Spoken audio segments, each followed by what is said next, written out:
coffee's still brewing. Good morning, good morning. I love you, bro.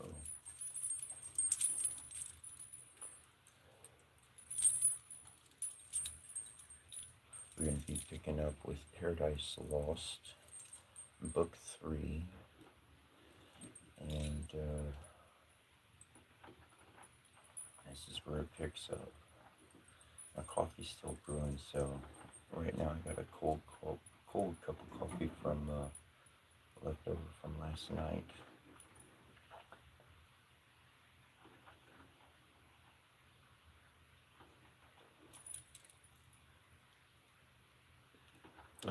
Sweet nightshade.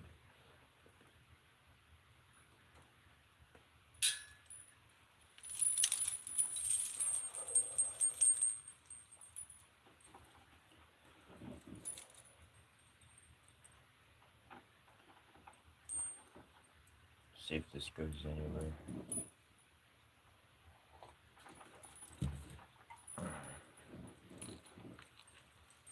I dreamt a dream one night, and then I thought about all the things I didn't think I could have. And all of a sudden, all the doors in my mind were open to possibilities like I never could surmise before, and even never again afterwards. But somehow, betwixt nature and some peace and some astral projection and some memory of sleep, I found the Divine Mother, and my whole life changed because I filled that hole in my heart.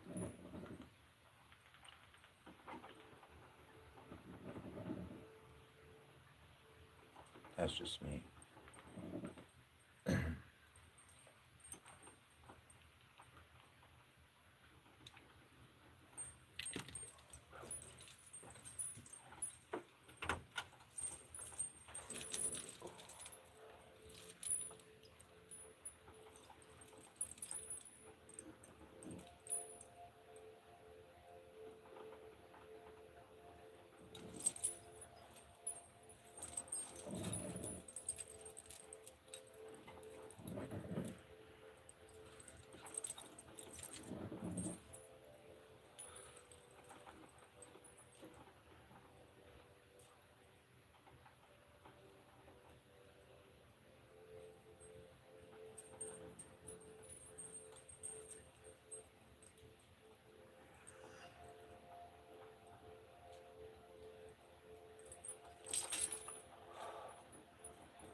All right.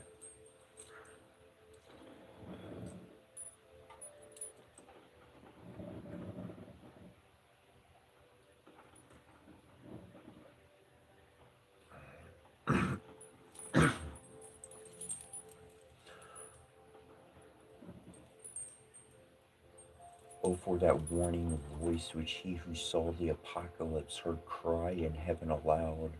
Then when the dragon put to second rout came furiously down to revenge on men, woe to the inhabitants on earth that now, while time was, our first parents had been warned, the coming of their secret foe, the scaped holy, haply so scapes his mortal snare, for now Satan, now first inflamed with rage, came down, the tempter ere the accuser of mankind, to wreak on innocent frail man his loss of that first battle and his flight to hell, yet not rejoicing in his speed, though bold, far off and fearless, nor with cause to boast, begins his dire attempt, which nigh the birth now rolling boils in his tumultuous breast, and like a devilish engine back recoils upon himself, horror and doubt distract his troubled thoughts, and from the bottom stir the hell within him, for within him hell he brings, and round about him, nor from hell one step no more than from himself can fly. By change of place, now conscious wakes despair that slumbered, wakes the bitter memory of what he was, what is, and what must be. Worse of worse deeds, worse sufferings must ensue. Sometimes towards it, and which now in his view lay pleasant, his grieved look he fixes sad,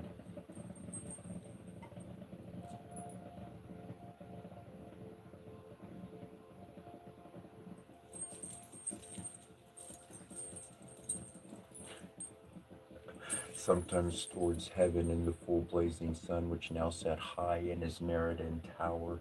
Then much revolving thus in sighs began, O thou that with surpassing glory crowned, look'st from thy sole dominion like the god of this new world, at whose sight all the stars hide their dimmish heads. To thee I call, but with no friendly voice, and add thy name, O sun, to tell thee how I hate thy beams that bring to my remembrance from what state I fell, how glorious once above thy spheres, till pride and worse ambition threw me down, warring in heaven against heaven's matchless king. Ah, wherefore he deserved no such return from me, whom he created what I was in that bright eminence, and with his good upbraided none, nor was his service hard. What could be less than to afford him praise, the easiest recompense, and pay him thanks? How do? Yet all his good proved ill in me, and wrought but malice lifted up so high. I in subjection, and thought one step higher would set me highest, and in a moment quit the debt immense of endless gratitude, so burthensome, still paying, still to owe, forgetful what from him I still received, and understand not that a grateful mind by owing owes not, but still pays at once, indebted and discharged. What burden then? Oh, had his powerful destiny ordained me some inferior angel? Had I stood then happy? No unbounded hope had raised ambition, yet why not some other power as great might have aspired, and me, though mean, drawn to his part, but other powers as great fell not, but stand unshaken from within or from without, to all temptations armed. Hadst thou the same free will and power to stand thou hadst, whom hast thou then, or what to accuse, but heaven's free love dealt equally to all? Be then his love accursed, since love or hate to me alike it deals eternal woe? Nay, cursed be thou, since against his thy will choose freely what it now so justly rues. Me miserable, in which way I fly, infinite wrath and infinite despair, which way I fly is hell, myself am hell, and in the lowest deep a lower deep, still threatening to devour me, opens wide, to which the hell I suffer seems a heaven. Oh, then at last relent. Is there no place left for repentance, none for pardon left? None left but by submission, and that word disdain forbids me, and my tread of shame among the spirits beneath, whom I seduced with other promises and other vaunts, than to submit, boasting I could subdue the omnipotent. I, me, thy little know how dearly I abide and boast so vain, under what torments inwardly I groan, while they adore me on the throne of hell, with diadem and scepter high advanced, the lower still I fall.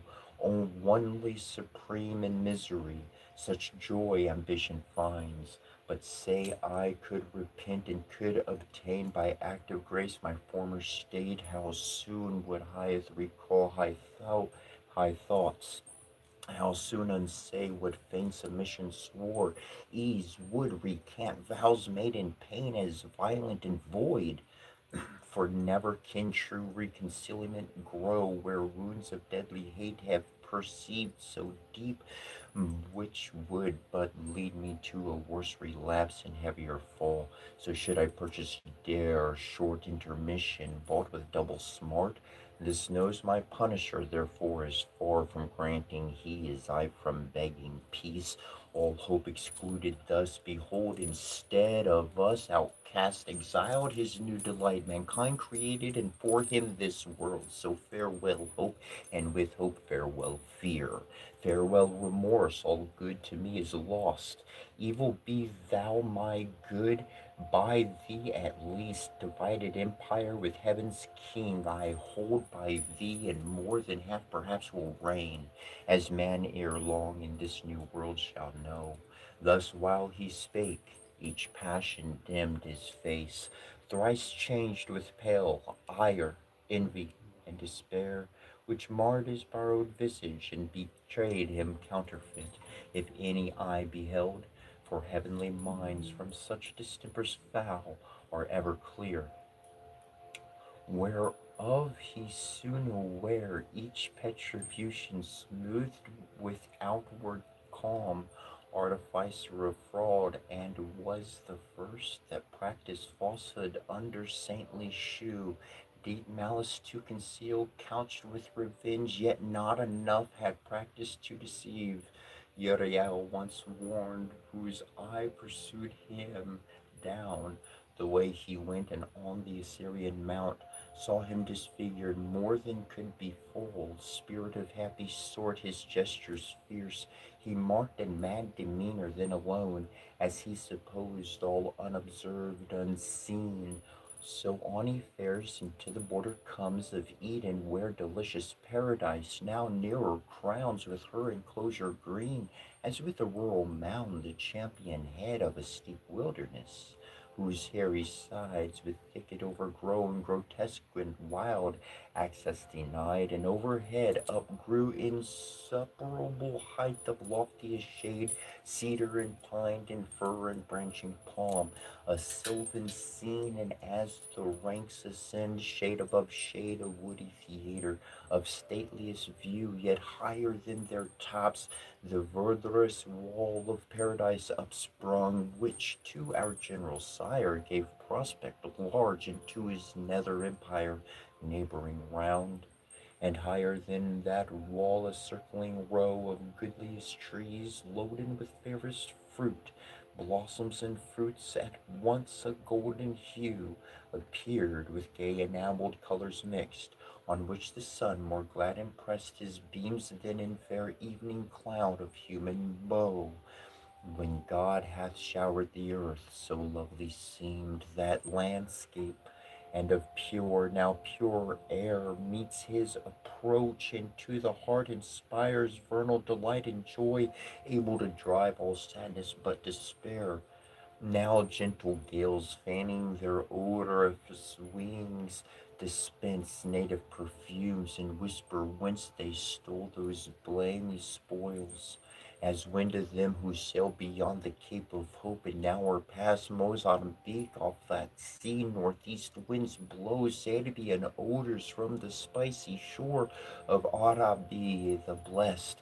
With such delay, well pleased, they slack their course, and many a league, cheered with the grateful smell, old ocean smiles. So entertained, those odors sweets the fiend, who came their bane, though with them better pleased than Asmodeus with the fish fume that drove him, though enamored from the spouse of Torbit's son, and with a vengeance sent from Media post to Egypt, there fast bound.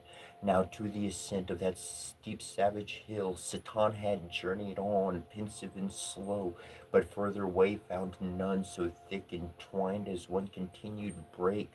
The undergrowth of shrubs and tangling bushes had perplexed all path of man or beast that passed that way. One gate there only was, and that looked east, on the other side, which when the Archon felon saw, due entrance he disdained, and in contempt at once light bound, high overleapt all bound of hill or highest wall, and sheer within lights on his feet, as when a prowling wolf, whom hunger drives to seek new haunt for prey, watching where shepherds pen their flocks, at once in fur it hurled coats, and amid the fields secure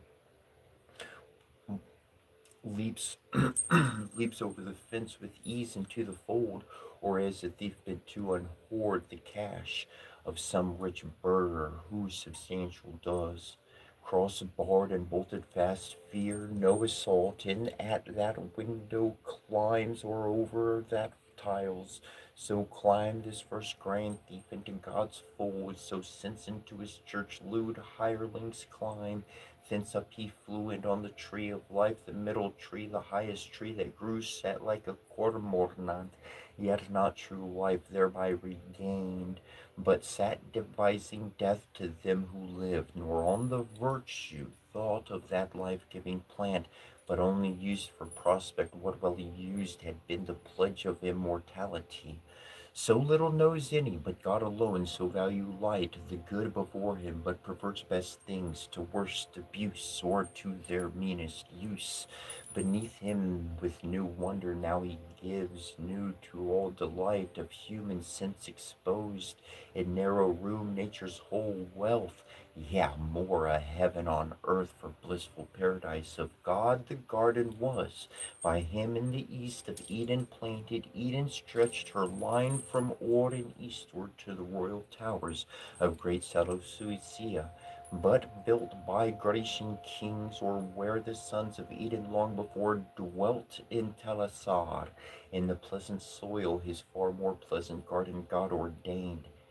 Out of the fertile ground he caused to grow all trees of noblest kind for sight, smell, taste, and all amid them stood the tree of life, high eminent, blooming ambrosial fruit of vegetable gold, and next to life our death, the tree of knowledge grew fast by.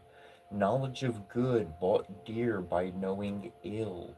Southward through Eden went a river large, nor changed his course, but through the shaggy hill passed underneath in gulf, for God had thrown that mountain as his garden mold, high raised upon the rapid current, which through veins of porous earth with kindly thirst updrawn rose a fresh mountain, and with many a rill watered the garden, thence united fell down the steep glade and met with the near flood, which from the darksome passage now appears, and now divided into four main streams, runs divers, wandering many a famous realm and country, whereof here needs no account, but rather to tell how, if art could tell, how from the sapphire fount the crisp brooks, rolling on orient pearl and sands of gold, with maize error under pendant shades, ran nectar visiting each plant, and fed flowers worthy of paradise, which not nice art in beds and curious knots, but nature boon poured forth profuse on hill and dale and plain, both where the morning sun first warmly smote the open field, and where the unpierced shade embrowned with the noontide bowers. Thus was this place a happy rural seat of various view, groves whose rich trees wept odorous gums and balm, others whose fruit, burnished with golden rind, hung amiable Hesperian fables true, if true here only, and of delicious taste. Betwixt them lawns or level downs, and flocks grassing the tender herb, where interposed the palm hill or the flower lap of some egregious valley spread or shore, flowers of all hue, and without thorn the rose. Another side, umbragas, grots, and caves of cool recess, o'er which the mantling vine lays forth her purple grape, and gently creeps luxuriant, mean, while murmuring waters fall down the slope hills, dispersed or in a lake, that to the fringed bank with myrtle crowned her crystal mirror holds, unite her their streams. The birds their choir apply us, airs, vernal airs, breathing the smell of field and grove, attune the trembling leaves, the universal pan, knit with graces and the hours in dance led on the eternal spring, not that fair field of Erna where Parsten gathering flowers, herself a fairer flower by gloomy Dis was gathered, which cost Ceres all the pain to seek her through the world, nor that sweet grove of Daphne by Orontes and the inspired Castalian spring might with this paradise of Eden strive, nor that Nessian isle girt with the river Triton, where old Cham, whom Gentiles Armen call the Libyan Jove, hid Amathea and her florid son, young Bacchus, from his stepdaughter Maria's eye, nor where absent kings their issue guard, Mount Amara, though this by some supposed true paradise under the Ethiopian line by Neleus' head, enclosed with shining rock, a whole day's journey high, but wide remote from this Assyrian garden, where the fiend saw and delighted all delight, all kind of living creatures new to sight and strange, two of far nobler shape, erect and tall, godlike erect in native honor clad, in naked majesty seemed lords of all, and worthy seemed, for in their looks divine the image of their glorious Maker shone, truth, wisdom, sanctitude, severe and pure, severe but in true filial freedom placed, whence true authority in men, though both not equal as their sex not equal seemed, for contemplation he in valor formed, for softness she in sweet attractive grace, he for God only, she for God in him, his fair large front and eye sublime declared absolute rule, and Haithian locks around from his parted forelock many hung clustering, but not beneath his shoulders broad. She's as a veil down to the slender waist. Her unadorned golden tresses wore disheveled, but in wanton ringlets waved, as the vine curls her tendrils, which implied subjection, but required with gentle sway, and by her yielded, by him best received, yielded with coy submission, modest pride, and sweet reluctance, amorous delay. Nor those mysterious parts were then concealed, then was not guilty shame, dishonest shame of nature's works, honor dishonorable, sin bred. How have ye troubled ye all mankind with shoes instead, mere shoes of seeming pure, and banished from man's life his happiest life, simplicity and spotless innocence? So passed they naked on, nor shunned the sight of God or angel, for they thought no ill. So hand in hand they passed, and loveliest pair that ever since in love's embraces met.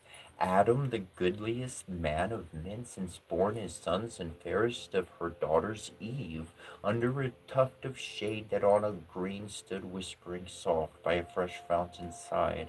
They sat them down, and after no more toil of their sweet gardening labor than sufficed to recommend cool zephyr, and made ease more easy, wholesome thirst and appetite, more grateful to thirst supper fruits they fell, nectarine fruits which the complaint boffs yielded them sidelong as they sat reclined on the soft downy bank, dusks with flowers. The savory pulp they chew, and in the rind still as they thirsted scoop the brimming stream, nor gentle purpose, nor endearing smiles wanted, nor youthful radiance as beseems his dalliance, fair couple linked in happy nuptial league, alone as they. About them frisking played all beasts of the earth, since wild and of all chase in wood or wilderness, forest or den, sporting the lion ramped, and in his poll dandled the kid. Bears, tigers, ounces, pods gamboled before them. The unwieldy elephant, to make them mirth, thus all his might, wreathed his lithe proboscis, closed the serpent's lie, insinuating wove the Gordian twine, his breaded train, and of his fatal guile gave proof unheeded. Others on the grass couched, and now filled with pasture gazing sat, or bedwarred, ruminating, for the sun declined, was hasting now with prone career to the ocean's isles, and in the ascending scale of heaven the stars that usher evening rose, when Satan still in gazes first he stood, scarce thus at length veiled speech recovered, said, O hell! What do mine eyes with grief behold into our room of bliss thus high advanced, creatures of other mold, earth born perhaps, not spirits yet to heavenly spirits bright, little inferior, whom my thoughts pursue with wonder, and could love, so lively shines in them divine resemblance, and such grace the hand that formed them on their shape hath poured. Ah, gentle pair, ye little think how nigh your change approaches, when all these delights will vanish and deliver ye to woe, more woe, the more your taste is now for joy, happy but for happy, so ill secured, long to continue, and this high seat your heaven, ill fenced for heaven to keep out such a foe as such is entered. Yet no purposed foe to you whom I could pity thus forlorn, though I unpitied, leak with you I seek, and mutual amity I so straight, so close that I with you must dwell, or you with me, henceforth my dwelling haply may not please like this fair paradise, your sense, yet such except your Maker's work he gave it me, which I, as I freely give, hell shall unfold, to entertain you to her widest gates, and send forth all her kings. There will be room, not like these narrow limits, to receive your numerous offspring, if no better place. Thanks him who puts me loath to this revenge on you who wrong me, not for him who wronged. And should I at your harmless innocence melt as I do, yet public reason just, honor and empire with revenge enlarged by conquering this new world compels me now to do what else, though damned, I should abhor. So spake the fiend, and with necessity the tyrant's plea excused his devilish deeds. Then from his lofty stand on that high tree down he alights among the sportful herd of those four-footed kinds, himself now one, now other, as their shapes serve best this end, nearer to view his prey, and unsurprised to mark what of their state he more might learn, by word or action marked. About them round a lion now he stalks with fierce glare, then as a tiger who by chance hath spied in some purlieu two gentle fawns at play, straight couches close, then rising changes oft. His couchant watch is one which chooses ground whence rushing he might surest seize them both, gripped in each paw when Adam, first of men, to first of women, Eve, thus moving speech, turned him all ear to ear, now new utterance flow, sole partner and sole part of all these joys, dearer thyself than all, needs must the power that made us, and for us the ample world by infinitely good, and of his good as liberal and free as infinite, that raised us from the dust and placed us here in all this happiness, who at his hand have nothing merited, nor can perform aught whereof he hath need, he who requires from us no other service than to keep this one, this easy charge of all the trees in paradise that bear delicious fruit, so various, not to taste that only tree of knowledge planted by the tree of life, so never rose death to life, that ere death is some dreadful thing, no doubt. For well thou knowest God hath pronounced it death to taste that tree, the only sign of our obedience left among so many signs of power and rule conferred upon us and dominion given over all the creatures that possess earth, air, and sea, then let us not think hard one easy prohibition, who enjoy free leave so large to all things else, and choice unlimited of manifold delights. But let us ever praise him and extol his bounty, following our delightful task to prune these growing plants, tend these flowers, which were toilsome, yet with thee were sweet. To whom thus Eve replied, O thou, for whom and from whom I was formed flesh of thy flesh, and without whom am to no end. My guide and head, what thou hast said is just and right, for we to whom indeed all praises owe, and daily thanks I chiefly, who enjoy so far the happier lot, enjoying the preeminent by so much odds, while thou, like consort to thyself, canst nowhere find that day I oft remember, when from sleep I first awakened and found myself reposed under a shade on flowers, much wondering where and what I was, whence thither brought, and how, no distant, far from thence a murmuring sound of waters issued from a cave and spread into a liquid plain, then stood unmoved, pure as the expanse of heaven. I thither went with unexperiencing thought, and laid me down on the green bank, to look into the clear smooth lake, that to me seemed another sky. As I bent down to look, just opposite, a shape within the watery gleam appeared, bending to look on me. I started back, and I started back, but pleased I soon returned. Pleased it returned as soon with answering looks of sympathy and love. There I had fixed mine eyes till now, and pined with vain desire, had not a voice thus warned me. What thou seest, what there thou seest, fair creature, is thyself. With thee it came and goes, but follow me, and I will bring thee where no shadow stays. Thy coming in thy soft embraces, he whose image thou art, him thou shalt enjoy inseparable thine. To him shalt bear multitudes like thyself, and thence be called mother of human race. What could I do but follow straight, invisibly thus led, till I espied thee fair indeed and tall under a plant, and yet methought less fair, less winning soft, less amiable mild, than that smooth watery image. Back I turned, thou followed, cried aloud, Return, fair Eve, who fliest thou, whom thou fliest?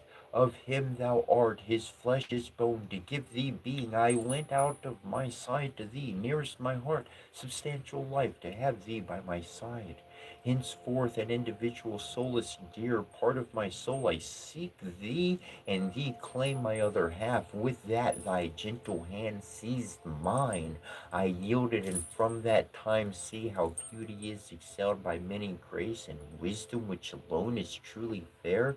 So spake our general mother, and with eyes of conjugal attraction, unreproved and meek surrender, half embracing, leaned on our first father, half her swelling breast naked met his under the flowing gold of her loose tresses hid. He in delight both of her beauty and submissive charms smiled with superior love as Jupiter on Juno smiles, when he impregnates the clouds that shed May flowers and pressed her matron lip with kisses pure. Aside the devil turned for envy, yet with jealous leer malign, eyed them askance, and to himself thus plained, Sight hateful, sight tormenting, thus these two imperadents in one another's arms, the happier Eden shall enjoy their fill of bliss on bliss, while I to hell am thrust, where neither joy nor love, but fierce desire among our other torments not the least, still unfurled with pain of longing pines.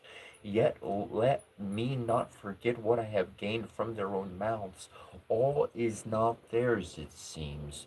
One fatal tree there stands of knowledge called forbidden from them to taste. Knowledge forbidden, suspicious, reasonless. Why should their Lord envy them that? Can it be sin to know? Can it be death? And do they only stand by ignorance? Is that their happy state? The proof of their obedience and their faith? O fair foundation laid whereon to build their ruins. Hence I will excite their minds with more desire to know and to reject envious commands, invented with design to keep them low, whom knowledge might exalt, equal with gods, aspiring to be such. They taste and die, what likelier can ensue? But first with narrow search I must walk round this garden, with no corner leave unspied.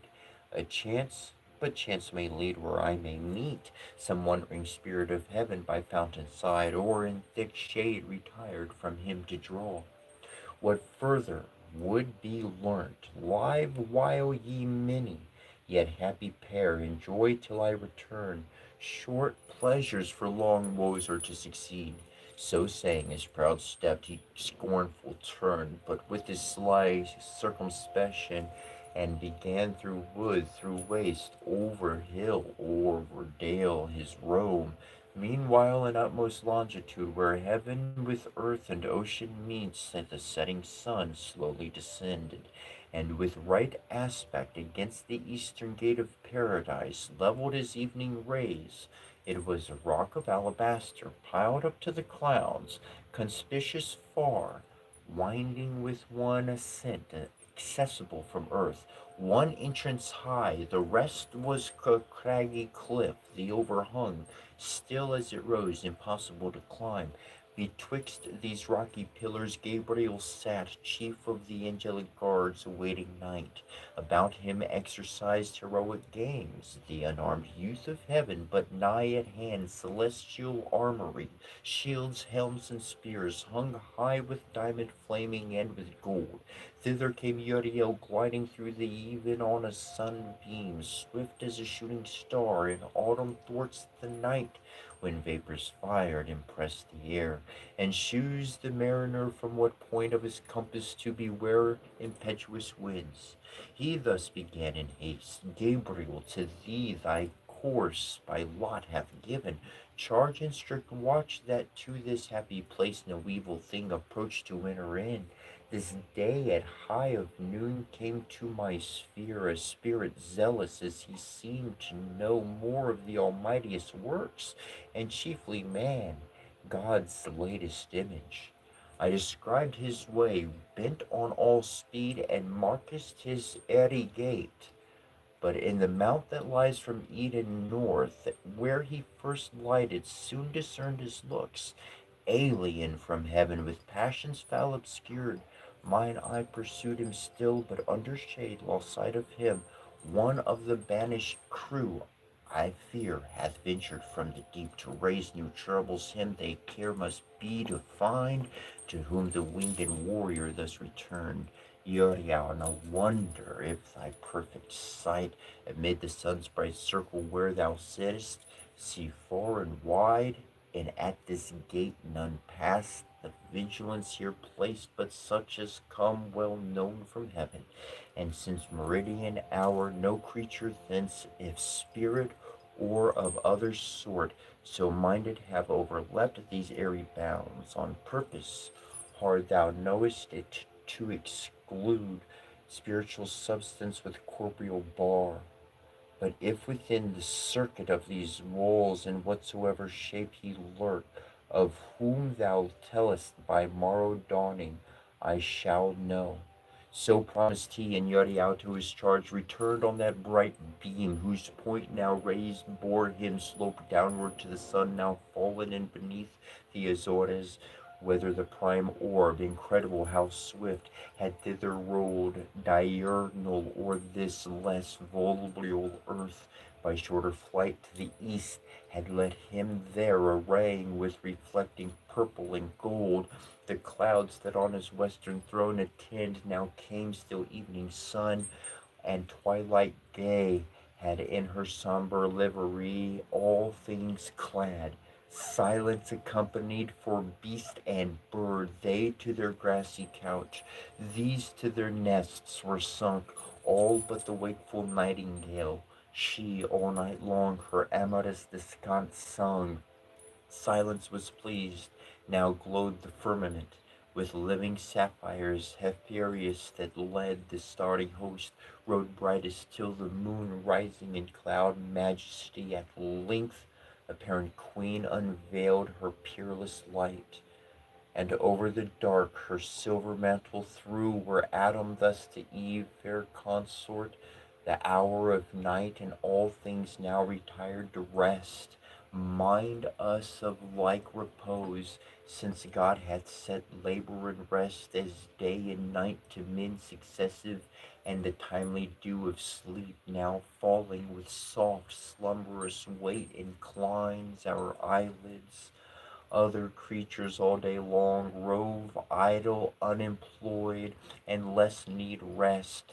Man hath his daily work of body or mind appointed, which declares his dignity and the regard of heaven on all his ways, while other animals unactive range, and of their doings God takes no account. Tomorrow, ere fresh morning streak the east with the first approach of light, we must be risen, and at our pleasant labor to reform yon flower arbors, yonder allies green, our walks at noon in branches overgrown, that mock our scant mannering, and require more hands than ours to lop their wanton growth. Those blossoms also, and those dropping gums, that lie bestrown, unsightly and unsmooth, ask radiance if we mean to tread with ease. Meanwhile, As nature wills, night bids us rest. Thus Eve, with perfect beauty adorned, may my author and disposer, what thou bidst, unargued I obey. So God ordains, God is thy law, thou mine, to know no more is woman's happiest knowledge and her praise.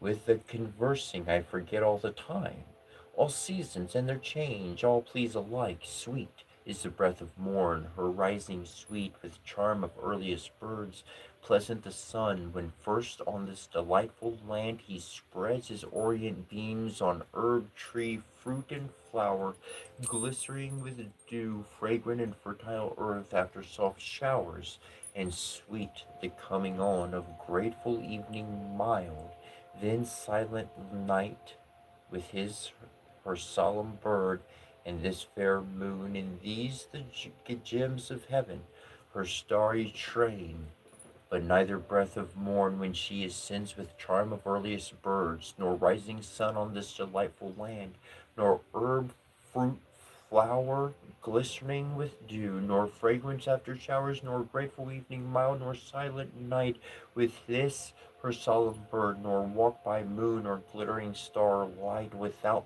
thee is sweet. But wherefore all night long shine these, for whom this glorious sight, when sleep hath shut all eyes, to whom our general ancestor replied, Daughter of God and man, accomplished Eve, those have their course to finish round the earth by morrow evening, and from land to land in order, though to nations yet unborn, ministering light prepared they set and rise, lest total darkness should by all night regain her old possession and extinguish life in nature's and all things, which these soft fires not only enlighten, but with kindly hate of various influence foment and warm, temper or nourish, or in part shed down the stellar virtue on all kinds that grow on earth, made hereby apter to receive perfection from the sun's more potent ray.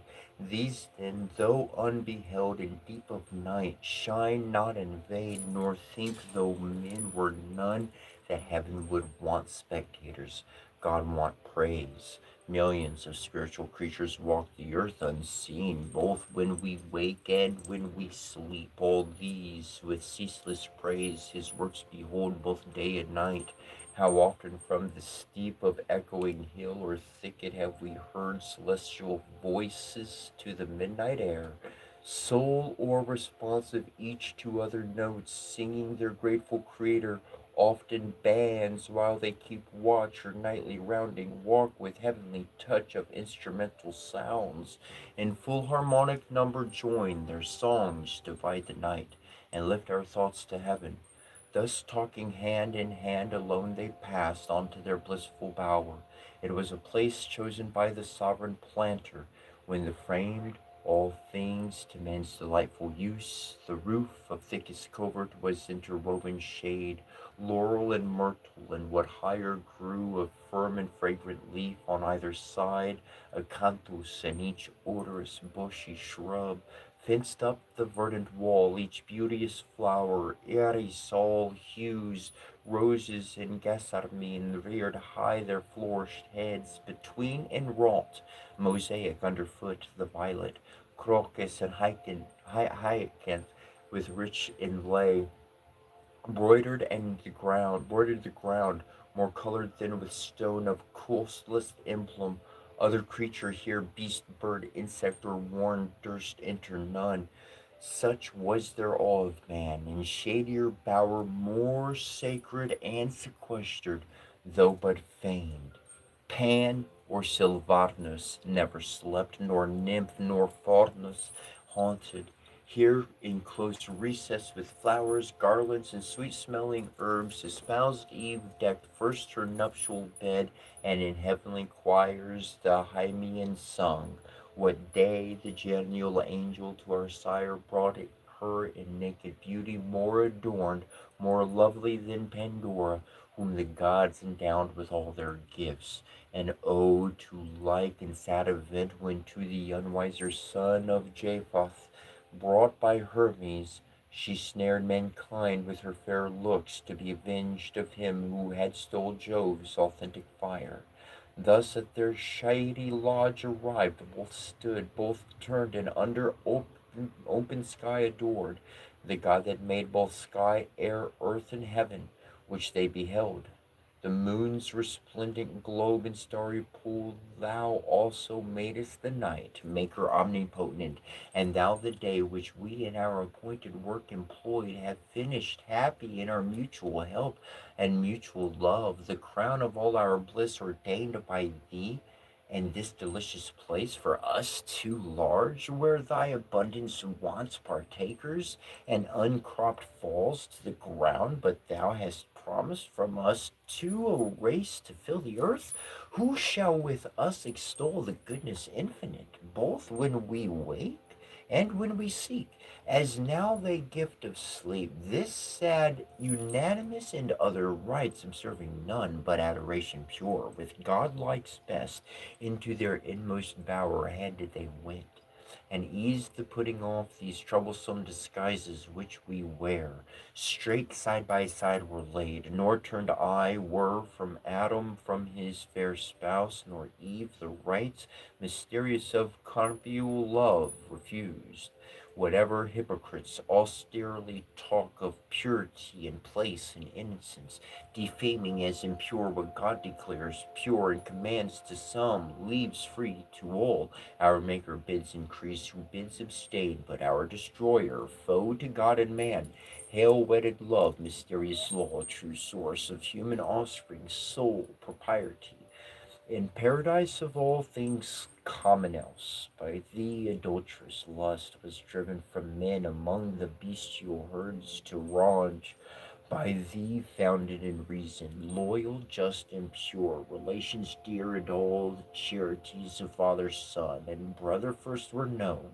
Far be it that I should write thee sin or blame, or think thee unbefitting holiest place, perpetual fountain of domestic sweets, whose bed whose bed is undefiled and chaste pronounced, present or past, as saints and patriarchs used. Here love his golden shafts employs, here lights his constant lamp and waves his pure wings, reigns here and revels, not in the vault smile of harlots, loveless, joyless, unendeared, casual fruition, nor in court amours, mixed dance or wanton mask or midnight ball, or serenade which the starved lover sings to his proud fair best quitted and disdained, these lulled by nightingales embracing slept, and on their naked limbs their flowery roof showered roses which the morn repaired.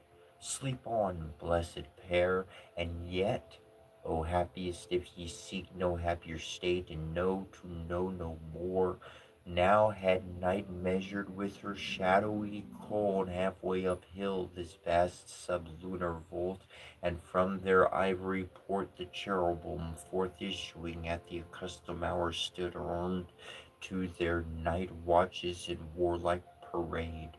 When Gabriel to his next in power thus spake, Uzziel half these drew off, and coast the south with strictest watch. These other wheel the north. Our circuit meets full west, as flame. They part half wheeling to the shield, half to spear.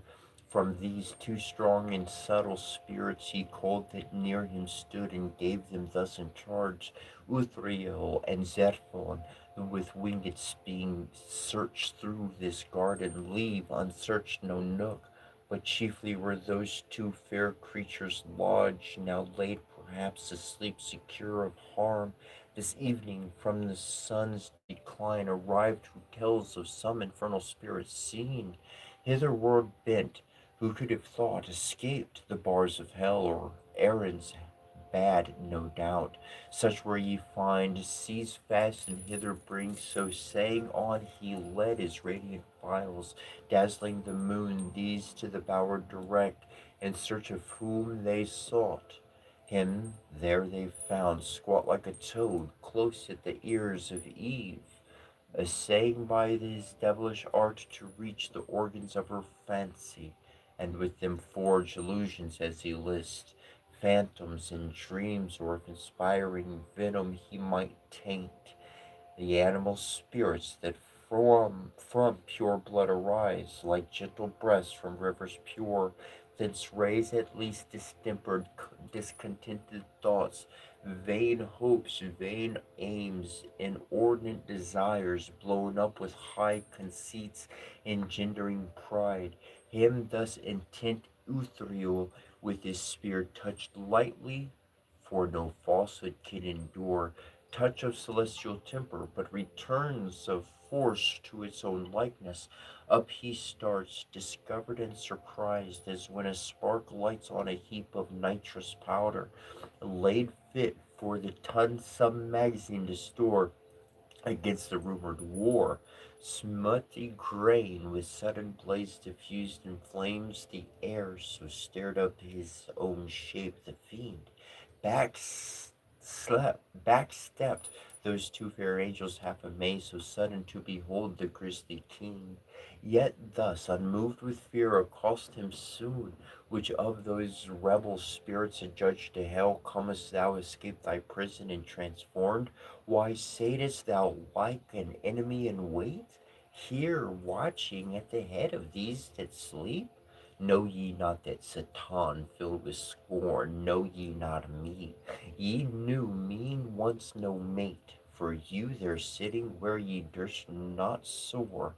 Not to know me argues yourselves unknown, the lowest of your throng, or if ye know, if why ask ye, and superfluous begin, your message like to end as much in vain.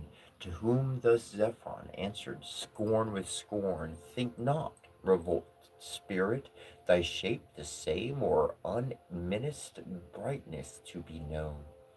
As when thou stoodest in heaven upright and pure, that glory then, when thou no more wast good, departed from thee, and thou resemblest now thy sin in place of doom obscure and foul. But come, for thou be sure shalt give account to him who sent us, whose charge is to keep this place unavoidable, and these from harm. So spake the cherub, and his grave rebuke severe in youthful beauty added grace invincible.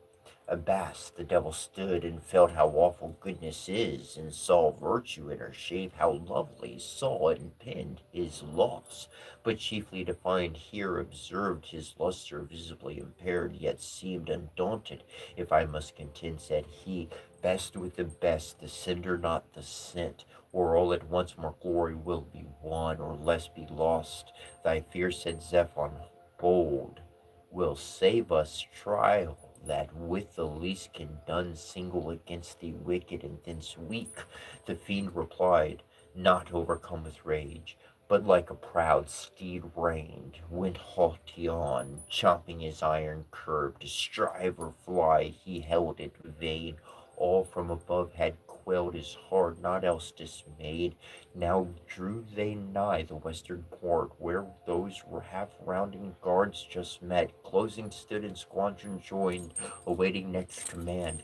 To whom their chief Gabriel from the front thus called aloud, O fiends, I hear the tread of nimble feet.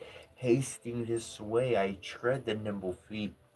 And now by glimpse discern Ithuriel and Zephron through the shade, and with them comes a third of regal port, but faded splendor wane, who by this gait and fierce demeanor seems the prince of hell, not likely to part here without contest.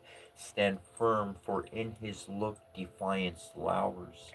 He scarce had ended when those two approached, and brief related to whom they brought were found, how bruised, in what form thou posture couched. To whom with stern regard thus Gabriel spake, Why hast thou, Satan, broke the bounds prescribed to thy transgressions, and disturbed the charge of others, who approve not to transgress by thy example, but have power and right to question thy bold entrance on this place? Employed, it seems, to violate sleep, and those whose dwelling God hath planted here in bliss, to whom thus Satan with contemptuous brow, Gabriel, thou hadst in heaven the esteem of wise, and such I held thee. But this question asked puts me in doubt. Lives there who loves this pain, lives there who loves this pain, who would not, finding way, break loose from hell, though thither doomed. Thou wouldst thyself, no doubt, and boldly venture to whatever place farthest from pain, where thou mightest hope to change torment with ease, soonest recompense dole with delight, which in this place I sought. To thee no reason, who knowest only good, but evil has not tried, and wilt object his will who bound us? Let him sure bar his iron gates if he intends our stay in that dark durance.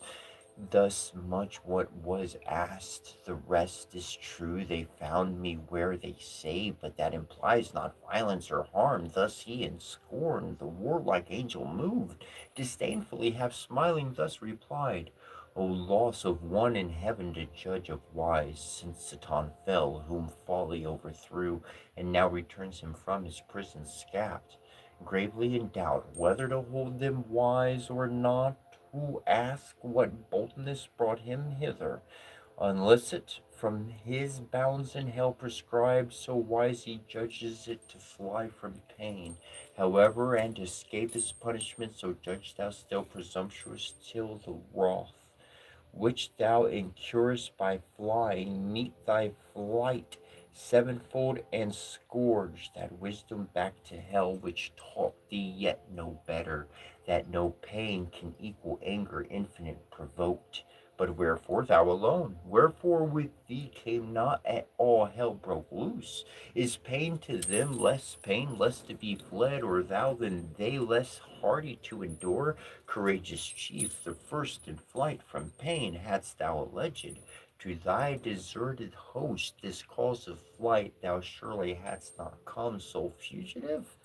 To which the fiend thus answered, frowning stern, not that I less endure or shrink from pain, insulting angel. Well thou knowest I stood thy fiercest when in battle to thy aid the blasting volleyed thunder made all speed, and secondly thy else not dreaded spear, but still thy words at random as before. Argue thy inexperience what behooves from hard assails and ill success past, the faithful leader not to hazard all through ways of danger by himself untried. I alone first undertook to wing the desolate abyss and spy this new created world, whereof in hell fame is not silent, wherein hope to find better abode, in my afflicted power to settle here on earth or in mid-air, though for possession put to try once more, that thou and thy gay legions dare against, whose easier business were to serve their Lord high up in heaven, with songs to hymn his throne, and practice distances to cringe, not flight. To whom the warrior angel soon replied, to say, and straight to unsay, pretending first, wise to fly pain, professing next the spy, argues no leader, but allay your track. Satan, and couldst thou, faithful, add, O name, O sacred name of faithless profaned, faithful to whom? To thy rebellious crew, army of fiends, fit body to head? Was this your discipline and faith engaged, your military obedience to dissolve allegiance to the acknowledged power supreme, and thou thy sly hypocrite, who now wouldst seem patron of liberty, who more than thou once fawned and cringed and severely adored heaven's awful monarch? Wherefore but in hope to dispossess him, and thyself to reign? But mark that I agree thee now, avaunt, fly thither whence thou fleddest, if from this house hour. When these hallowed limits thou appear, back to the infernal pit I drag thee chained, and seal thee so, as henceforth not to scorn the facile gates of hell too slightly barred. So threatened he, but Satan to no threats gave heed, but waxing more in rage replied, Then when I am thy captive, talk of chains, proud, limitary cherub. But ere then, far heavier load thyself expect to feel from my prevailing army, through heaven's king, right on thy wings, and thou with the compeers used to the yoke, drawest his triumphant wheels in progress, though he rode of heaven in star paved, turned fiery red, sharpening and mooned horns their phalanx, and began to hem round him with sported spears as thick as when a field of Ceres ripe for harvest waving bends her bearded grove of ears which way the wind sways them. The careful ploughman doubting stands, least on the threshing floor his hopeful sheaves prove chaff. On the other side Satan alarmed, collecting all his might, delighted stood like Tenerife or Atlas unremoved. His stature reached the sky, and on his crest sat hoar plumed, nor wanted in his grasp what seemed both spear and shield. Now dreadful deeds might have ensued, nor only paradise in this commotion, but the starry cope of heaven, perhaps, or all the elements at least, had gone to rack, disturbed and torn with violence of this conflict. Had not soon the Eternal, to prevent such horrid fray, hung forth in heaven this golden scales, yet seen betwixt the stera and the scorpion sign, wherein all things created first he weighed, the pendulous round earth with balance satire. In counterpoise now ponders all events, battles and realms, and these he put to weights, the sequel each of parting and of flight. The latter quick up flew and kicked the beam, which Gabriel spying thus bespake the fiend. Satan, I know thy strength, and thou knowest mine, neither our own, but given. What folly then to boast what arms can do, since thine no more than heaven permits, nor mine, though doubled now, to trample thee as mire. For proof look up, and read thy lot in yon celestial sign, where thou art weighed, shown how light, how weak, if thou resist. The fiend looked up, and knew his mounted scale aloft no more, but fled, murmuring with him, and with him fled the shades of night. And thus ends the fourth book of Paradise Lost.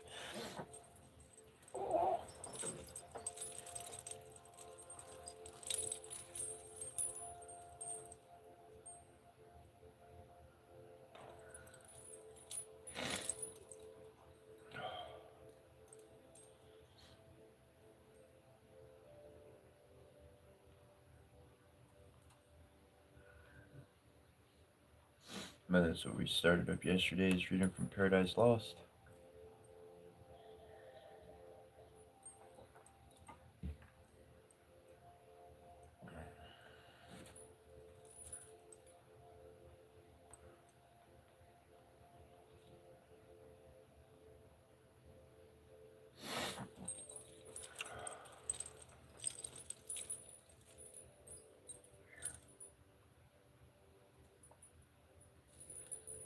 Thank you, Joanna.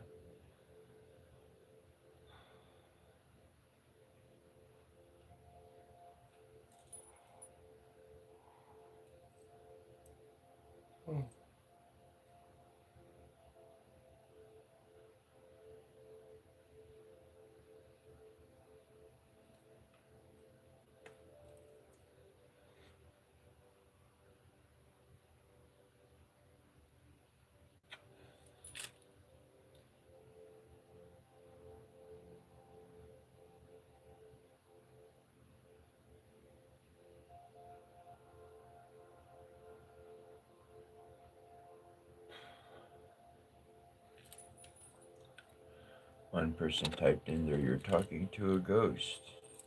Like, yeah, generally. Generally, it's about who I'm talking to.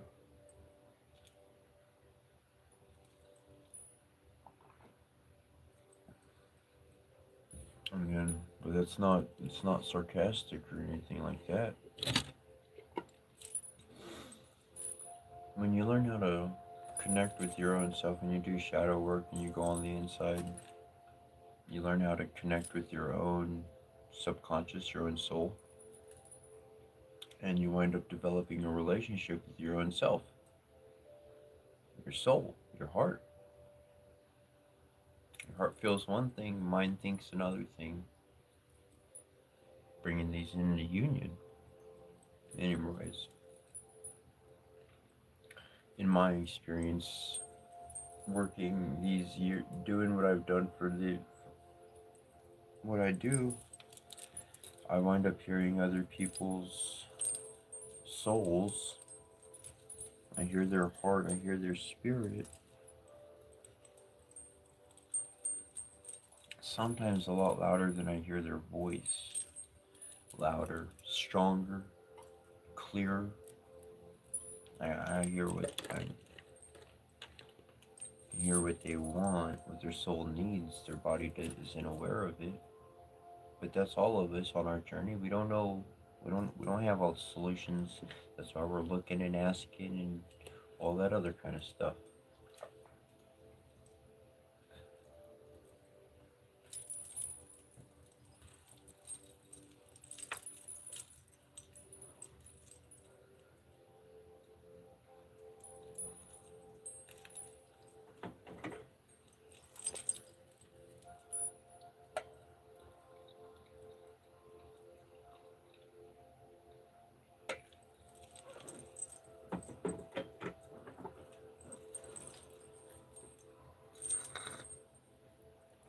That's perfect. Call that perfect.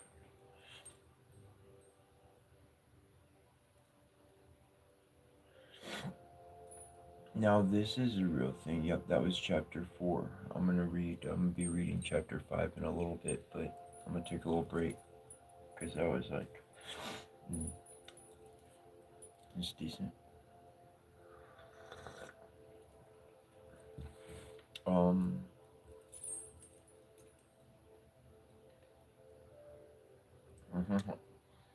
anti global homo.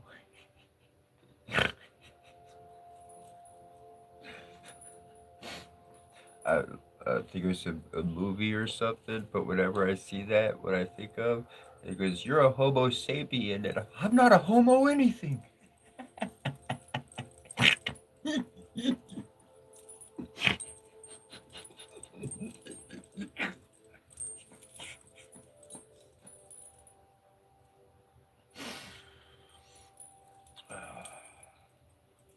So I'm not gonna do too good in public. I won't break too many eggs. I got my own comedy in my own head, and everybody's got some issue because there's something going on with somebody, and I have no clue about that somebody. I don't understand that word now means something different. So I like this. That's what I said. I didn't mean nothing bad by it. It's just I don't get in trouble without trying.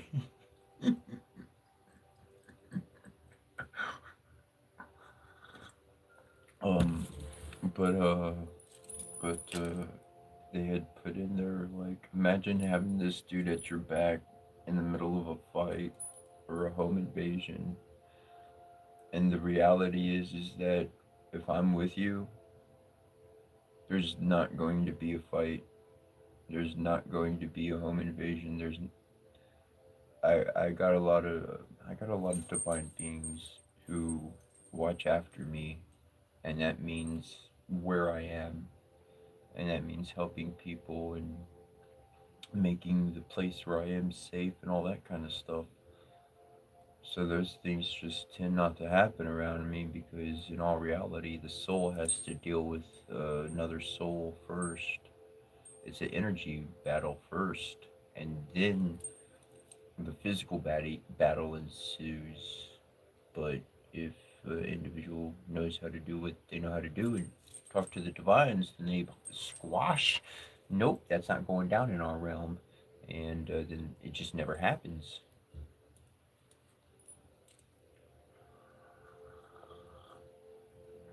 Mm.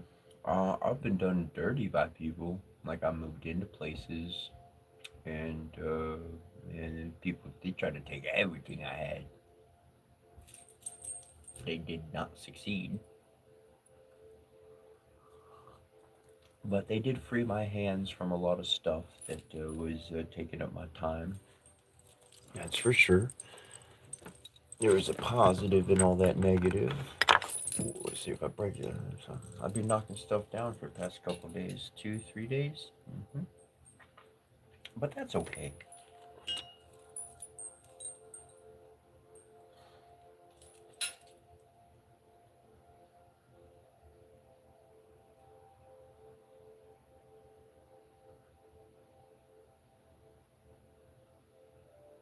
Oh, whoa, Joanna, cool. You were following the written text of it. That's cool. Of the Paradise Lost. I'm imagining.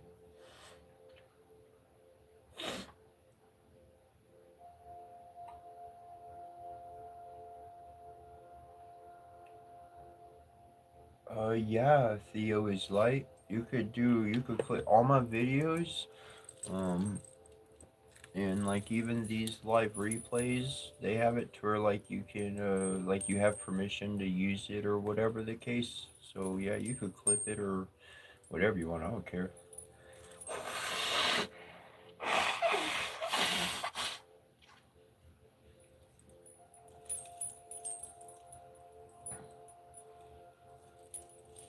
Well, in a most positive way, I care. But yeah, you could do whatever. I kind of just asked you send me a little link or something, you know. Like, let me know what you made. I'd like to see it. Girl, shoot, I'll send my email. That's all I ever ask. I just want to. I just want to see. I want to see the end product, whatever it is. I don't care.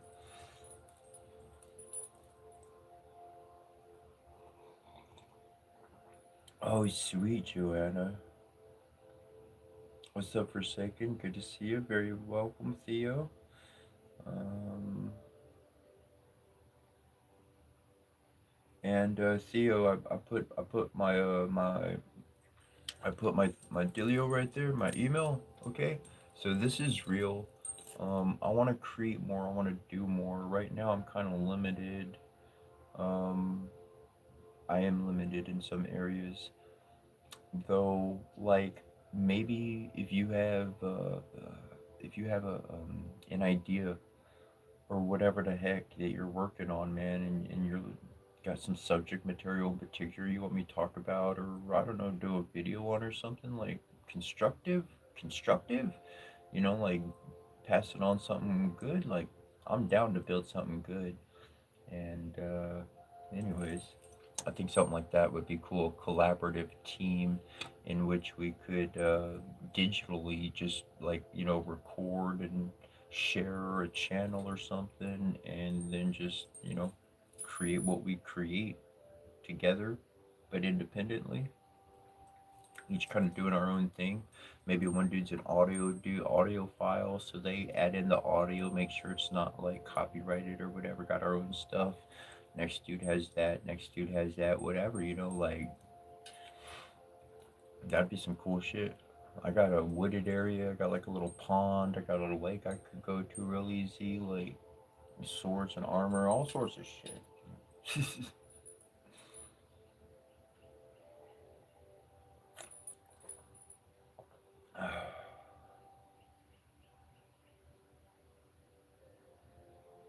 Oh, thanks for Forsaken. I always appreciate your presence.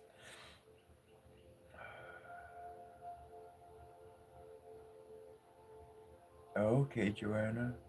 Joanna was mentioning since she's never read it before, Paradise Lost, she was able to find it and download it so like she could follow along as I read. And so like that's cool. That's cool. So this is some I'm gonna chat about this because I want to enjoy some coffee. I didn't get to enjoy any coffee when I first brewed it this morning. I was drinking cold coffee, so I'm gonna enjoy a second cup of that, and then I'll start reading again. I'll do book five. We'll start book five. When I had read Paradise, this is something I wanted to talk about.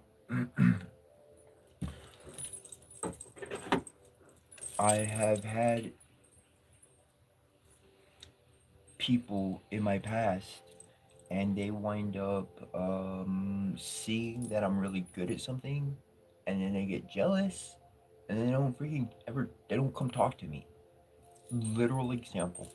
There's this lady at the Renaissance Festival, and I was working it, and she was working it, and then the fucking next year, or that summer, like fucking next year, this lady comes up to me and she's like, "Oh my gosh, I da da da." She started talking to me, and she's like, "I never came and talked to you because I was jealous of like how good you could do your makeup," and I'm like, that makes no sense. You could have come talk to me, and then I would have been like, fuck it, I could have given you some tips. We would have talked. We could have hung out. But they allowed jealous, so I was just like, damn. That was just. And I do what I do to just share and be me. And so, like, some tips in reading, if you want to read, or you want to, like, if you find this inspirational, um, some good tips, some good tips. Uh, read, if you start slow, and you can work to being fast. When you're reading, you're gonna mess up on some words. Life is a lot like, gosh, I forget what they call it. The girls, the sport. Maybe there's guys that do it too, but you know, they spin around, they throw the baton up, and then they catch the baton. Well, they got the competitions and stuff, not just at football games, but they have their competitions and whatnot. And so, like, you know, they're scored and all that stuff on their performance. If they throw the baton up and they drop it, they don't necessarily get negative points for that. A drop is okay. It's about the recovery. It's how they recover. Does it completely stop their whole routine? Or do they just reach out for it right away and jump right back into what their routine, what their dance was? And this that's where the points actually are decided to be. And so, like, you'll mess up a word, or you'll mess up doing what you do, but that's okay. Just keep on that direction where you were, and go back and look at it later, or whatever the case. And of course, you always want to learn and improve, and so it's always a process. And I spent years being corrected on speech, and in a good way, in a harsh way, in all sorts of ways. But that's why reading is so important. And a lot of these days, who wants to read? Come on, let's be honest. If I want to read, shoot, I'll go pay thousands of dollars and get a college class and get some book and be forced to read. You don't have to do that. You can just book a book and start reading, because that's, you're gonna train your mind to be able to read. And, like, for instance, there's one aspect of my reading.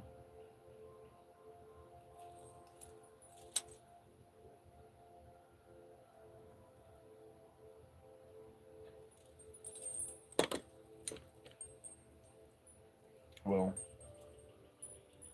for me, reading's been like a lifelong kind of a thing. It's something I grew up with. It's training I grew up with from when I was younger. And that's why, like, if you're good at something, whether you like it or not, like, keep doing it. You're gonna be awesome. You're gonna be awesome at it. And I just I implore people, don't be jealous over things. You know, like, whatever in life, whoever else, don't be jealous of what somebody has. Let that be inspiration to work towards it, to earn it, to build the skill in whatever field it is, whatever aspect,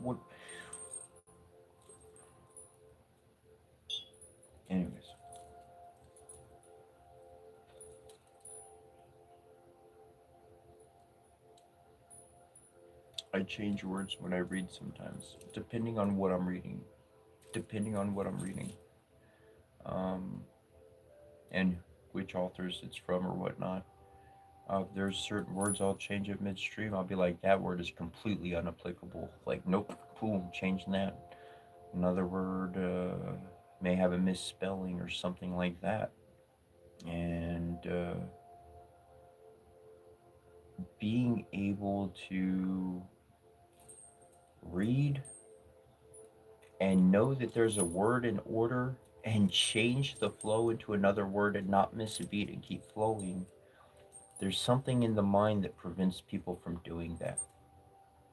And that prevention is just work. It's freedom of mind. Our mind, our soul gets used to a script, to a rhythm, and it stays in that script and in that rhythm. And so, yeah.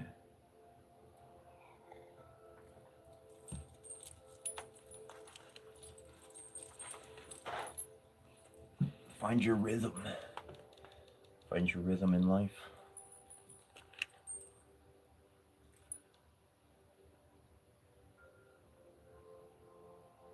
Mental elasticity. Boom. Yes. Yes.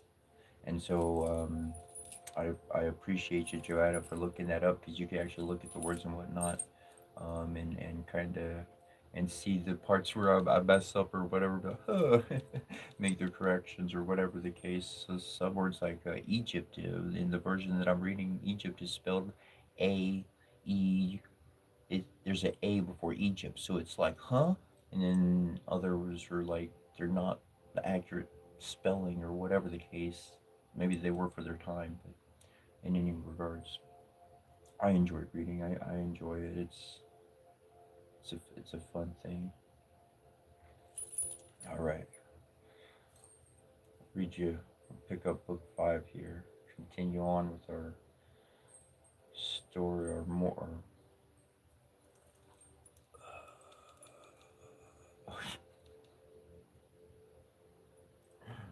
Paradise Lost. Continue with Paradise Lost. Now let's see.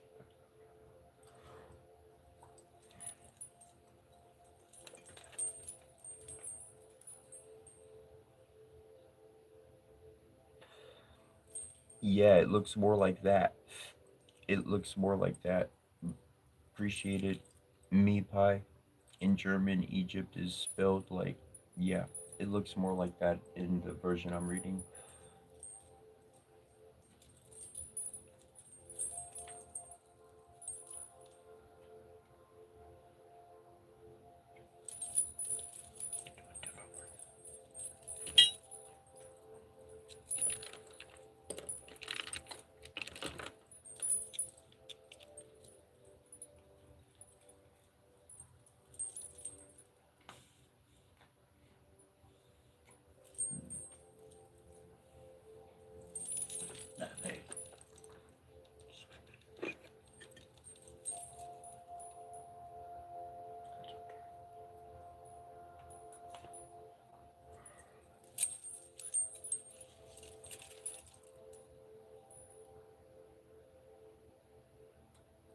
Whoa.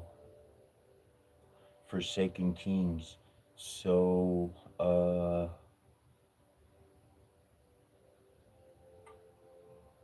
my ex, her father was an individual who literally created the conveyor belt system, like for like the UPS and like big facilities use all those conveyor belts, all those like rolling systems, all that kind of shit. Like he developed that, and like this whole town like came up all around him because he had moved there or whatever, and that's interesting. That's interesting. What's up, Kirk B?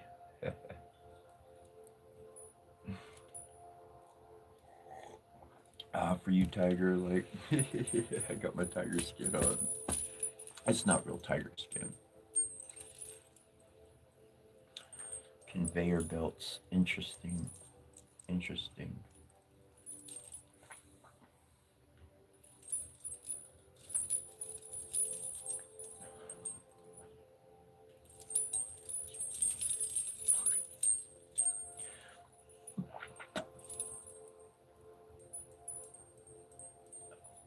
Give me a moment. A moment. Ooh, that moment.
Okay. Sorry for the sorry, not sorry for the delay.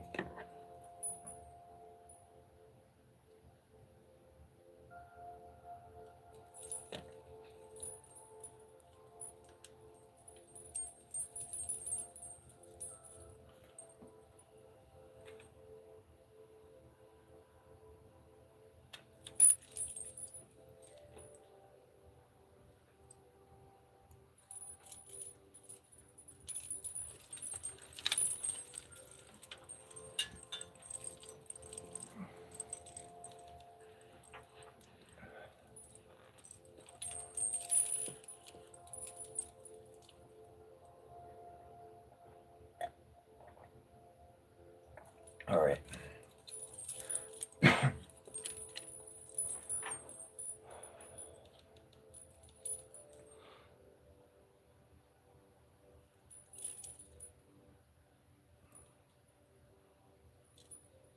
We are going to we're going to read book 5 of John Milton's 1667 Paradise Lost. That's what we're going to do here very shortly.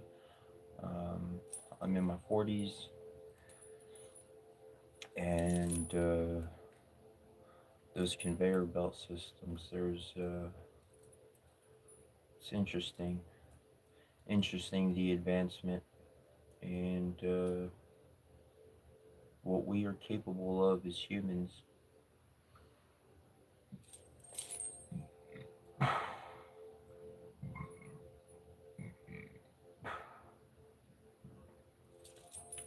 Excuse me. Now mourn her rosy steps in the eastern clime, advancing so the earth with orient pearl. When Adam waked, so custom for his sleep was airy light from pure digestion bred, and temperate vapors bland, which the only sound of leaves and fuming rills, Aurora's fan, lightly dispersed in the shrill molten song of birds on every bough. So much the more of his wonder was the fine unawakened Eve, with tresses discomposed, his glowing cheek, his through unquiet rest.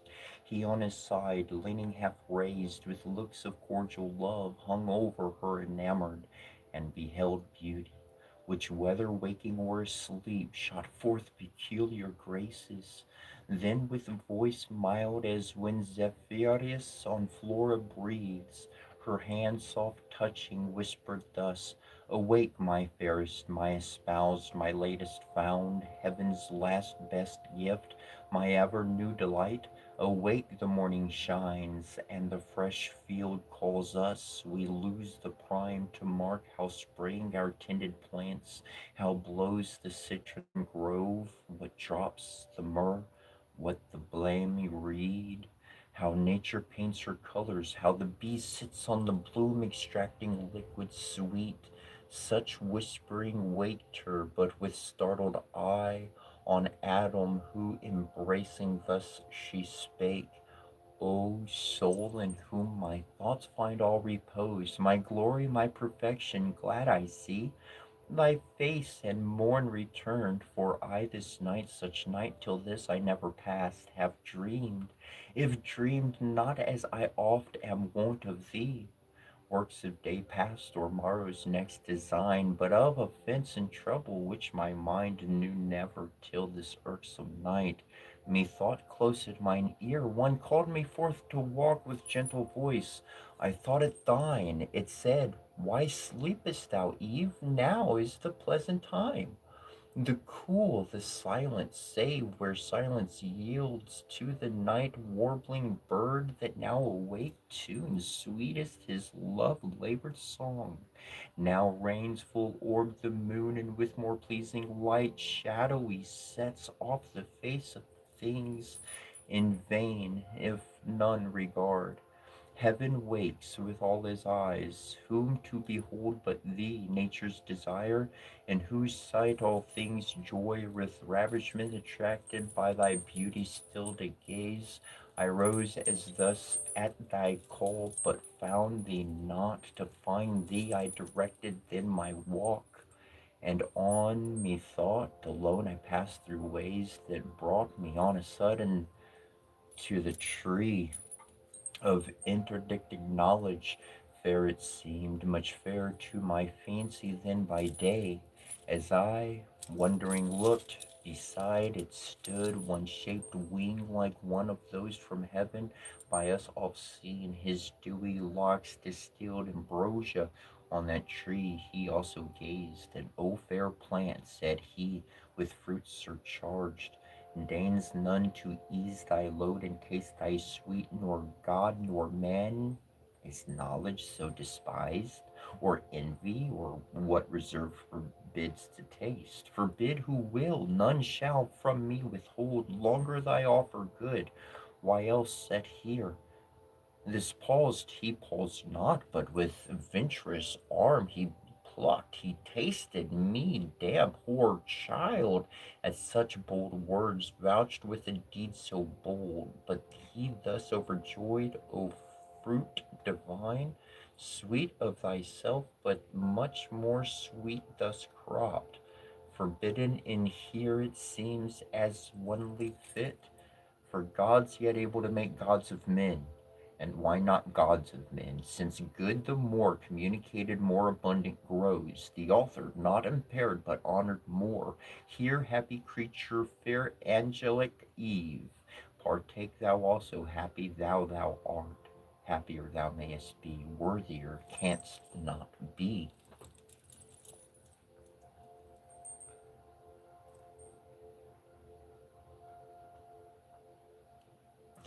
Taste this, and be henceforth among the gods, thyself a goddess not to earth confined, but sometimes in the air as we sometimes ascend to heaven.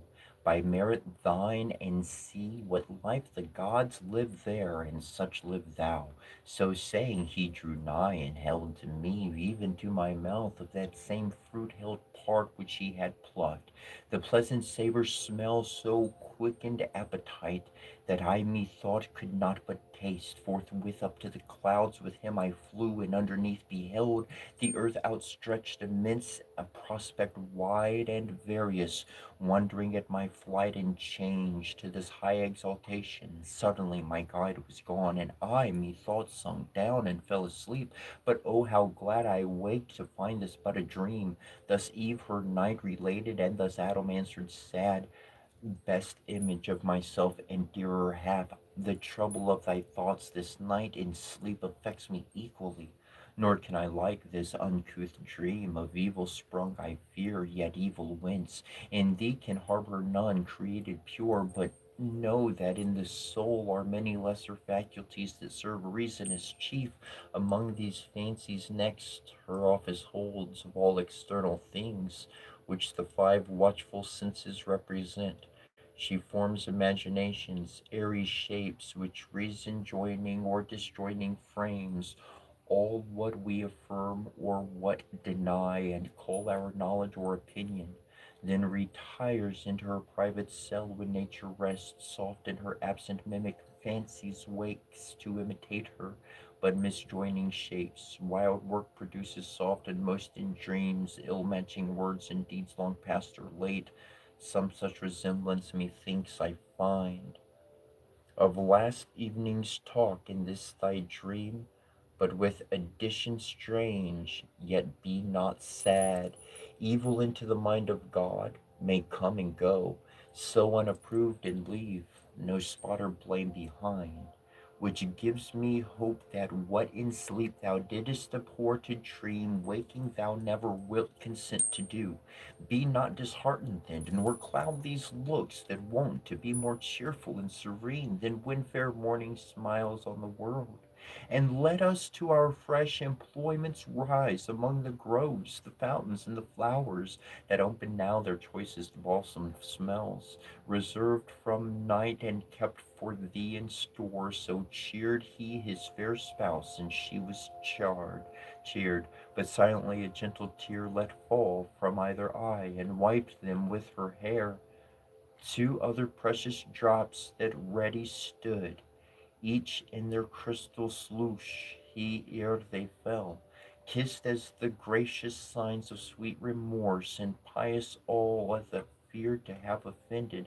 So all was cleared, and to the field they haste, but first from under shady arborous roof, soon as they forth were come to open sight of day spring and the sun who scarce uprisen, with wheels yet hovering over the ocean brim, shot parallel to the earth,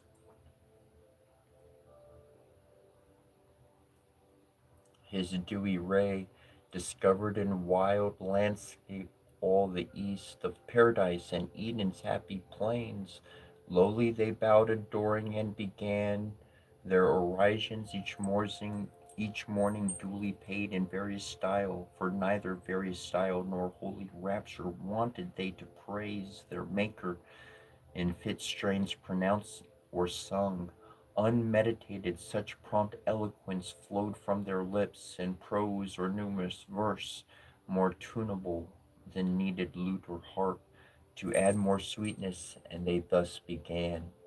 These are thy glorious works, Parent of good, Almighty, thine this universal frame, thus wondrous fair, thyself how wondrous then, unspeakable who sittest above these heavens, to us invisible or dimly seen.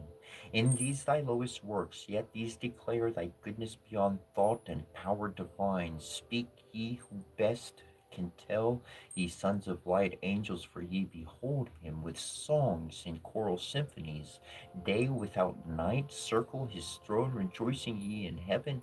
On earth join all ye creatures to extol him first, him last, him midst and without end.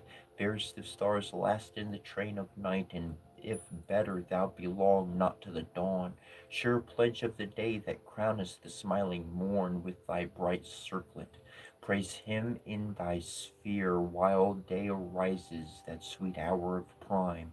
Thou son of this great world, both eye and soul, acknowledge him thy greater, sound his praise in thy eternal course, both when thou climbest and when high noon hast gained, and when thou'st fallen, moon, and now meetest the orient sun, now fliest with the fixed stars fixed in the orb that flies, and ye five other wandering fires that move in mystic dance, not without song resound his praise, who out of darkness called up light, air, and ye elements, the eldest birth of nature's womb, and in quaternion run, perpetual circle, multiform, and mix and nourish all things.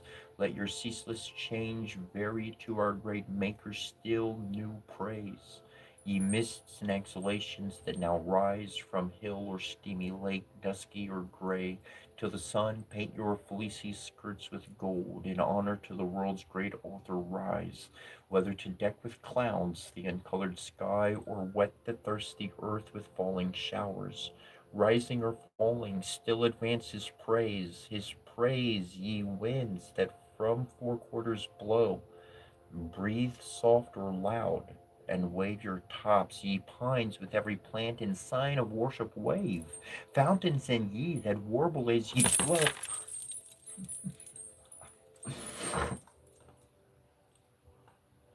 melodious murmurs warbling tune his praise.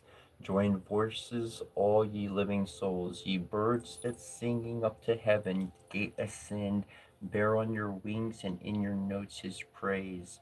Ye that in waters glide, and ye that walk the earth and stately tread or lowly creep, witness if I be silent, morn or even, till hill or valley, fountain or fresh shade, made vocal by my song and taught his praise. Hail, universal Lord, be bounteous still to give us womanly good. And if the one night have gathered aught of evil or concealed, disperse it, and now light dispels the dark. So prayed they, innocent, and to their thoughts firm peace recovered, soon in wonted calm.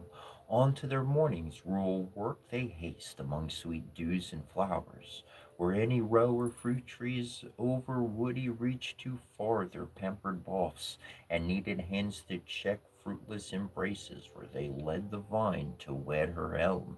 She spoused about him twines her marriageable arms, and with her brings her dower the adopted clusters to adorn his barren leaves.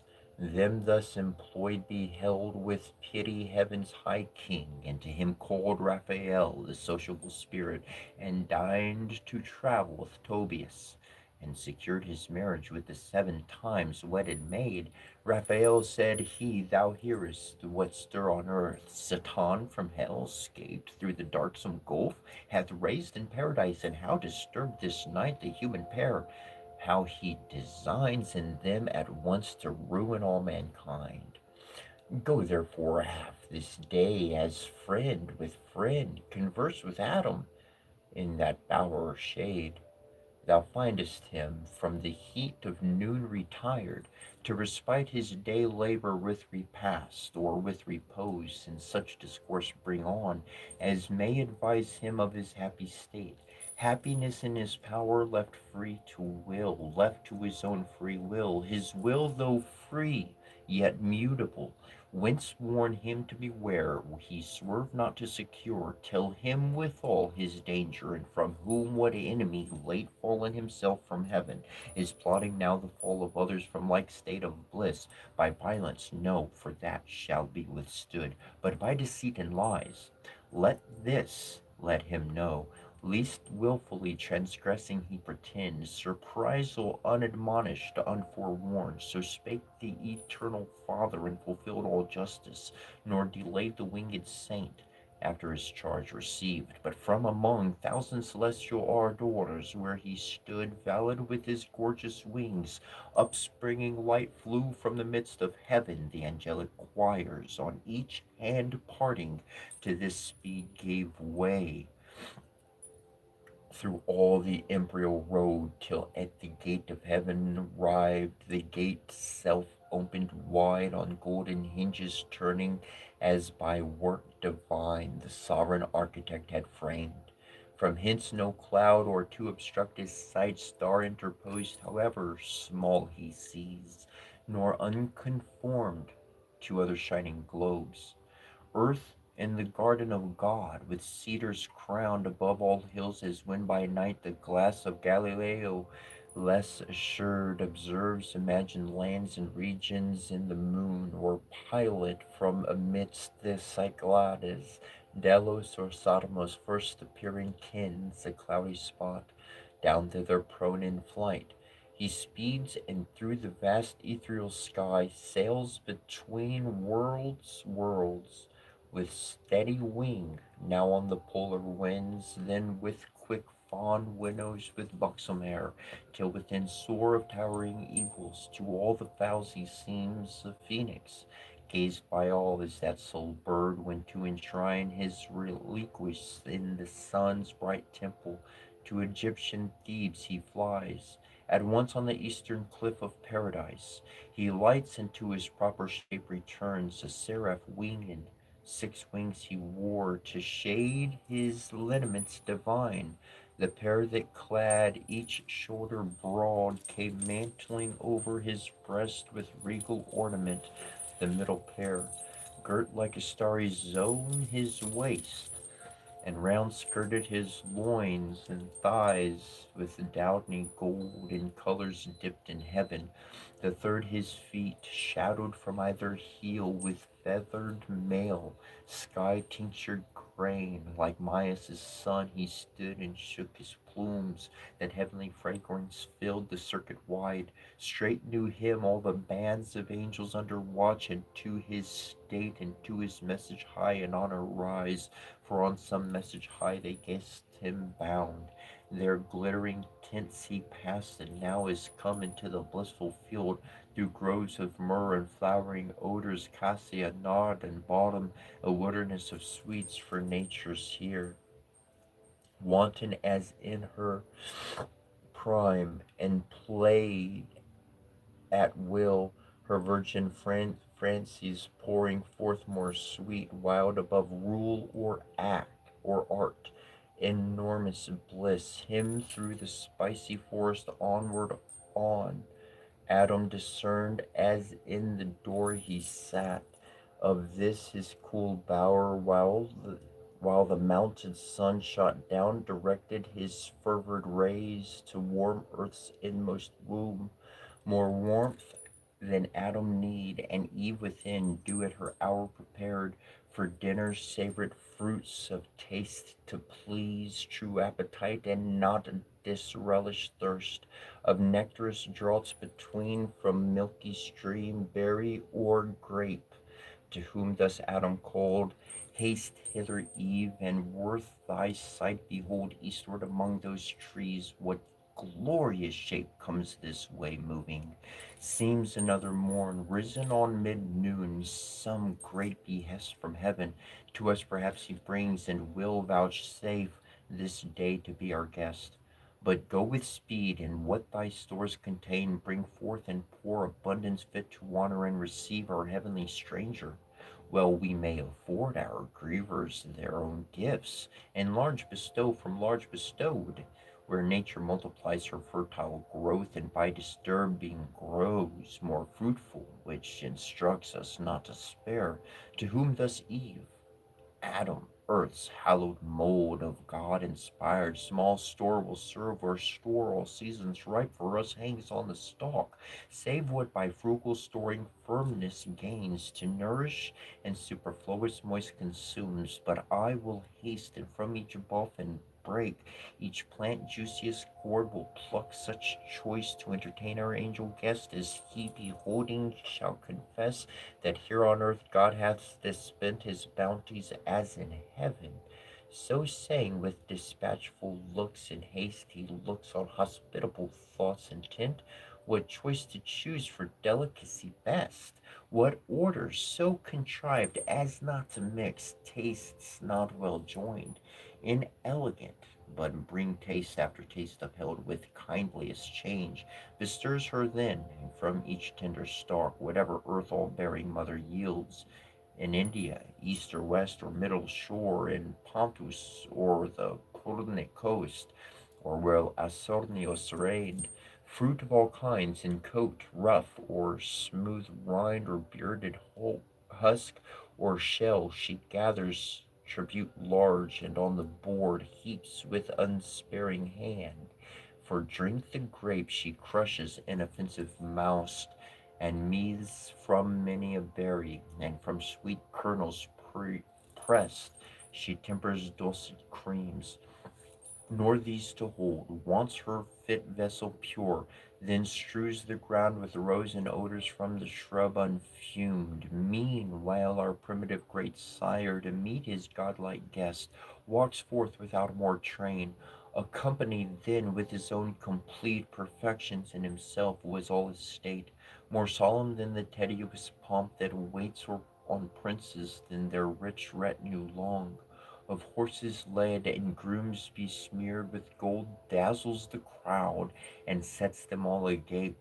Near his presence, Adam, though not awed, yet with submiss approach, with reverence and meek, as to a superior nature bowing low, thus said, native of heaven, nor other place, none can the heavens such glorious shape contain, since by descending from the thrones above those happy places thou hast died a while to want and honor these, vouchsafe with us two only, who yet by sovereign gift possess the spacious ground in yonder shady bower to rest, and what the garden choicest bears to sit and taste, till this meridian heat be over and the sun more cool decline, whom thus the angelic virtue answered mild. Adam, I therefore came, nor art thou such created, or such place haste here to dwell, as my not oft invite those spirits of heaven to visit thee. Lead on then where thy bower overshades, for these mid hours till evening rise I have at will. So to the sylvan lodge they came, that like Polmornas arbor smiled with florets deck and fragrant smells. But Eve undecked, save with herself more lovely fair than would nymph or the fairest goddess feigned. Of three that in Mount Ida naked strove, stood to entertain her guest from heaven. No veil she needed, virtue proof, no thought infirm altered her cheek, on whom the angel Hail bestowed her holy salutation, used long after to blessed Mary's second Eve. Hail, Mother of mankind, whose fruitful womb shall fill the world, nor more numerous with thy sons than with those various fruits the trees of God have heaped this table. Raised of grassy turf their table round, and on her ample square from side to side, all autumn piled, though spring and autumn had danced hand in hand, in wild discourse they hold, no fear lest dinner cool. Then thus began our author. Heavenly stranger, please take to taste these bounties which our nourisher, from whom all perfect good unmeasured out descends, to us for food and for delight hath caused the earth to yield unsavory food perhaps to spiritual natures.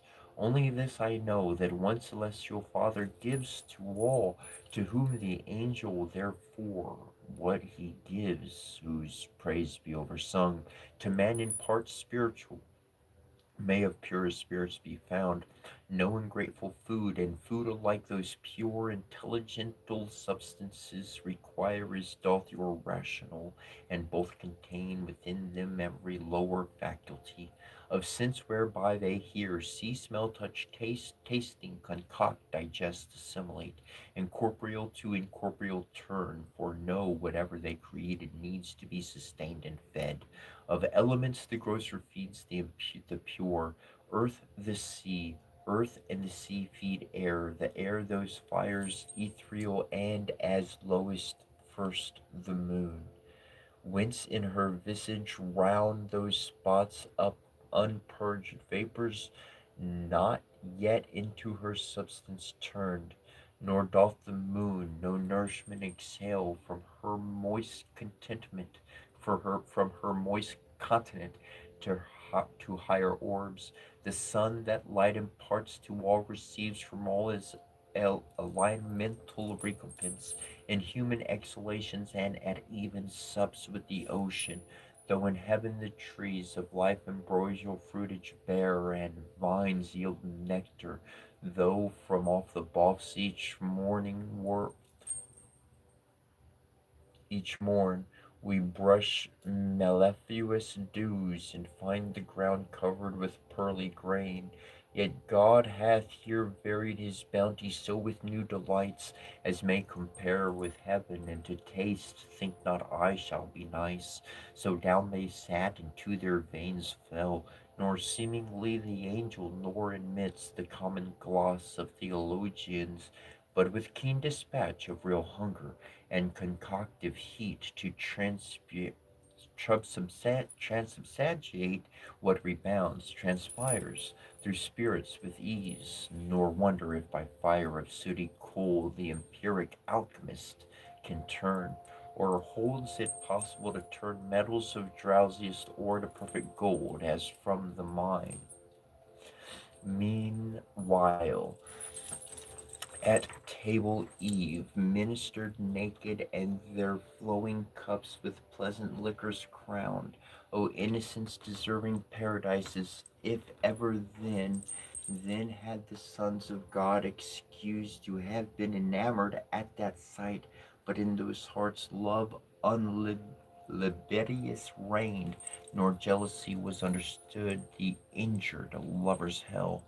Thus, when the meats drinks they had sufficed,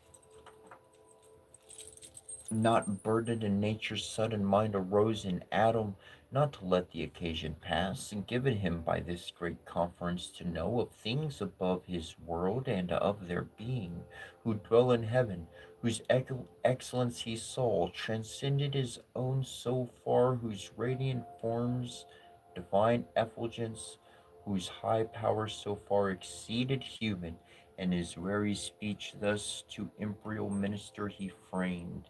Inhabitant with God, now know I well thy favor in this honor done to man, under whose lowly roof thou hast vouchsafed to enter, and these earthly fruits to taste. Food not of angels, yet accepted so, that as that more willingly thou couldst not seem at heaven's high feast to have fed. Yet what compare? To whom the winged hierarch replied, O Adam, one Almighty is, from whom all things proceed, and up to whom return, if not depraved from good, created all, such to perfection, one first matter, all endued with various forms, various degrees of substance, and in things that live, of life, but more refined, more spirituous and pure, is nearer to him placid, or nearer to him tending, each in their several active spheres assigned, till body up to spirit work in balance, proportion to each kind.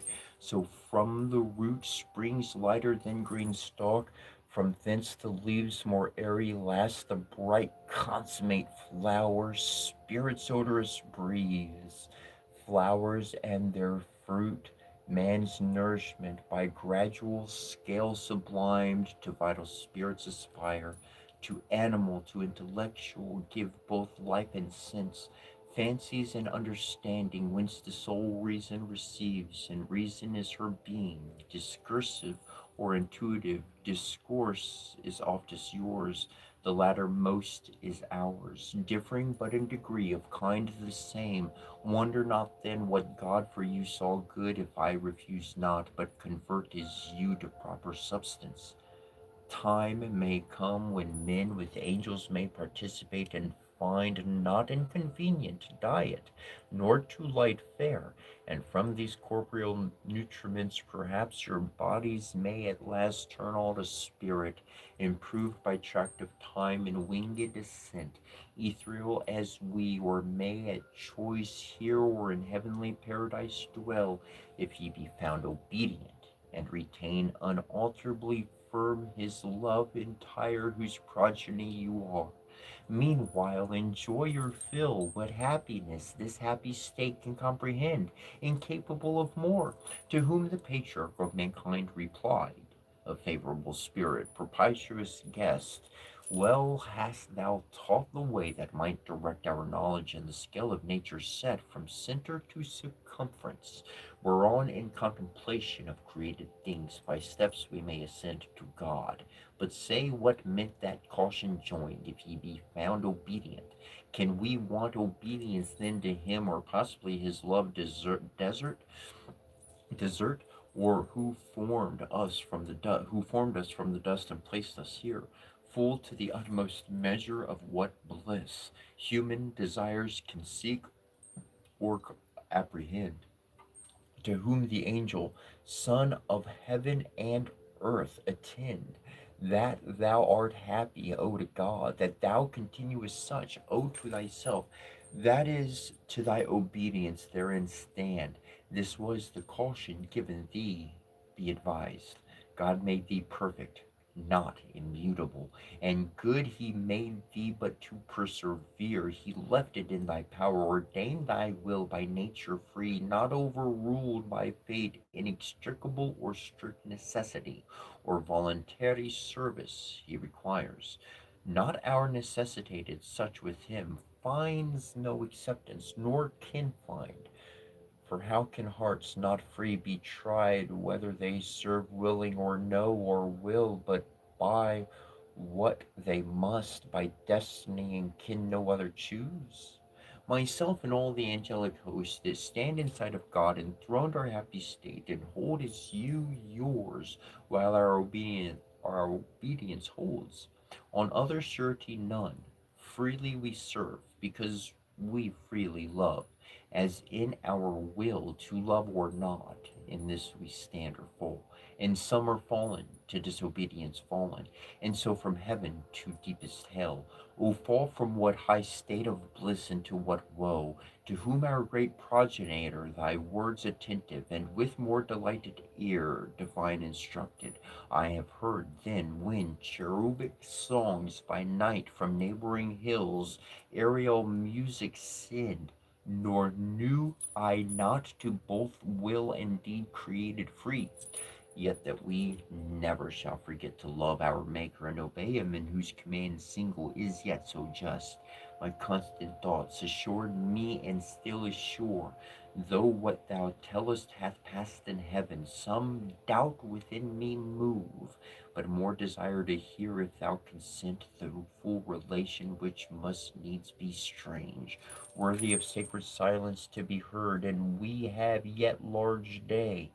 For scarce the sun hath finished half his journey, and scarce begins his other half in the great zone of heaven. Thus Adam made request, and Raphael, after short pause assenting, thus began. High matter thou enjoin'st me, O prime of men, sad task and hard, for how shall I relate to human sense the invisible exploits of warring spirits, how without remorse the ruin of so many glorious once, the perfect while they stood, how last unfound the secrets of another world, perhaps not lawful to reveal, yet for thy good this is dispensed, and what surmounts the reach of human sense I shall delineate so, by likening spiritual to corporeal forms, as may express them best. Though, what if earth be but the shadow of heaven, and things therein each to other like? More than on earth is thought.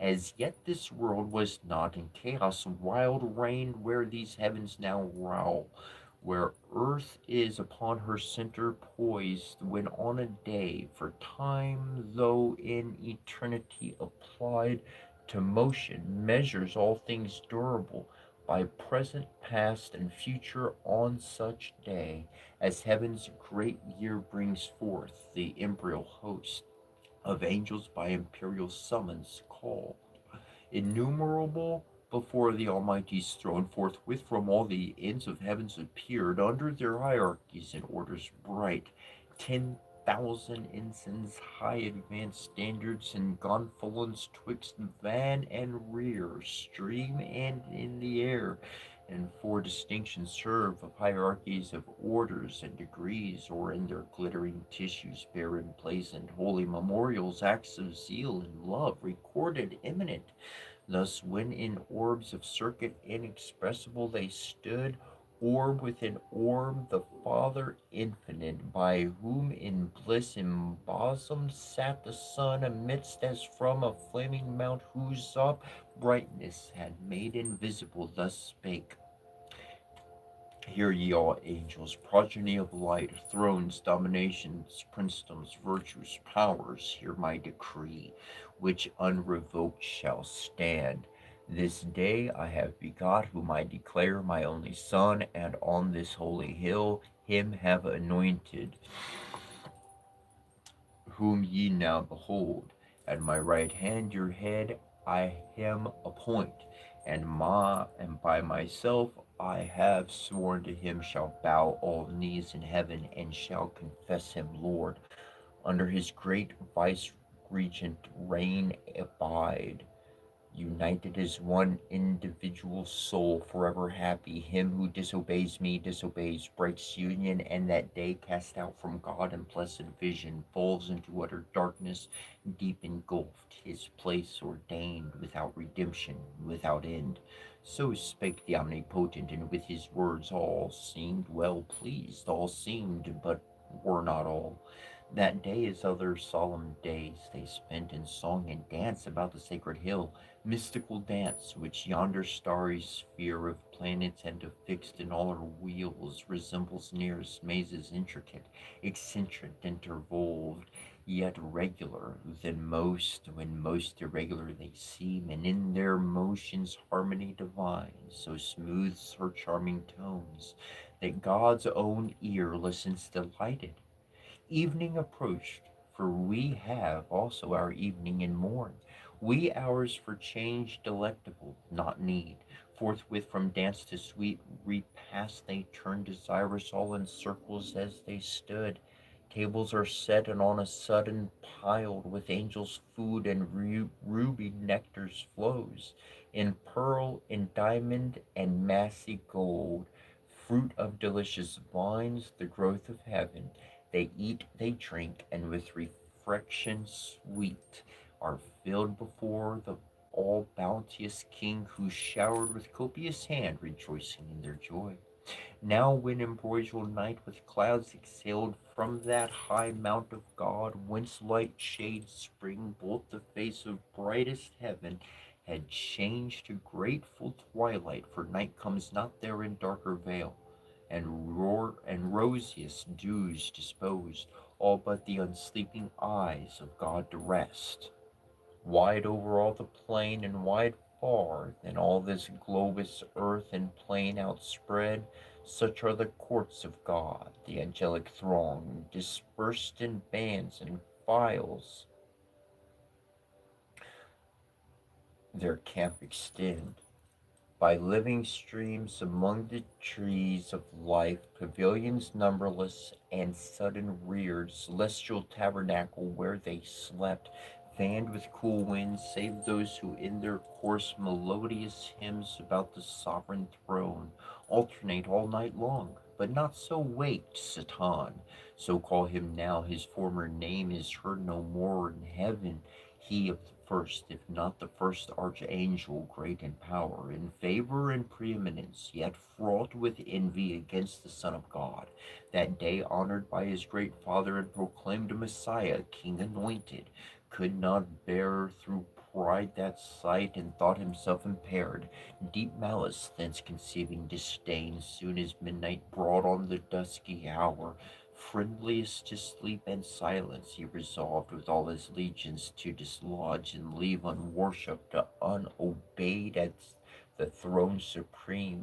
contemptuous, and his next subordinate, awakening thus to him in secret spake, Sleepest thou, companion dear? What sleep can close thy eyelids, and rememberest what decree of yesterday so late hath passed the lips of heaven's Almighty?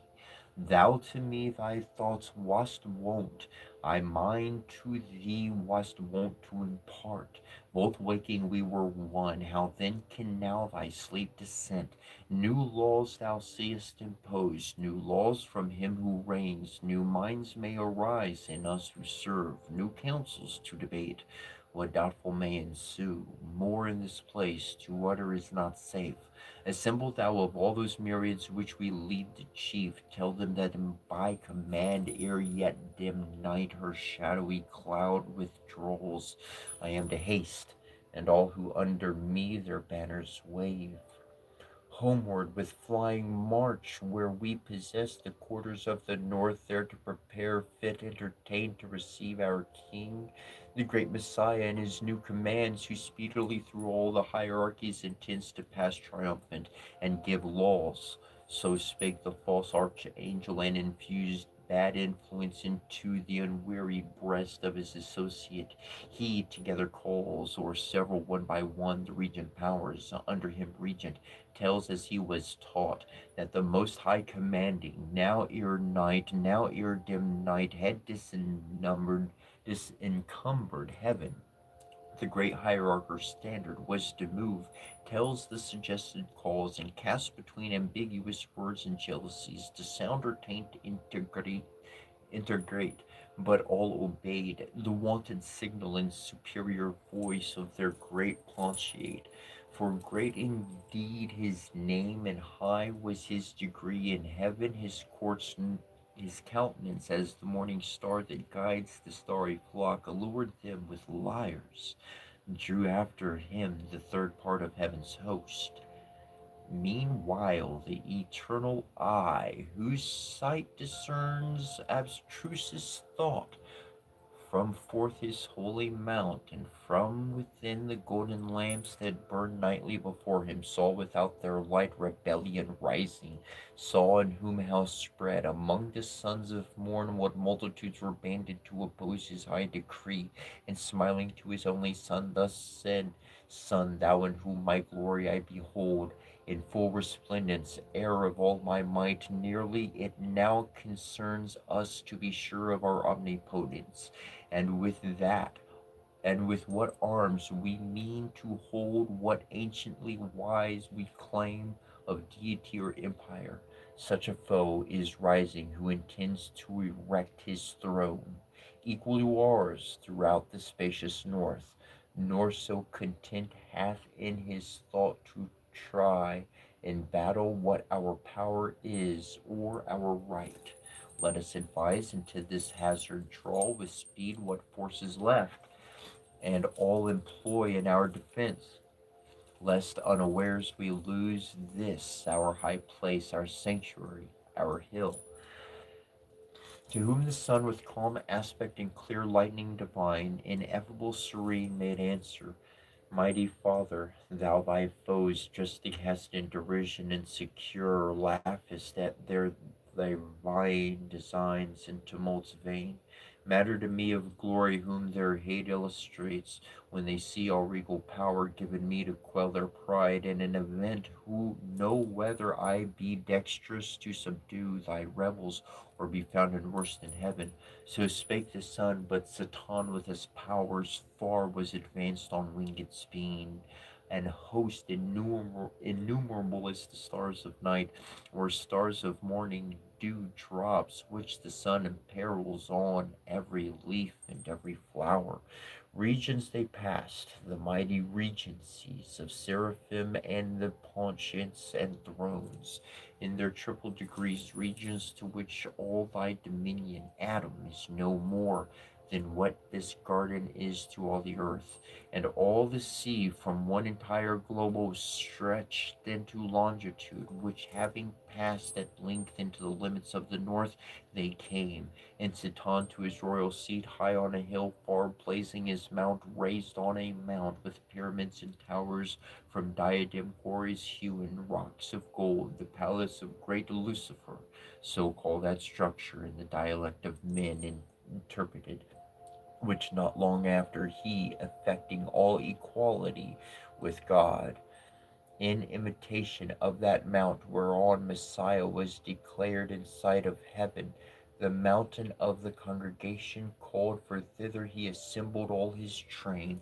pretending so command to consult about the great reception of their king, thither to come, and with calumnious art of counterfeited truth thus held their ears, thrones, dominations, princedoms, virtues, powers, if these magnificent titles yet remain not merely titular, since by decree another now hath to himself engrossed all power, and us eclipsed under the name of King Anointed, for whom all this haste of midnight march and hurried meeting here, this only to consult how we may best with what we may be devised of honors new, receive him coming to receive from us, need tribute yet unpaid, prostration vile, too much to one, but double how endured to one, and to his image now proclaimed? But what if better counsels might erect our minds and teach us to cast off this yoke? Will ye submit your necks and choose to bend the supple knee? Ye will not, if I trust to know ye right, or if ye know yourselves, natives and sons of heaven, possessed before by none, and if not equal law, yet free, equally free, for orders and degrees, jar not with liberty, but will consent. Who can in reason then or right assume monarchy over such as alive by right his equals, if in power and splendor less, in freedom equal? Or can introduce law and edictus, who without law err not, much less for this to be our Lord, and look for adoration to the abuse of those imperiled titles which assert our being ordained to govern, not to serve? Thus far this bold discourse without control had audience, when among the seraphim Abdiel, than whom none with more zeal adored the deity, with divine commands obeyed, stood up, and in a flame of zeal severe, the currents of his fury thus opposed, of argument blasphemous, false, and proud, words which no ear ever to hear in heaven expected, least of all from thee, ingrate, and place thyself so high above thy peers, canst thou with impious oblique condemn the just decree of God, pronounced and sworn that to his only Son, by right endued with regal sceptre, every soul in heaven shall bend the knee, and in that honor do confess him rightful king? Unjust thou sayest, flatly unjust, to bind with laws the free, and equal over equals to let reign, one over all with unsucceeded power. Shalt thou give law to God? Shalt thou dispute with him the points of liberty, who made thee what thou art, formed the powers of heaven such as he pleased, and circumscribed their being? Yet by experience taught we know how good, and of our good, and of our dignity, how provident he is, how far from thought to make us less, bent rather to exalt our happy state under one head, more near united. But to grant it the unjust, that equal over equals monarch reign, thyself, though great glorious, dost thou count, or all angelic nature joined in one, equal to him begotten Son, by whom, as by his word, the mighty Father made all things, even thee and all the spirits of heaven, by him created in their bright degrees, crowned them with glory, to their glory named thrones, domination, princedoms, virtues, powers, essential powers, nor by his reign obscured, but more illustrious made, since he had one of our number thus reduced, becomes his laws our laws. All honor to him done return our own. Cease then to this impious rage, and tempt not these, but hast to appease the incensed Father and the incensed Son, while pardon may be found in time besought.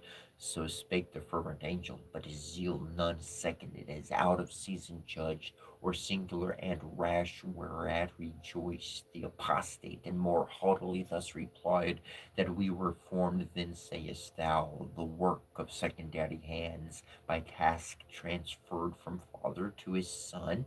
Strange point and new, doctrine which we would know whence learned, whom when this creation what when then whom when this creation was, rememberest thou thy making, while the Maker gave thee being? We know no time when we were not as now, no none before us, self begot, self raised by our own quickening power, when fatal course hath circled his full orb, the birth mature of this our native heaven, ethereal sons, or puissance is our own right hand, shall teach us highest deeds, by proof to try who is our equal. Then thou shalt behold whether by supplication we intend address, and to be girt the almighty throne, beseeching or besieging. This report, these tidings carry to the anointed king, and fly, or evil intercept thy flight.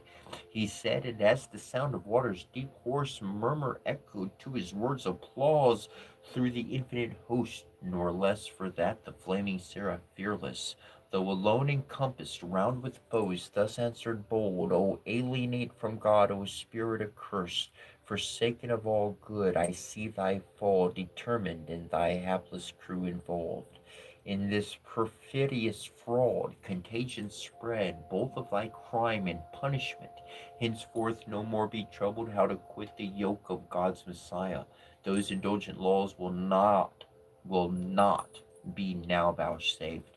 Other decrees against thee are gone forth without recall. That golden scepter which thou didst reject is now an iron rod to bruise and break thy disobedience. Well thou didst advise, yet not for thy advice or threats I fly these wicked tents devoted, lest the wrath impendent raging into sudden flame distinguish not.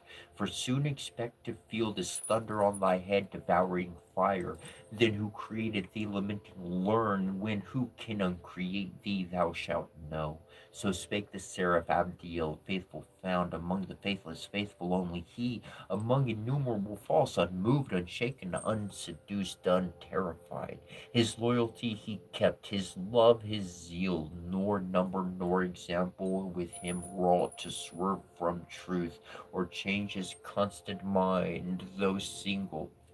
From amidst them forth he passed, long way foe, hostile scorn, which he sustained, superior, nor of violence feared aught, and with retorted scorn his back he turned on those proud towers to swift destruction doomed. And thus ends the fifth book. I'll take a break before we jump into the sixth book of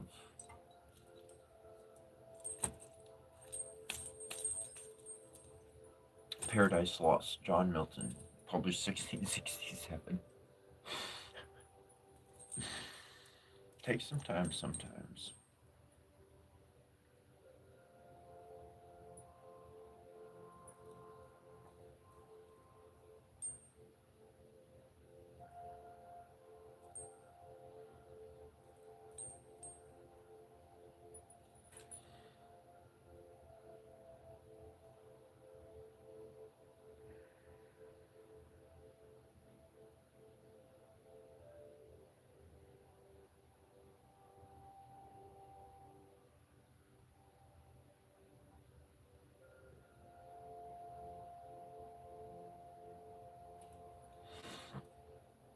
That's okay. Machinery.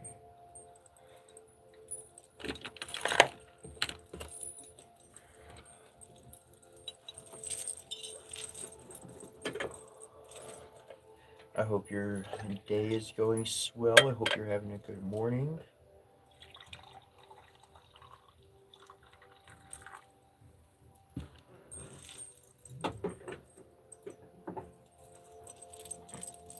I love you.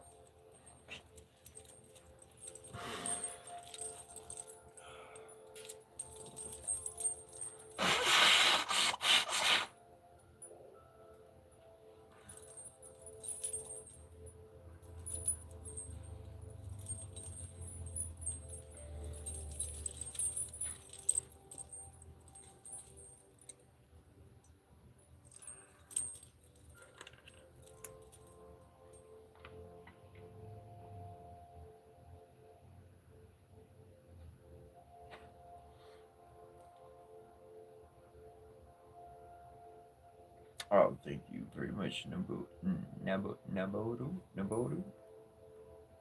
I want to say Nibiru, but it's like Naboo, but Nabur, Nabur. What's up, Black Bloom?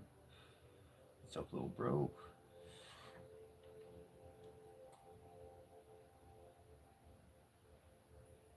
Man, my brother would come around and he had his car. He tried to show me how to work on a car, and I'm like, I don't know, my brain just don't.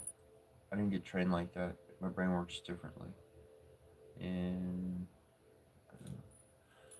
my brother, he worked with models, and like I remember he did this X-wing. He had this not X-wing. He had a Millennium Falcon. It was fucking huge, dude. It was big, and it was a model, like tiny little pieces and he put that whole thing together. I remember seeing the thing. I was just like, dang, how'd you even? It was amazing, and it's kind of like the importance of like certain gifts. Like seemingly like out of the blue gifts, but like certain gifts and experiences really lets a young mind kind of open up to what ability they're going to have in the future. And to me, that's a parent. Any real parent is going to pass on an ability to their child so that they can go out into the world and they can CYA, they can make ends meet. They could do more than that. They could build something out of nothing. They got an ability where they're always going to be able to make some money, whatever it is. They're going to be part of the community. They're going to fit in. They got something the world needs. And to all of us, imparting whatever we can into each other. So thanks for sharing all about that for Second Kings and Stephen and others.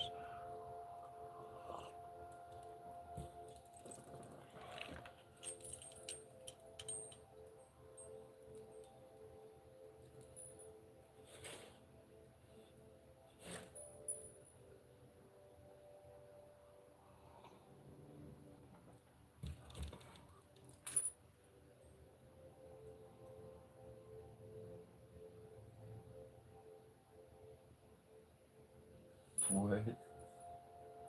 Forsaken King, get the sage out. You got a ghost that had been flashing us every so often. What? Are you like joking? Or.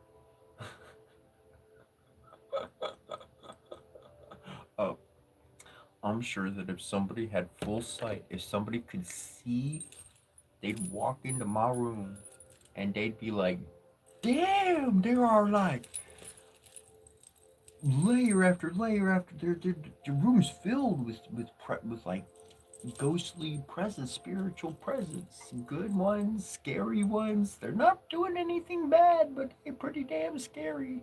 They just kind of on the watch out tower, the lookout tower. If any bad things coming, boom, they're gonna go to town doing that kind of stuff.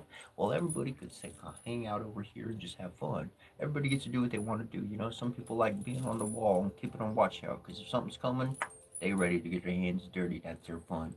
And other people, they want to cook stuff, grow stuff in the garden, and that kind of thing. Community makes laugh.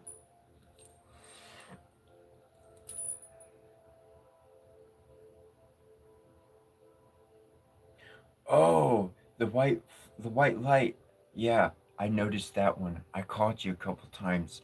Yeah, it happened like at least twice. I noticed it, but mm, I'll expound on that. We're gonna get back to chapter 6 because yesterday we read 3 books, and so today we got one more book to knock out. So if you've been listening to the Paradise Lost, John Milton's Paradise Lost reading, we're gonna get back to that. Give me a few minutes here, like maybe whatever.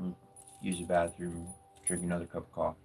We'll get right back to it in a moment. Well, not right back to it, momentarily. Anyways,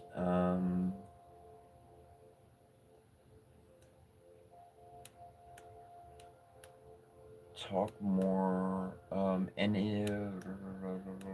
So, yeah, you had multiple bright flashes during the stream. Yup. Um, can I talk a little bit more about the Day of the Dead? Yeah. I'm gonna use about. I'm gonna take a quick leak. I did fill my coffee up. I got coffee, and I'm come back. I'm gonna mention the light. And I'm gonna mention the other and the Day of the Dead. Um, yeah. Be right back.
All right, so let's start with Day of the Dead, because it's kind of cool because we're talking about like flashes of light, and we're also talking about Day of the Dead, something kind of a little bit more dark, one would naturally think.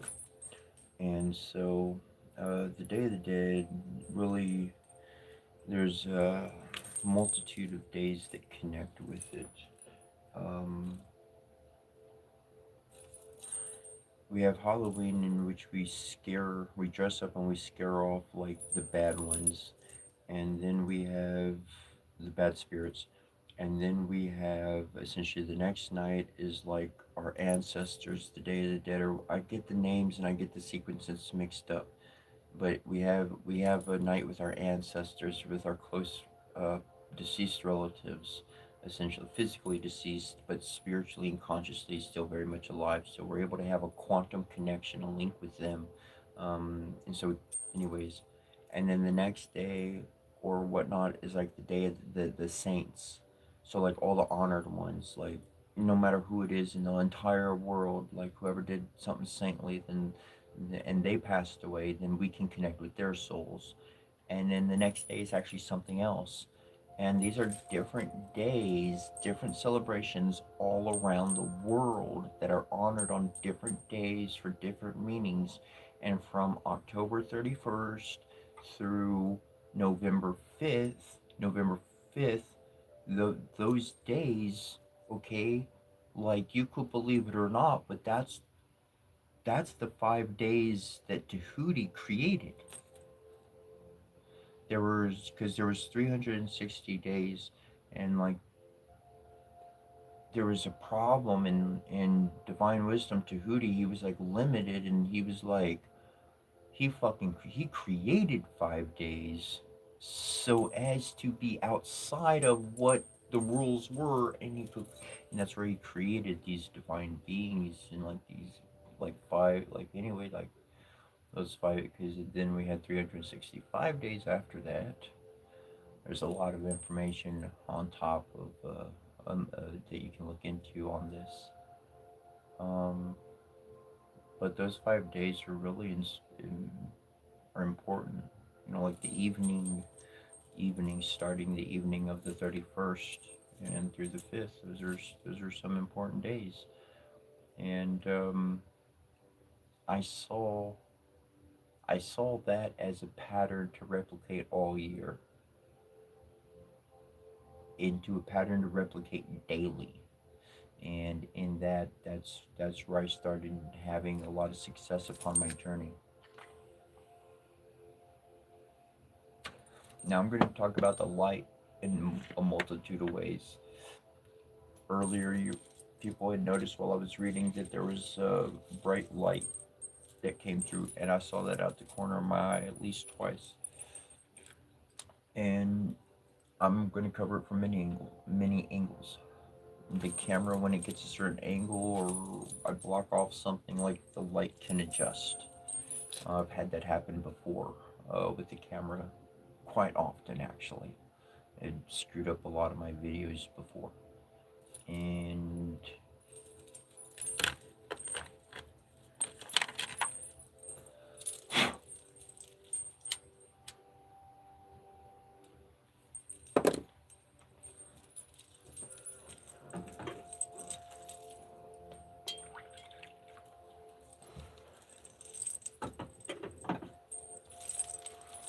what's happening is that it's not just a technological kind of a glitch, but it's being uh, interference is the wrong word,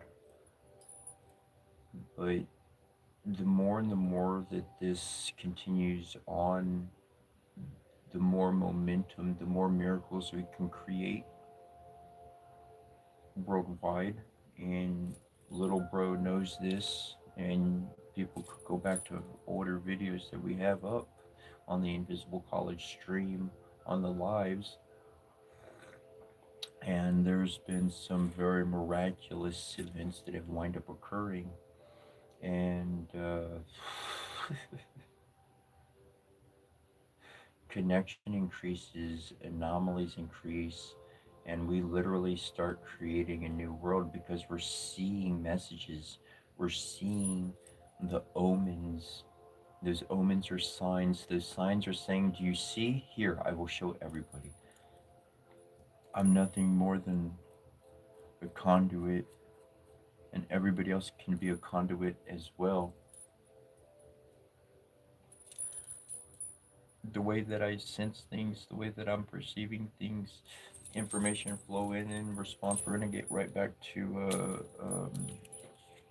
our reading here in just about maybe 3 minutes at the most, 7:40, at the 40-minute mark. But I've seen the positive impact, and I've seen some changes, and we are conduits. And the way it's felt for me is that I'm a conduit for as many divines need to connect and communicate with whoever, ancestral, whatever the case. And there's others out there, like right there with me. Well, we need more. We need more people, because then not so much has to go through a single person. It can be balanced. It can be, everybody can have a gift. This is why I don't want to be a single one at the top. I rather stand at the bottom with everybody else. Because the one at the top, it doesn't make sense to me at all. The burden, the responsibility, the conscious mental capacity alone for all those different subjects and situations and all that shit. Dude, I said it before, and I'm gonna say it again. I'm gonna say it again. I thought about it. If I was the motherfucking president, I'd have around me every single day. We get 3 people of each, so like people don't get overworked or nothing. But if I'm going anywhere and all day, I need a scientist. I need a Democrat, a Republican, the one, the neutral one. I need a religionist. I need a archaeologist. I need a astrologer. I need a one that's actually looking at the stars and all that astrology. All of it, man. I'd be like, is this good? Can we get an opinion from everybody? Oh, that's the okay. Now we can make a proper decision. To see things from every single angle and then make a decision. Not to make a decision from fucking one point of view. That's stupid. That's literally stupid and folly and problematic from one mind alone. And that's not how you run a home. Not a good home. Even mama knows, man. Shit, there's sometimes everything got set up so well, I step out the way. Let somebody else drive the car for a while. Thank you.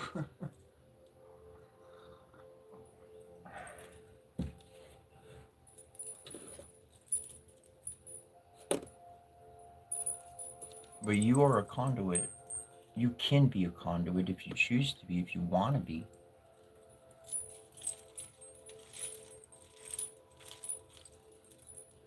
And that's why love's important. And to know yourself. Gong? Yeah, let's do the, 7:40. We'll do the gong, and then we'll start reading. Sounds good. Let me get that set up.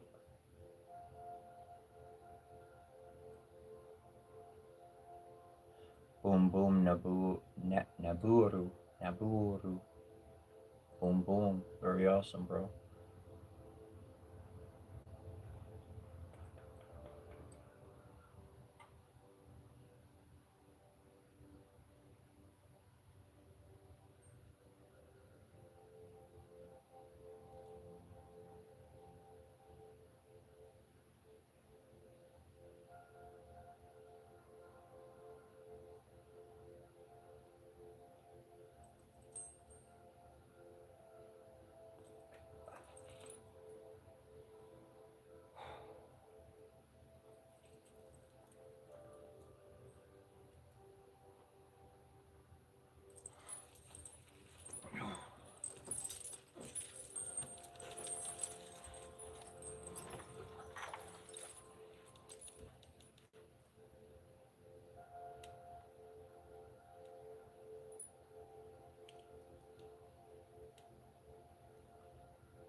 All night the dreadless angel unpursued, though heaven's wide champion held his way, till morn, waked by the circling hours, with rosy hand unbarred the gates of light.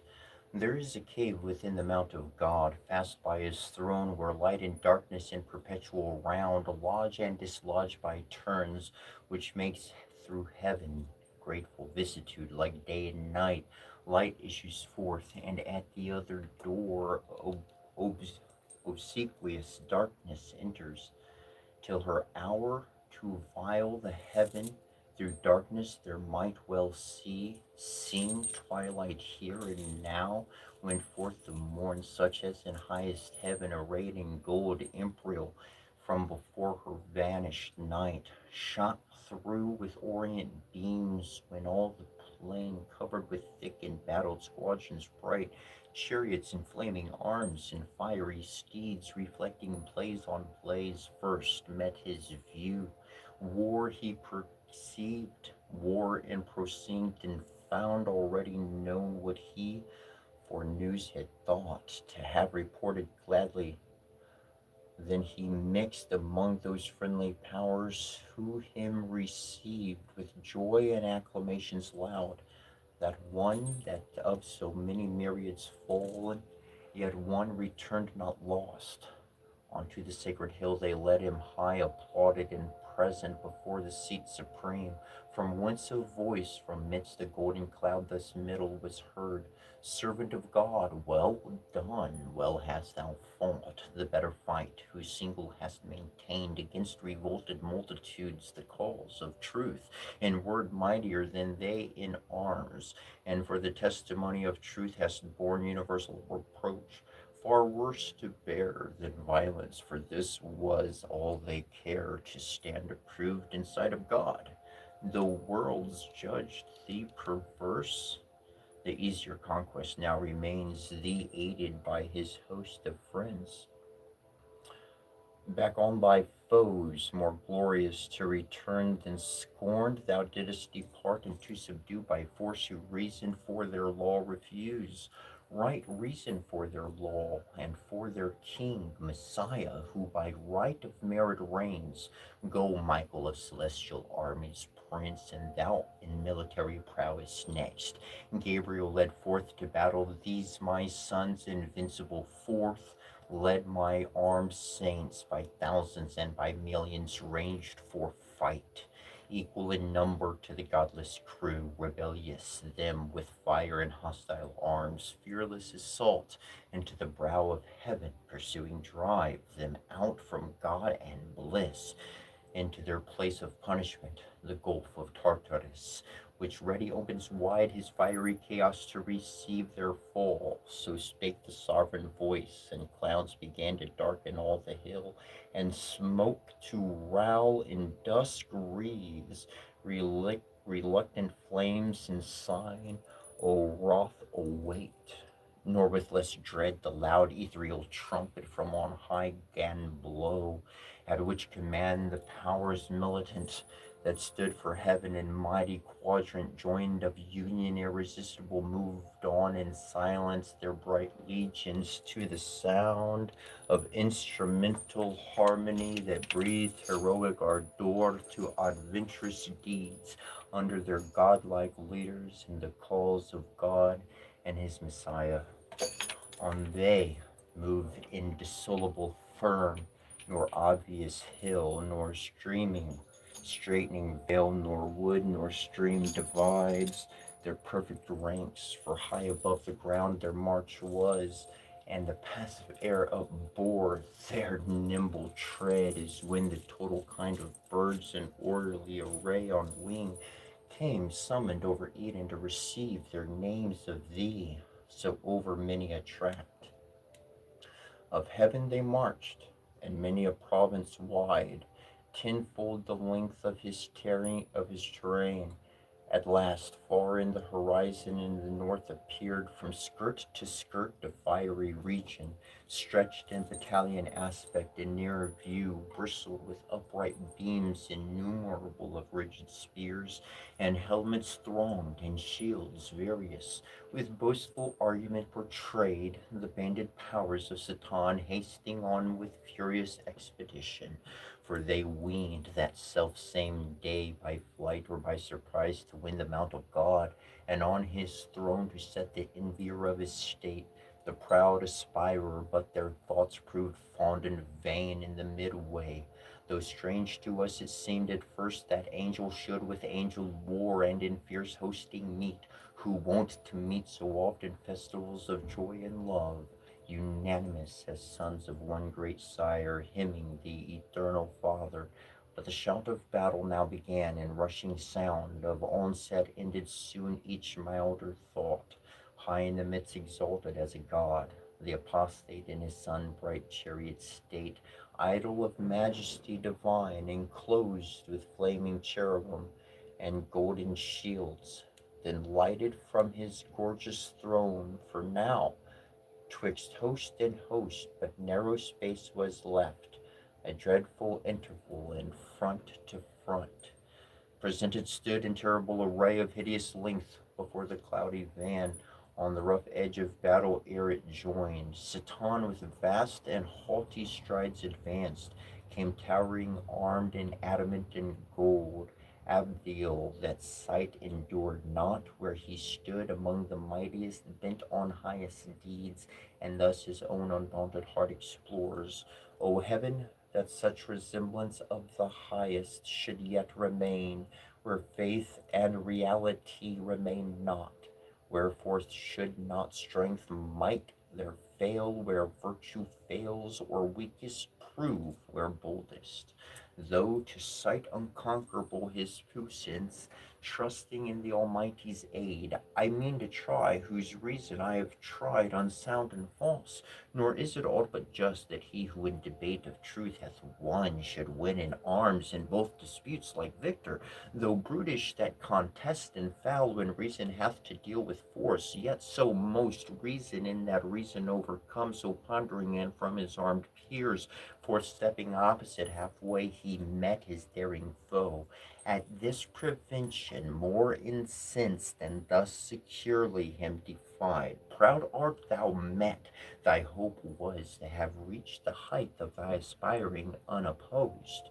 The throne of God unguarded, and his side abandoned at the terror of thy power, O potent tongue, fool, not to think how vain against the omnipotent to rise in arms, who out of smallest things could without end have raised incessant armies to defeat thy folly, or with solitary hand reaching beyond limit, at one blow unaided could have finished thee and whelmed thy legions under darkness.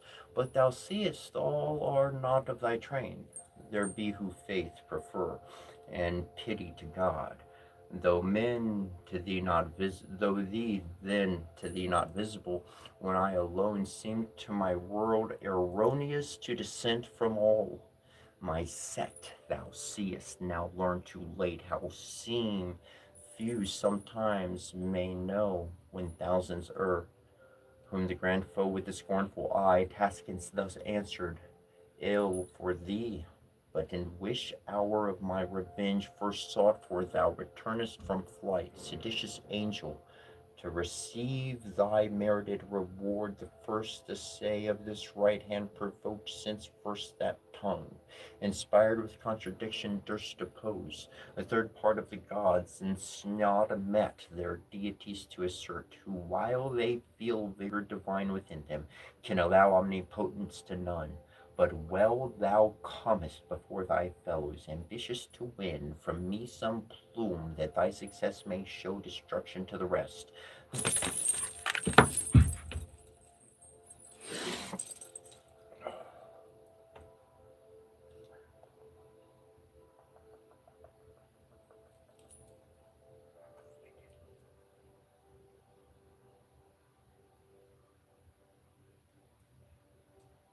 Ministering spirits, trained up in feast and song, such hast thou armed the ministerials of heaven, servile with freedom to contend, as both their deeds compared this day shall prove, to whom in brief thus Abdiel stern replied.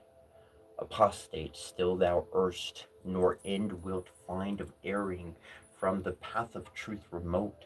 Unjustly thou depravest it with the same of servitude to serve whom God ordains, or nature, God and nature bid the same, when he who rules is worthiest and excels them whom he governs.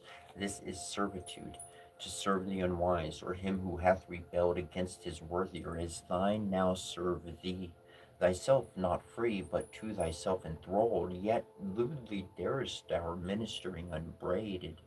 Reign thou in hell, thy kingdom let me serve, in heaven God ever blessed, and his divine behest obeyed, worthiest to be obeyed.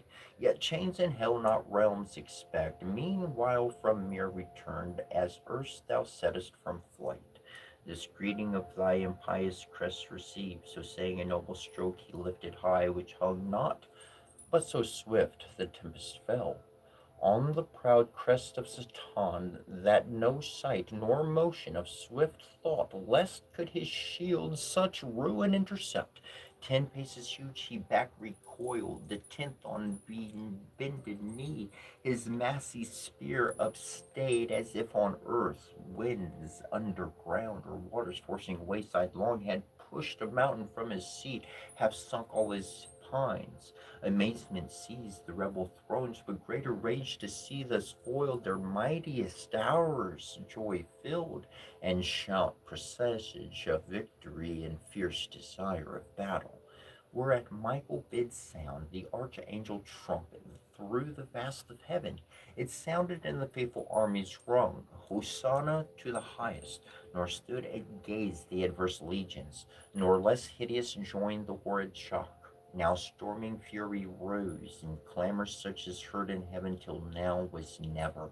Arms on armor clashing braid, horrible discord, and the maddening wheels of brazen chariots raged. Dire was the noise of conflict. Over the head the dismal hiss of fiery darts and flaming volleys flew, and flying vaulted either host with fire sounder, fiery cope together rushed, both battle's main and ruinous assault, and inextinguishable rage. All heaven resounded, and had earth been then, all earth had to her center shook. What wonder? When millions of fierce encountering angels fought on either side, the least of whom could wield these elements and arm him with the force of all their regions. How much more of the power army against army numberless to raise dreadful combustion, warring and disturb, though not destroy, their happy native seat? Had not the eternal King omnipotent from his stronghold of heaven high overruled and limited their might, though numbered such as each divided legion might have seemed a numerous host, in strength each armed hand a legion led in flight, yet leaders seemed each warrior single as in chief, expert when to advance or to stand, or to turn the sway of battle, open when and when to close the ridges of grim war. No thought of flight, none of retreat, no unbecoming deed that argued fear each on himself relied, as only in his arm in the moment lay of victory, deeds of eternal fame, where dawn but infinite, for wide was spread that war in various, sometimes on firm ground, a standing fight, then soaring on main wing, tormented all air seemed then conflicting fire, long time in even scale the battle hung, till Satan, who that day prodigious power had shown, and met in arms no equal ranging through the dire attack of fighting seraphim confused at length, saw where the sword of Michael smote and felled squadrons at once, with huge two-handed sway brandished aloft the horrid edge came down wide, wasting such destruction. To withstand he hasted, and opposed the rocky orb of tenfold adamant, his ample shield of vast circumference.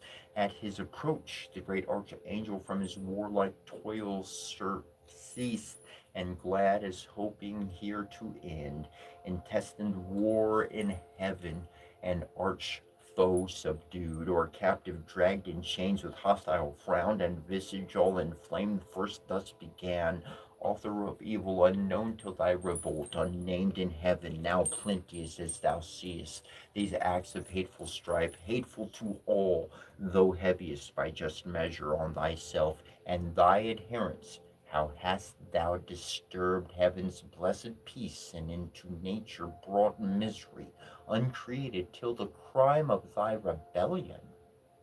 How hast thou instilled thy malice into thousands, once upright and faithful, now proved false?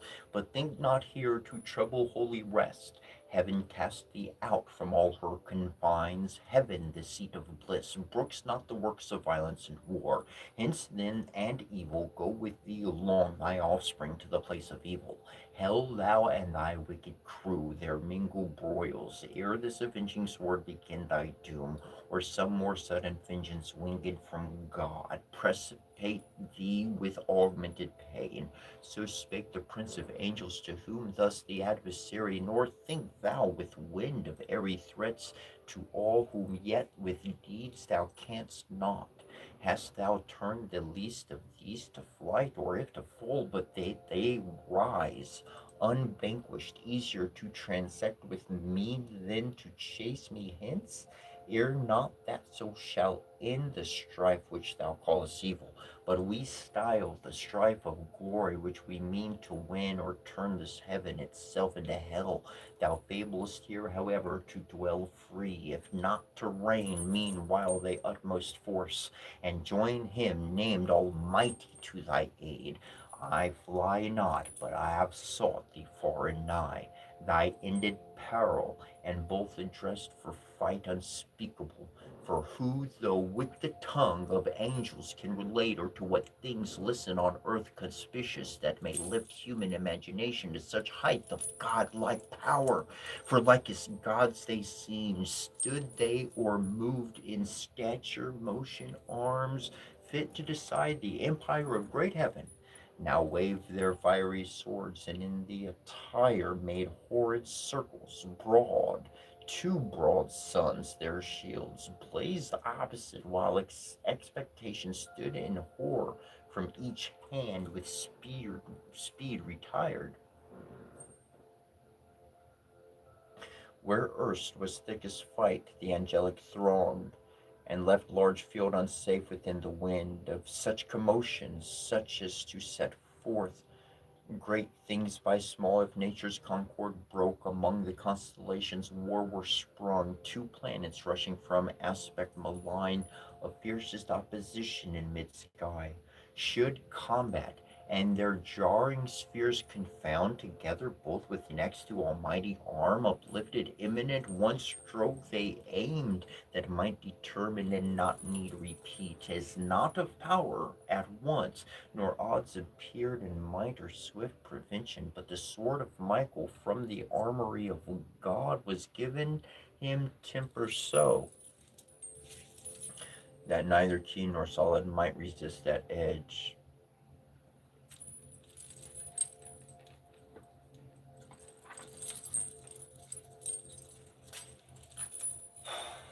It meant that sword of Satan with deep force to smite, descending and in half cut sheer, not stayed, but with swift wheel reverse.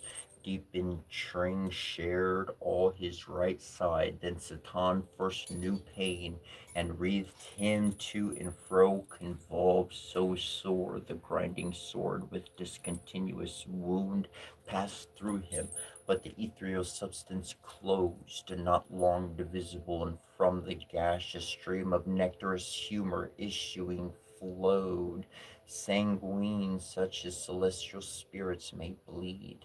And all his armor stained erewhile so bright, forthwith on all sides to his aid was run by angels many and strong, who interposed defense, while others bore him on their shields back to his chariot, where it stood retired from off the files of war, where they him laid, gnashing for anguish and despite and shame to find himself not matchless, and his pride humbled by such rebuke so far beneath. His confidence equal to God in power, yet soon he healed for spirits that live throughout, vital in every part, not as frail man in entrails, heart or head, liver or reins, cannot but by annihilating die, nor in their liquid texture mortal wound receive, nor more than kin to fluid air. All heart they live, all head, all eye, all ear, all intellect, all sense, and as they please, they limn themselves, and color, shape, or size assume as likes them best, condense or rare, meanwhile in other parts like deeds deserve memorial, where the might of Gabriel fought, and with fierce ensigns pierced the deep array of Moloch, furious king, who him defied, and his chariot wheels to drag him bound threatened, nor from the Holy One of heaven refrained his tongue blasphemous, but anon down cloven to the waist with shattered arms and uncouth pain fled bellowing. On each wing Uriel and Raphael was his vaunting foe, though huge and in a rock of diamond armed, vanquished Artemelech and Asmodai, two potent thrones that to be less than gods disdained, but meaner thoughts learned in their flight, mangled with ghastly wounds through plate and mail, nor stood unmindful Abdiel to annoy the atheist crew, but with redoubled blow Ariel and Arioch, when the violence of Ramiel scorched and blasted overthrew. I might relate of thousands and their names eternized here on earth, but those elect angels contend that their fame in heaven seek not the praise of men, the other sort and might, the wondrous and in acts of war, nor of renown less eager, yet by doom, cancelled from heaven and sacred memory, nameless in dark oblivion, let them dwell. For strength from truth divided, and from just, laudable naught merits but dispraise, and ignominy yet to glory aspires, vain glorious, and through infamy seeks fame. Therefore eternal silence be their doom. And now their mightiest quailed, the battle swerved, with many in road gore, deformed rout entered, and found disordered all the ground, with shivered armor strown, and on a heap chariot and charioteer lay overturned, and fiery foaming steeds but stood, recoiled, overwearied, through the faint Satanic host, defensive scarce, or with pale fear surprised. Then first with fear surprised the sense of pain fled ignominious to such evil brought by sin of disobedience, till that hour not liable to fear or flight or pain, far otherwise the inviolable saints in cubic phalanx from advancing entirety, invulnerable, impenetrably armed, such high advantages their innocence gave them above their foes, not to have sinned and not to have disobeyed. In fight they stood unwearied, unobnoxious to be pained by wound, though from their place by violence moved. Now night her course began, and over heaven, inducing darkness, grateful truce imposed, in silence on the odious din of war. Under her cloud the covert both retired, victor and vanquished. On the foughten field Michael and his angels prevalent, encamping placed in guard their watches round, cherubic waving fires. On the other part, Satan, with his rebellious disappeared, far in the dark dislodged and void of rest, his conscience to counsel called by night, and in the midst thus undismayed began. O now in danger tried, now known in arms, not to be overpowered, companions dear, found worthy not to liberate alone. Too mean pretense, but what we more affect, honor, dominion, glory, and renown, who have sustained one day in doubtful fight. And if one day, why not eternal days? What heavens the Lord had powerfulest to send against us from about his throne, and judge sufficient to subdue us to his will, but proves not so.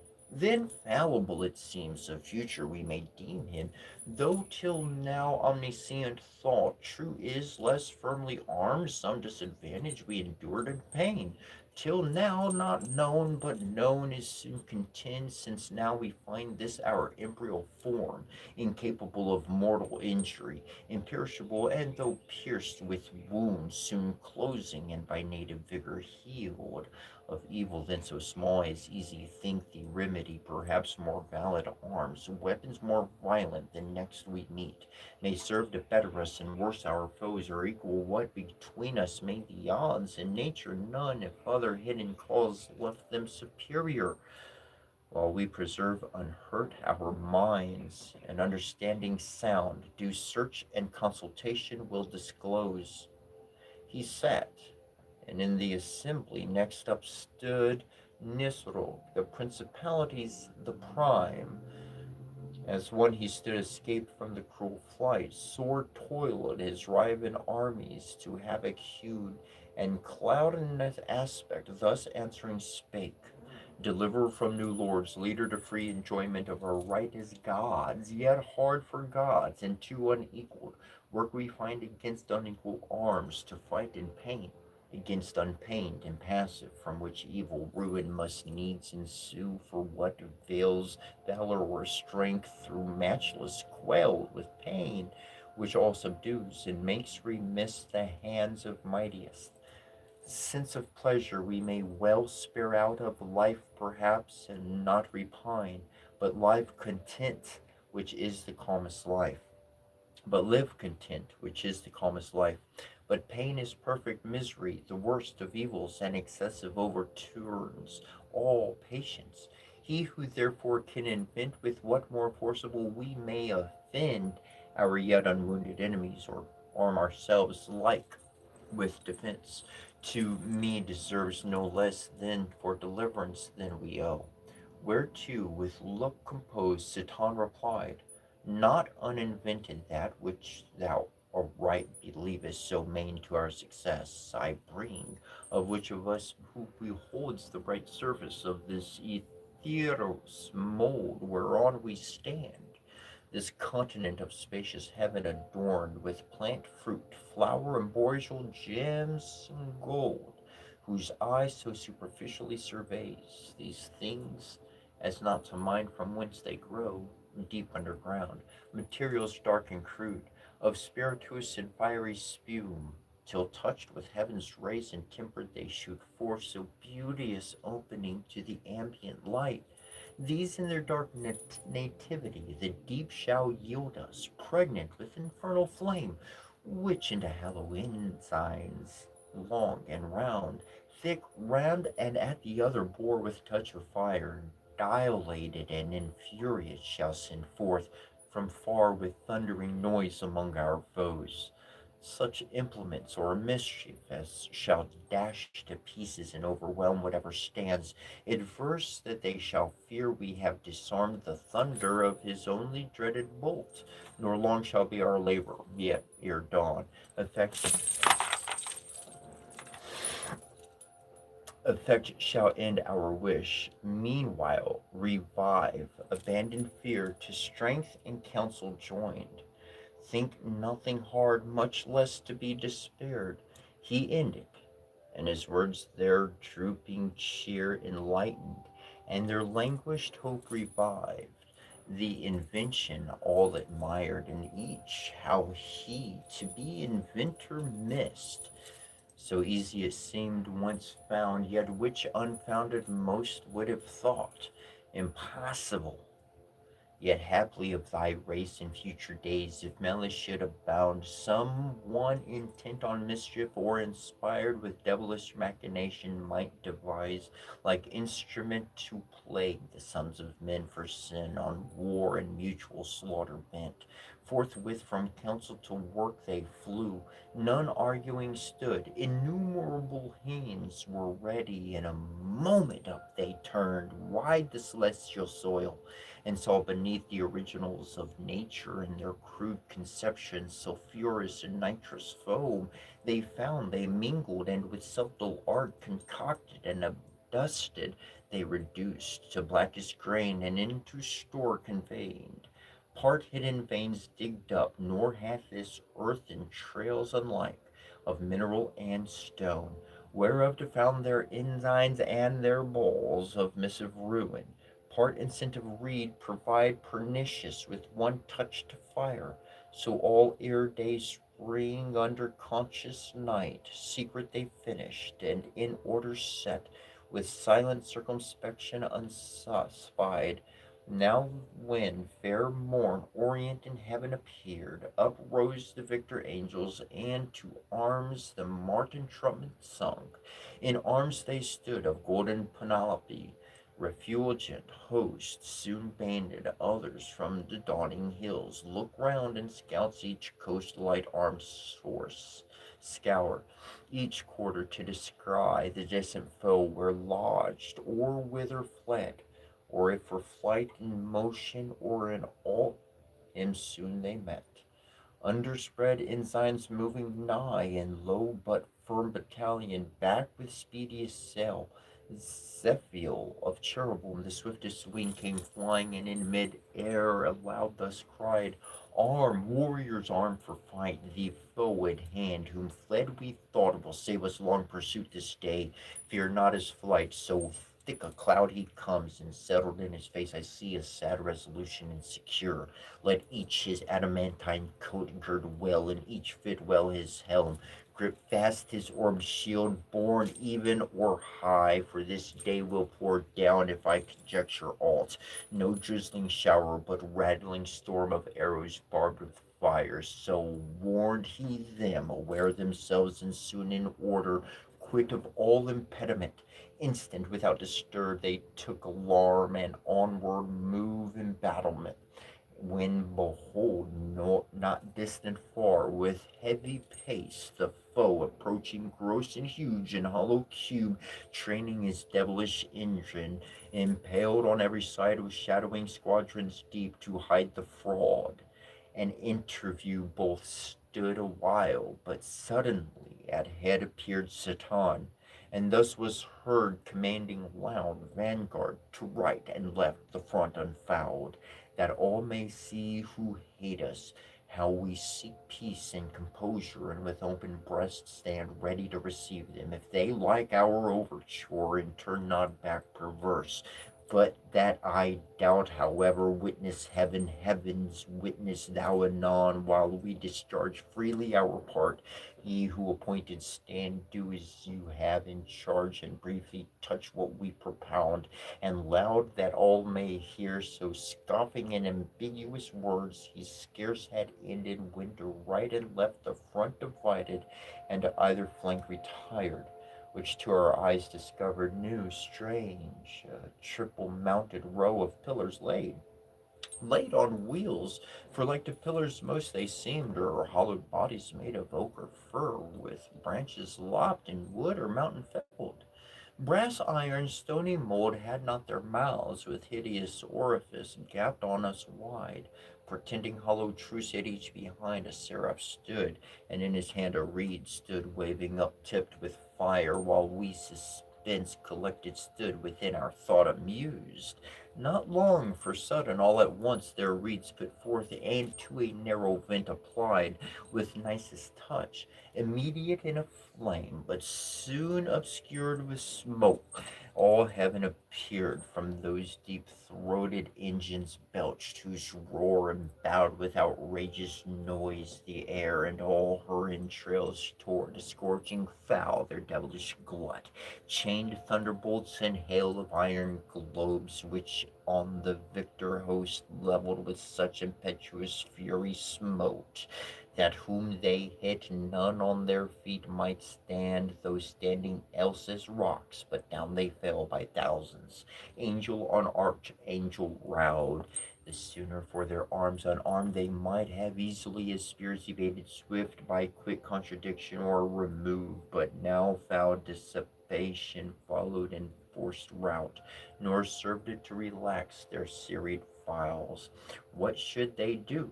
If on they rushed, repulse, repeated, and indecent overthrow, doubled would render them yet more despised, and to their foes a laughter, for in their view stood ranked of seraphim another row, in posture to dispode their second tire of thunder, black defeated to return. They worse abhorred. Satan beheld their plight, and to his mates thus in derision called, O fiends, why come not on these victors proud, ere while they fierce were coming?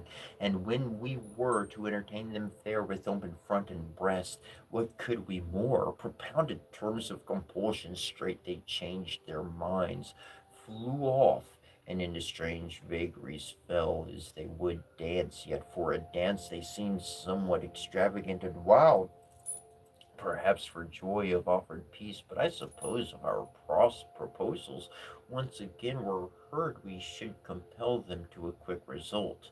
To whom thus Belial, in like Gamazin mood, leader, the terms we sent were terms of weight, of hard contents and full of force, urged home, such as we might perceive, amused them all, and stumbled many who receives them right, had need from head to foot well understand, not understood as gift they have besides, they show us when our foes walk not upright.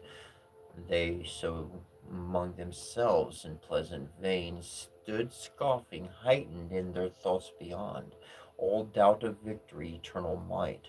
To match with their inventions they presumed so easy, and of this thunder made a scorn, and all his host derided, while they stood a while in trouble.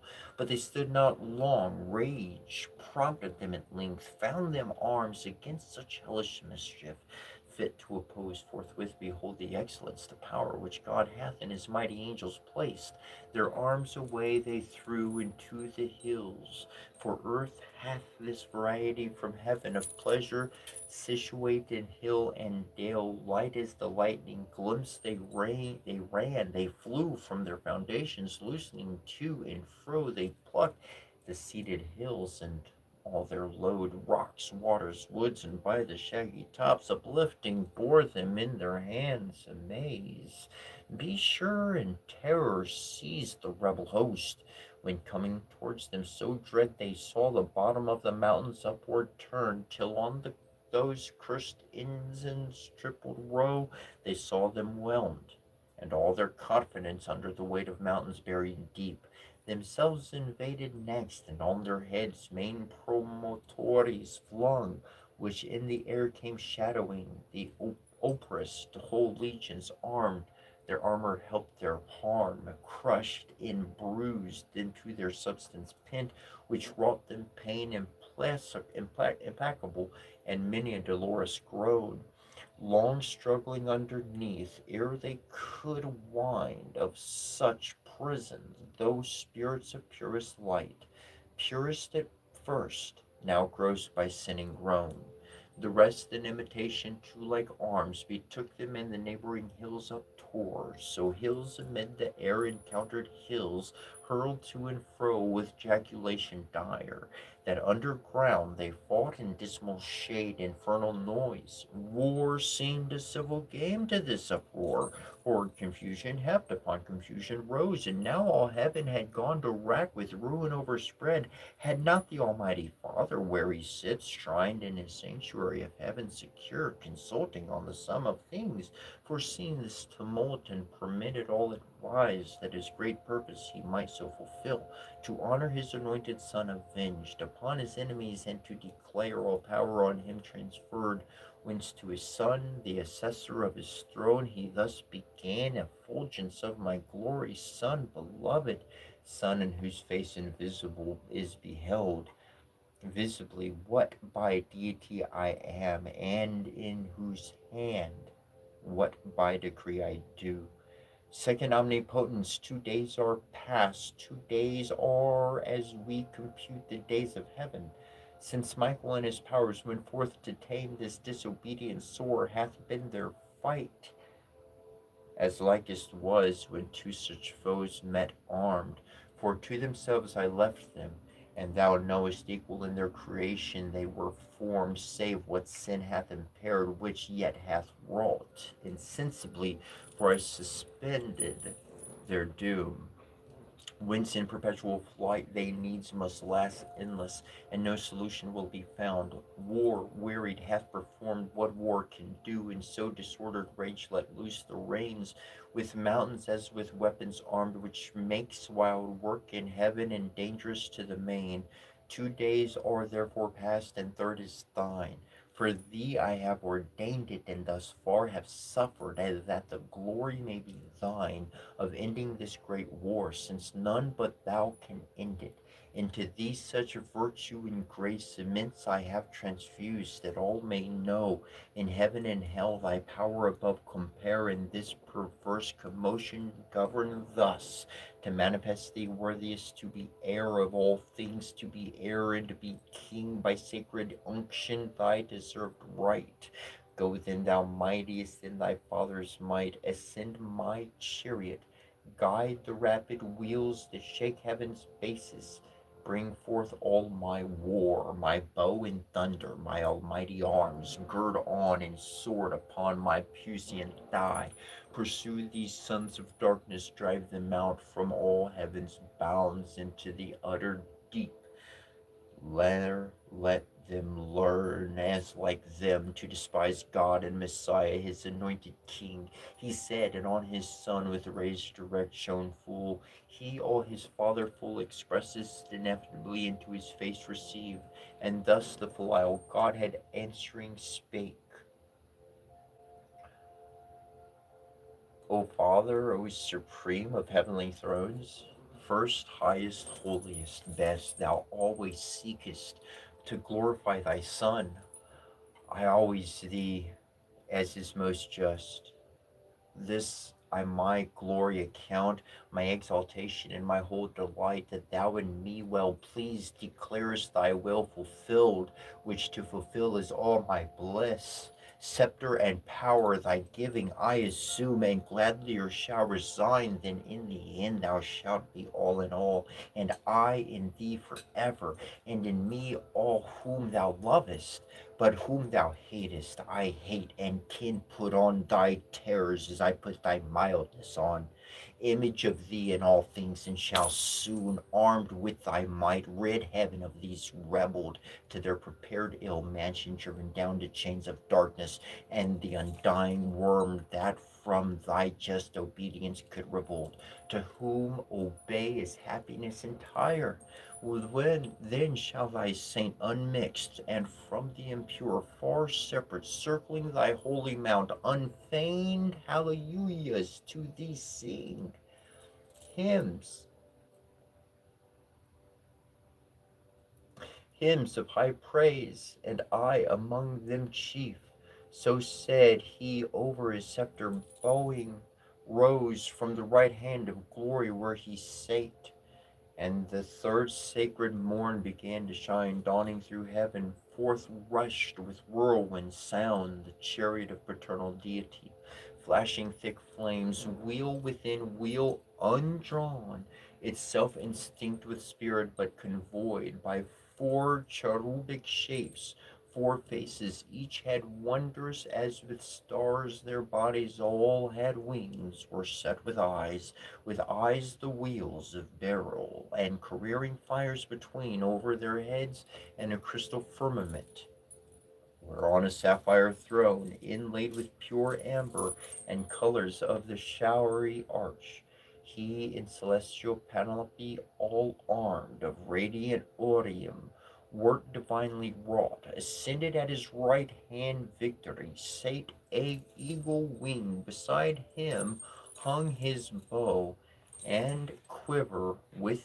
three bolted thunder stored, and from about him fierce effusion round of smoke and bickering flame. The sparkles dire attended with 10,000 saints. He onward came, far off from his coming shone, and 20,000 I there numbered heard. Chariots of God, half on each hands were seen. He on the wings of cherub rode sublime on the crystalline sky, and sapphire throned, illustrious far and wide. But by his own first seen, them unexpected joy surprised, when the great ensign of Messiah blazed aloft by angels borne as sign in heaven, under whose conduct Michael soon reduced his army circumference on either wing under the head of embodied all in one. Before him, power divine his way prepared, at his command the uprooted hill retired. Each to his place, they heard his voice, and went obsequiously. Heaven his wonted face renewed, and with fresh Florence hill and valley smiled. They saw his hapless foes, but stood obdured, and to rebellious fight rallied their powers in insensate hope, conceiving from despair in heavenly spirits could such perverseness dwell, but to conceive the proud what signs avail or wonders move the obdurate to relent.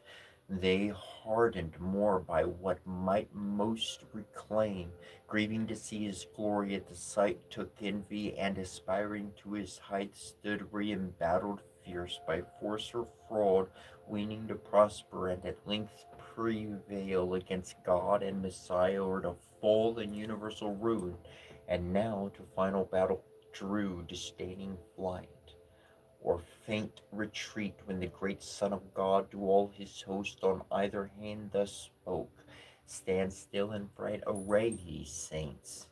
Here stand ye angels armed, this day from battle rest.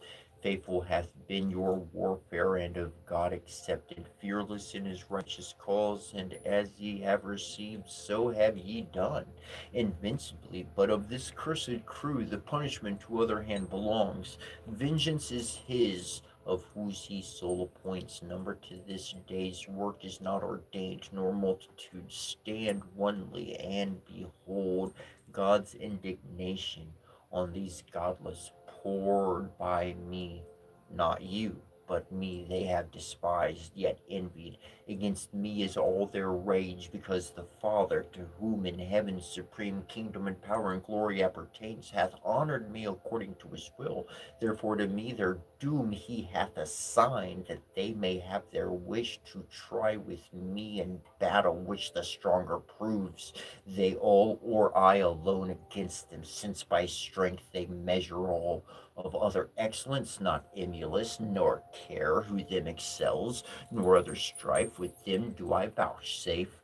So spake the Son, and into terror changed, his countenance too severe to be held, and full of wrath, bent on his enemies. At once the four spread out their starry wings, with dreadful shade contagious, and the orbs of his fierce chariot roared, as with the sound of torrent floods, or of a numerous host.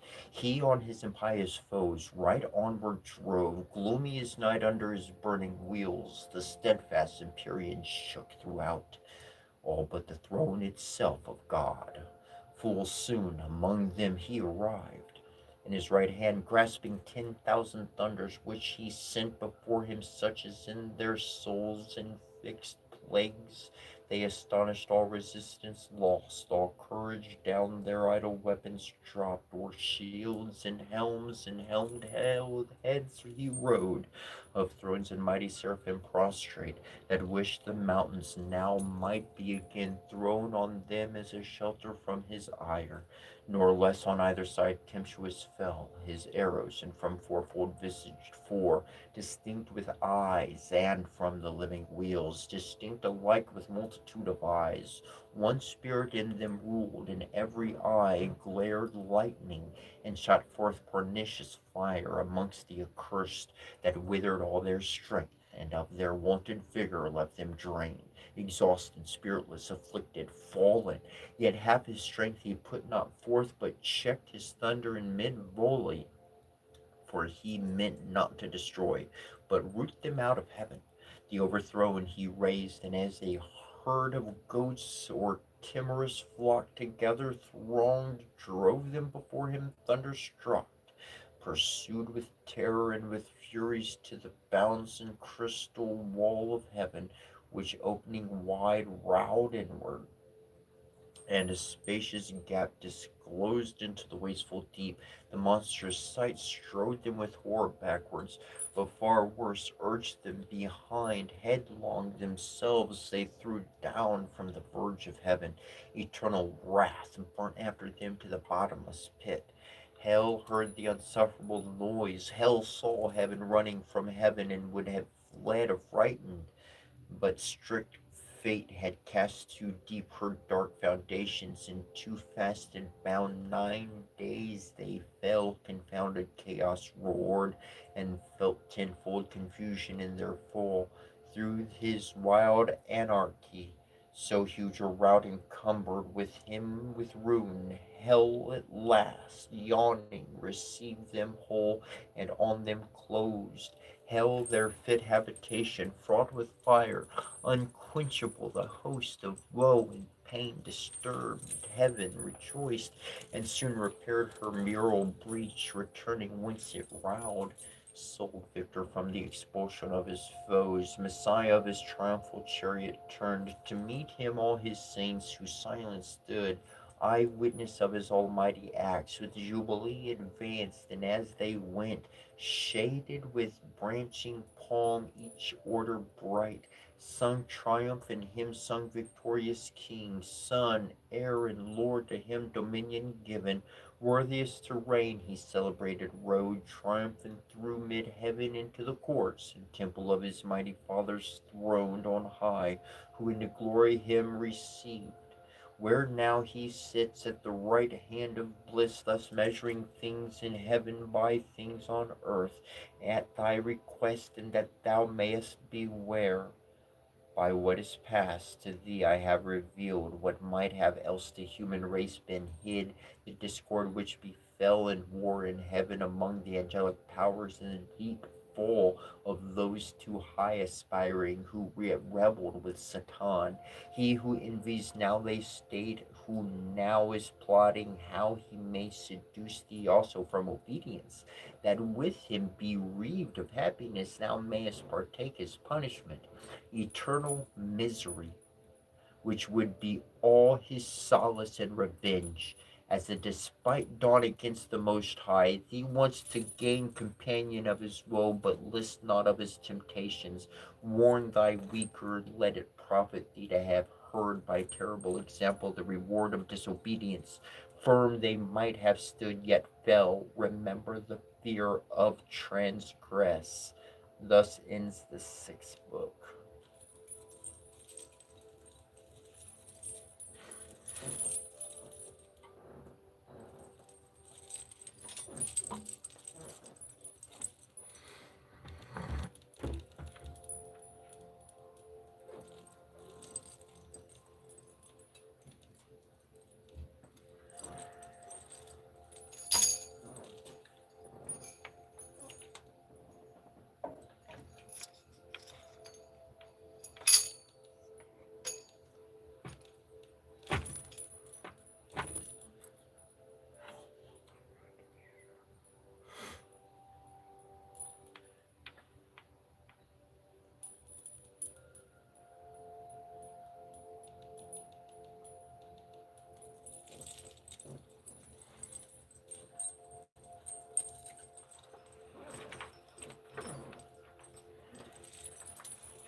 know where my nose is running off to every day.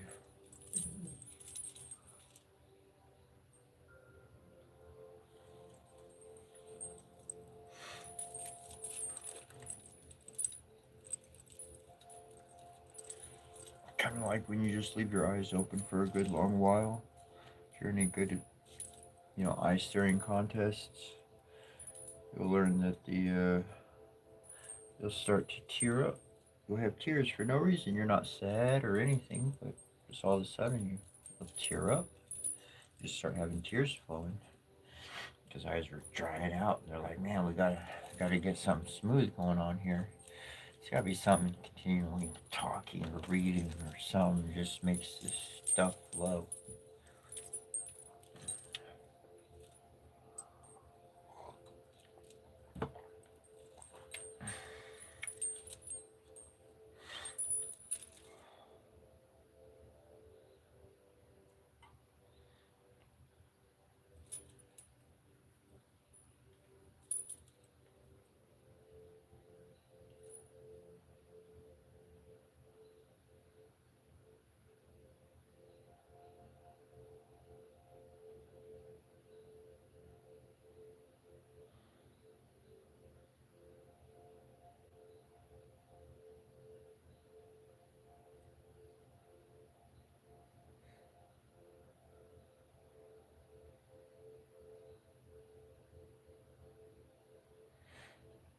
Thanks, James. In Ohio. What? Forsaken Kings, you're in Ohio. That's pretty close to Michigan.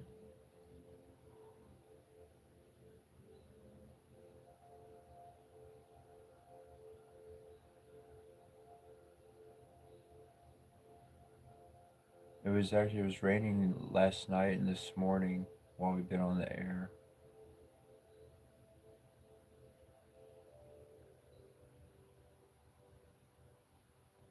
Huh, interesting. I checked the weather again. I checked it around 8 p.m. yesterday, and I guess it has changed since. It's showering rain now. So you got rain down in Ohio. We got rain here. Obviously, without looking into more detail, the weather wasn't calling for rain. I felt like the presence of the rain has something to do with some type of spiritual connect. There's a meaning behind the presence of the rain. I did not feel like the rain was happening just natural weather occurrence. So that's interesting. Hey, Forsaken Kings, I know you work a lot, bro, but if you ever want to like hang out or something, man, I'm up and shoot me an email or whatever. I think, yeah, we've chatted or whatever, and I don't know, be cool to hang out or whatever.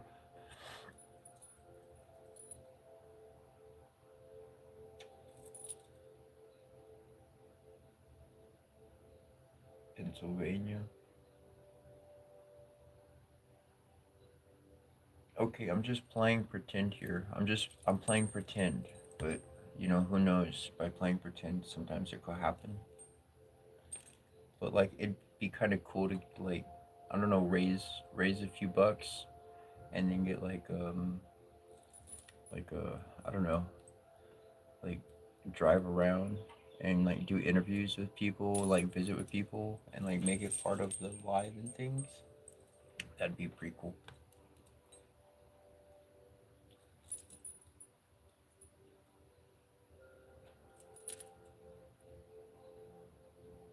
I'm scrolling back on comments, just FYI.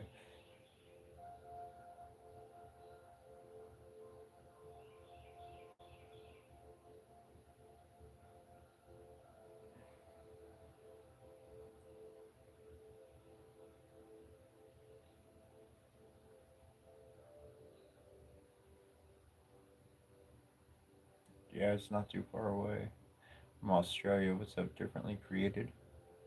Super welcome.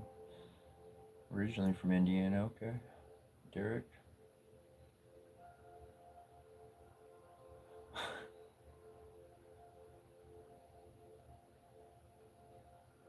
The fourth rainfall. That's funny. You're like, that ghost is pissed off at you for something and keeps throwing your tablet at you. I gotta get something stable. I've been having stuff fall for the past few days, and it's a good sign. It's a good observance.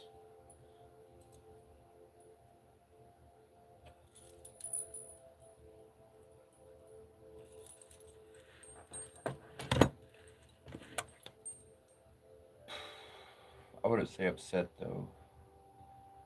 They're getting my attention.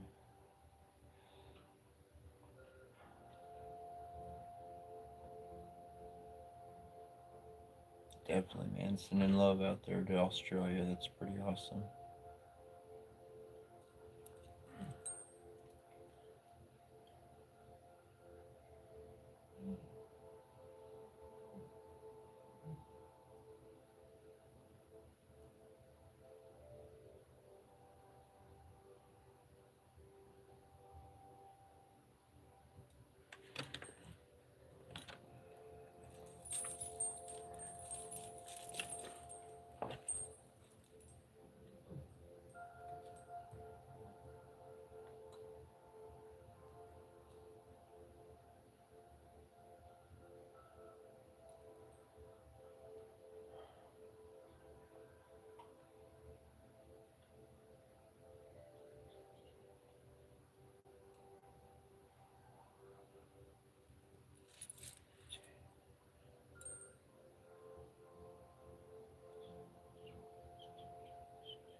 But yeah, there's my email to connect if you want to. Um, but yeah, I'd be totally down for hanging out. And thank you, Differently Created, mentioning it's been a wonderful blessing having your channel pop up for you over the past week. Divine timing, it's pretty awesome. And it really is, it's connecting with each other.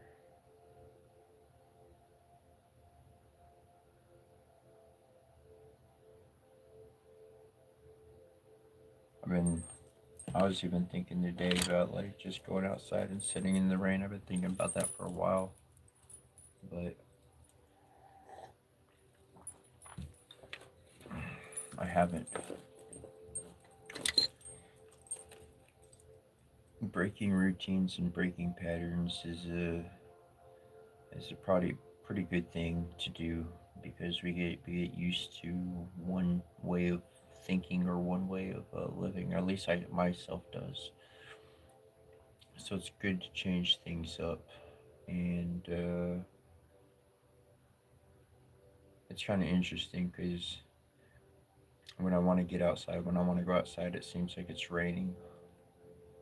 And there's other times I kind of just don't act on it. I just don't do it. There's, you know, I could go for a walk. I was thinking about it this morning, just going for walks and around the neighborhood just every day. That's really what I want to do. That's where I see it's really like my dream, like the ending part of my life is just, having that special other to be able to just go for a walk during the day, having your morning walks or your evening walks. Guess me and my mom would go on walks, a lot of different like trails and stuff like that, or something that is really helpful in nature versus all the electronic stuff. Like typically, if I go out or something, I leave my phone behind, even though it doesn't have a phone number, an active phone number. But I typically don't take my phone with me because I'm surrounded by it so much already, anyways, every single day.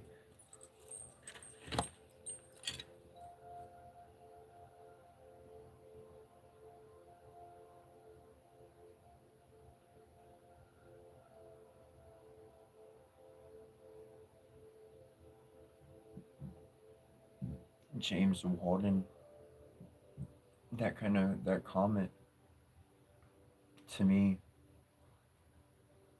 it's like your father's spirit really connected with yourself out of the other kiddos, out of the other siblings and whatnot. It's because his spirit really chose to give his gifts to you. You were the best embodiment. You were the best choice that was actually going to carry on the generational work. We kind of pass on that baton of spiritual work down from parent to child, a lot of times without knowing it, without directly talking about it.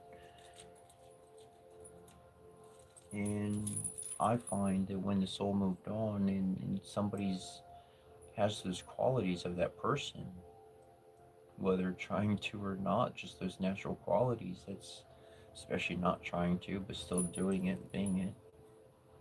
It's their presence that's still here. And a lot of people, they'll make those comments, and those comments to me, that's a refreshment of their heart. They're happy that that presence is there.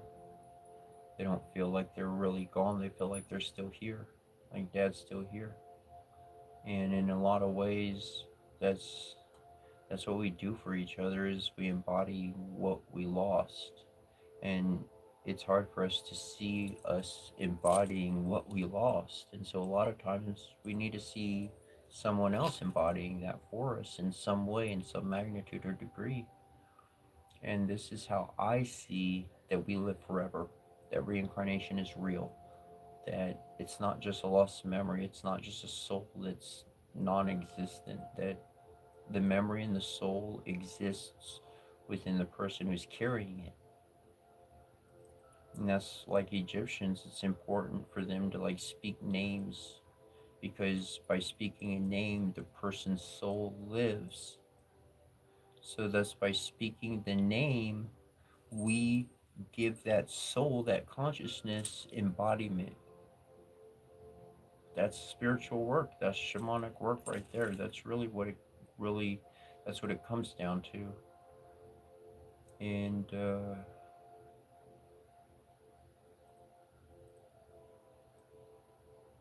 that's the real of life, is embodying those who have passed on before us, carrying on the torch. And when we were younger, we didn't pay attention to these things so much. We might have been impacted in one way or another, but now we're starting to see a lot of people are seeing that all that fun was, we got to figure out something else.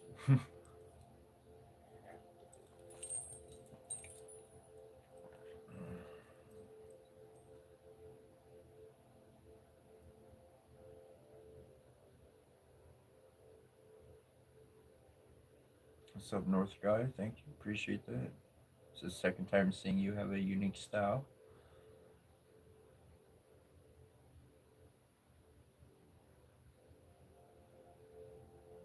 Love that, differently created, going on those evening walks.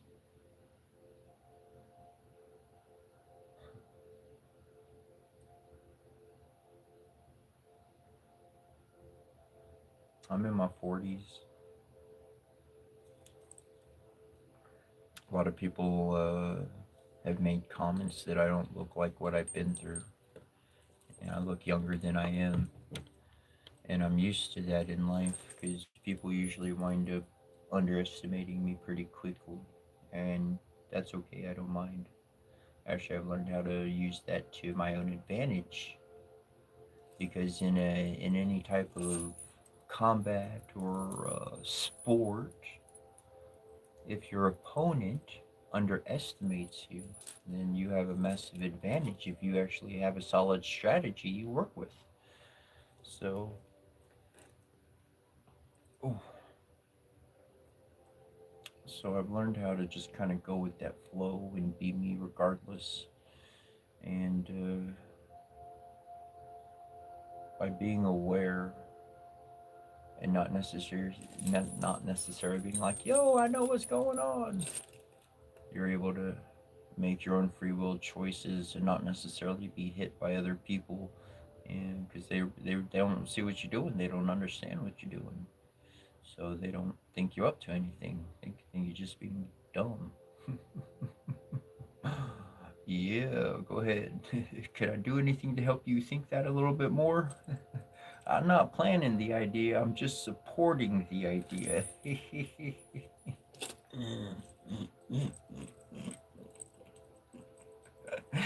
uh,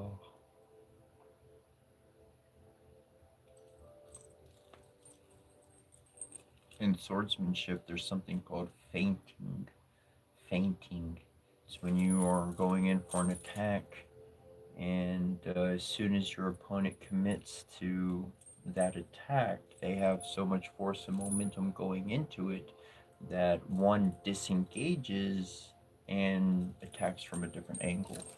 And so it was a feint because your attack was so well done that the other person came to block, engage, you disengaged, and now you were ready for them to just headlong into that direction.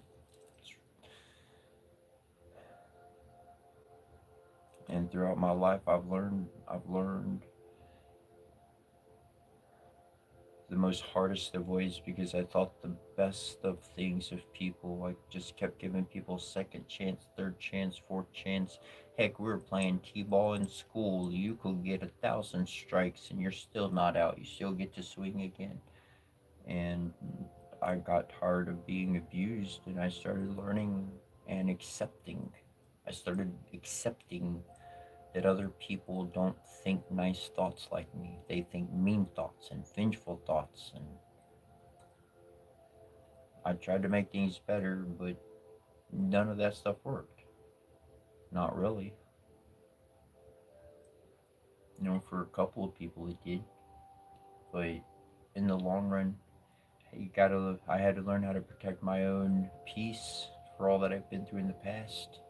And connecting with nature, just different elements, whatever one's flow is into, whatever their heart's connected with, whatever their happy memories are, and learn from every aspect. And like that's one thing, like I like reading about older authors, or like we were reading earlier and so forth, because there's some things I don't even agree with at all. However, I wind up seeing how things are. I wind up seeing a truth behind actions of things that are happening, unfolding in our world these days. And I see how people were actually able to formulate their position in this world and do what they're doing. And I'm like, that's all it took. They make it seem like there's this big game to play, but like there's this easy ladder to climb. You could just climb the ladder yourself, single player style, and ascend to heaven.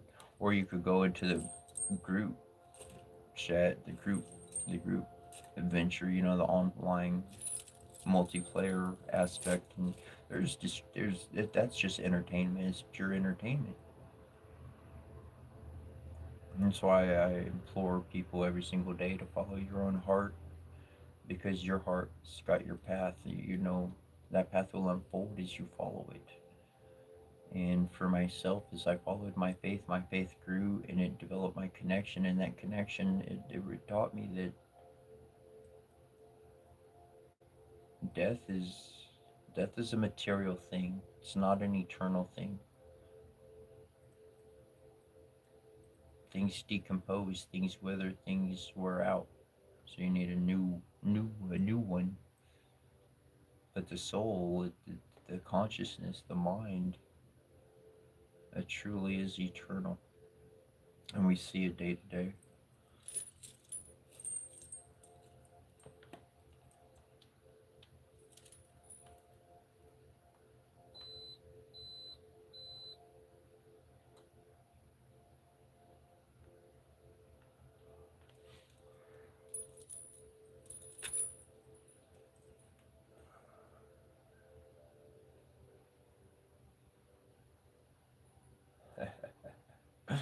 Fish cat. To each one their own circumstance. Some had good parents and some did not.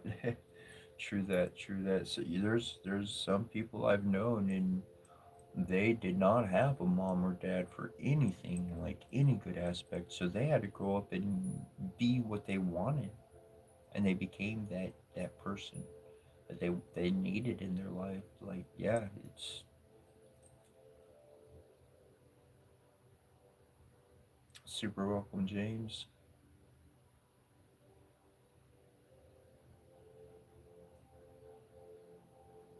Thanks, Jill.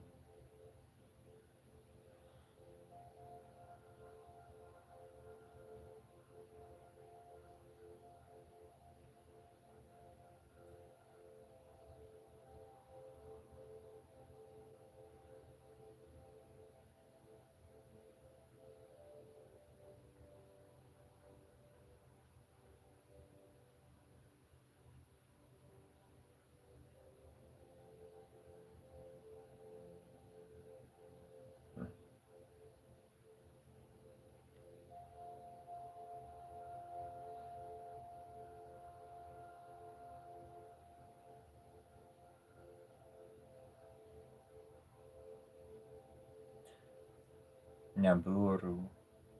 Energy is a wave. Occasionally it's a particle. Like occasionally we have a body. That energy is a wave. You're very correct on that. And I found out that that's what winds up connecting us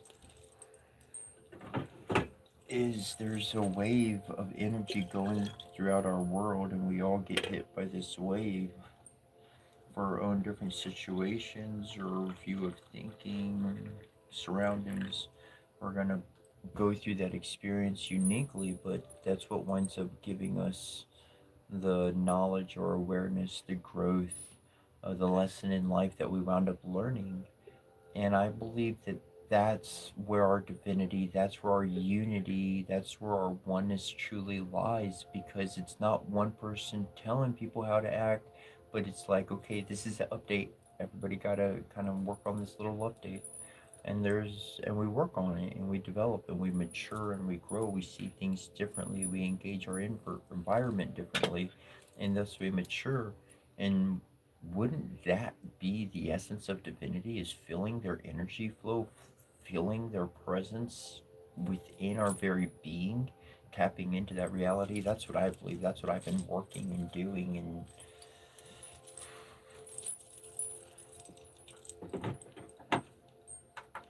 most deaf.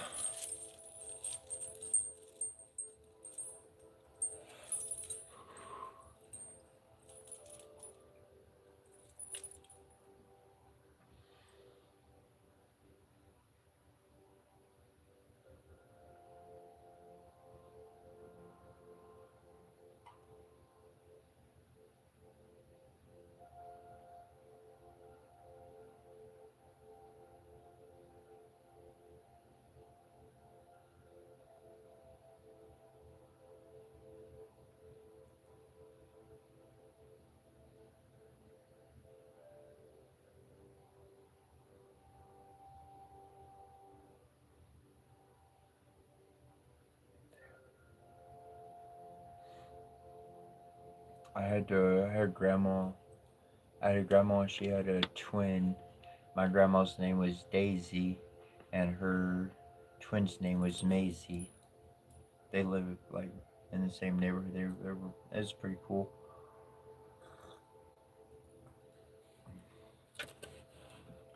I've been in areas and like I'm just doing my own thing. Like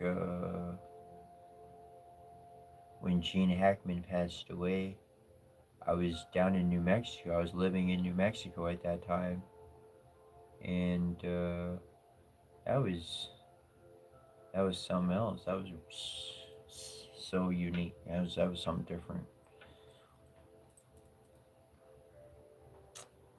Though truly, in a huge way, like our souls pass information on, and our fathers, our brothers, we're we see each other in different bodies and different presences, and we have moments like, man, you seem so familiar. Yep. And you can't figure out where you know them from. You never met them a day in your life. It's because your souls interact all the time, but that soul's in a different body. Like, your soul operates multiple bodies, and because of the fractured society we have, we don't connect these realities, therefore we don't see them. The true problem in the world is a group of fucking people saying, take this fucking drug and go into fucking forgetfulness, and you don't know anything anymore. You have to just go to work and work your 9 to 5 and put on this uniform and make us some money. The fuck? The one saying to deny what someone is perceiving and going through, what the fuck? That's not stability.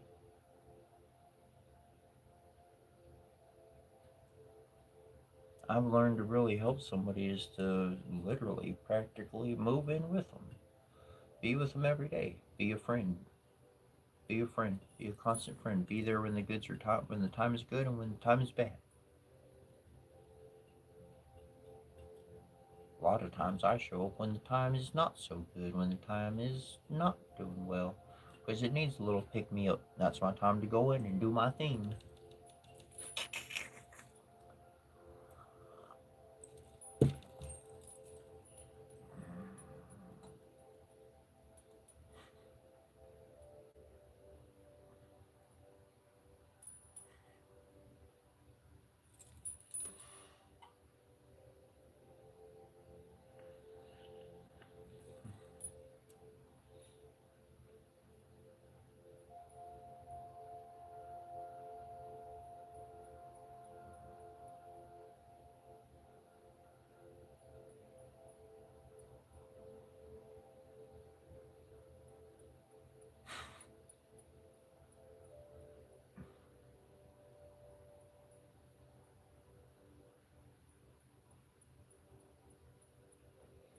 Uh, LP50 or whatnot said, asked what's my purpose a few times.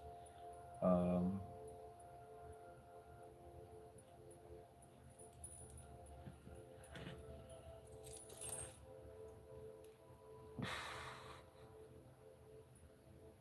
my purpose is to be me. That's my purpose. There's a lot of stuff to that answer. I have a lot of purposes in this life, and I've already fulfilled a few of them.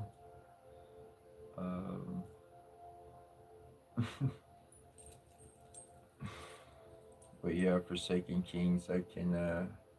There's this one time I was living somewhere for years.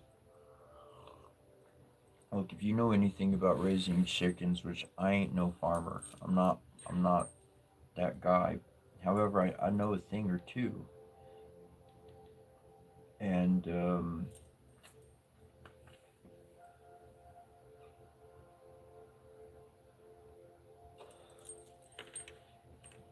I was staying on this property where they had acquired 5 roosters. Yeah, I said that correct. 5 roosters. Okay. There were roosters on other properties, but they weren't so much like, you hear them every now and then, but whatever. Man, these people, they were like, oh man, our roosters are fighting each other. You gotta be nice to each other. I'm like, anyways, I'm just gonna leave it at that. But man, they didn't shut up all day long. They didn't shut up. They shut up. Not all day, all day long.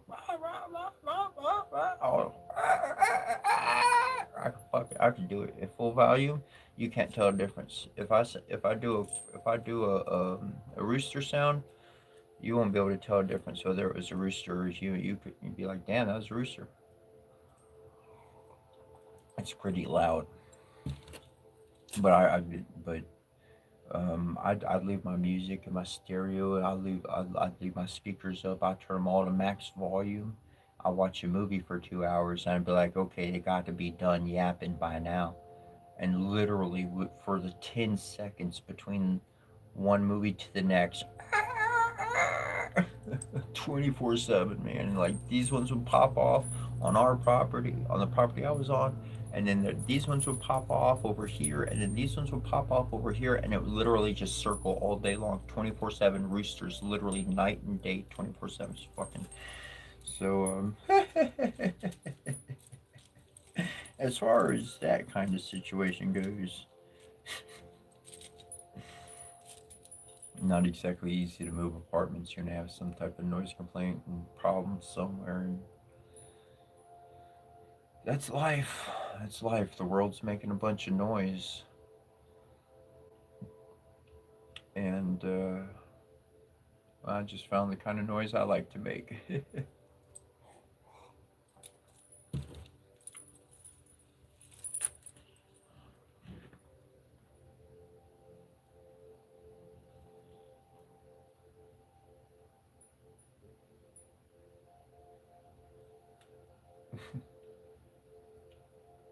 Yeah.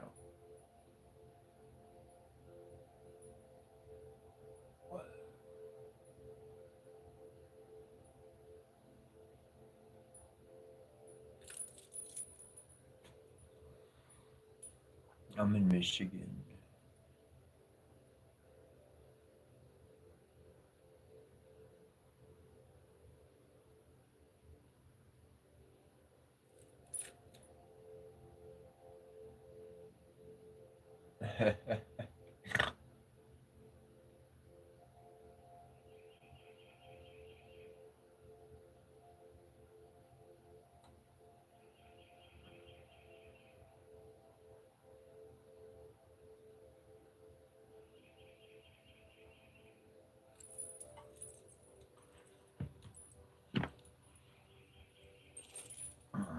Big subject. Electronics.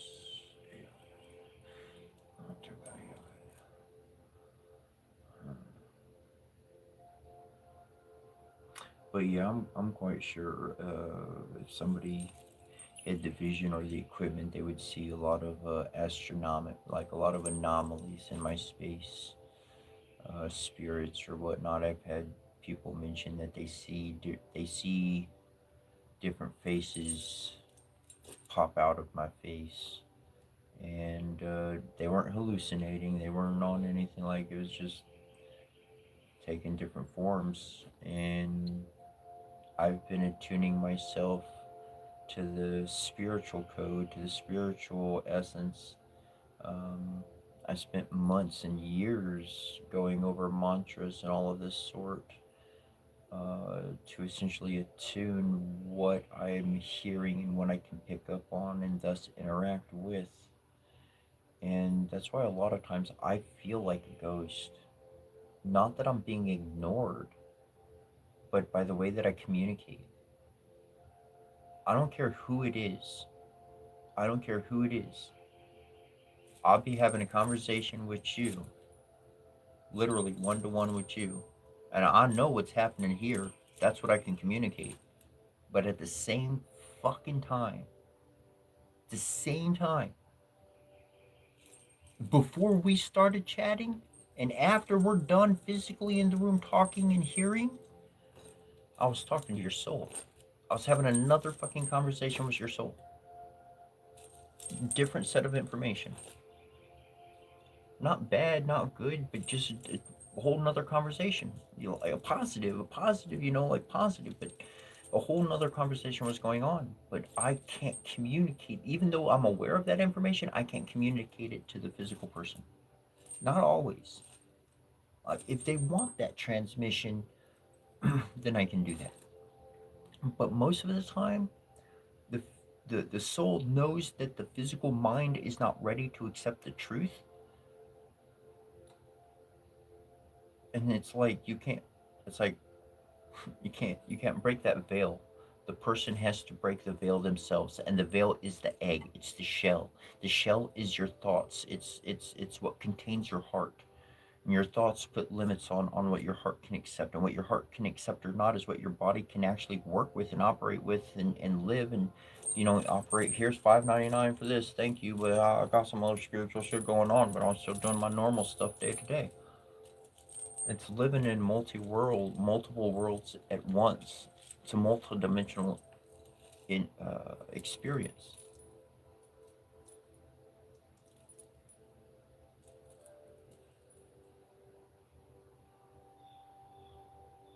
People connect with souls and consciousness, and up until these days, there's been a predominant group that has called them crazy and that none of what they're experiencing is real, and they've concocted drugs in labs and passed laws and paid bills and done all sorts of illegal shit, wrong fucking shit, in order to make their product get out to the market and make a fucking dollar out of all the money they put into it.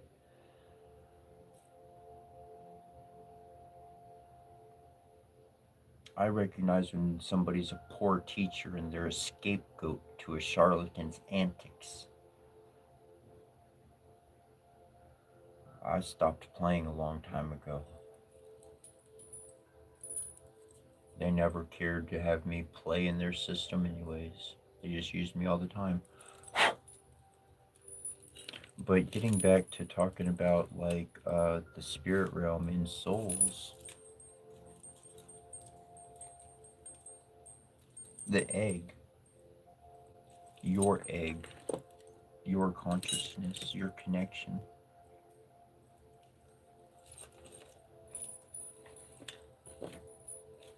That's Jacob's ladder within your own world of being. And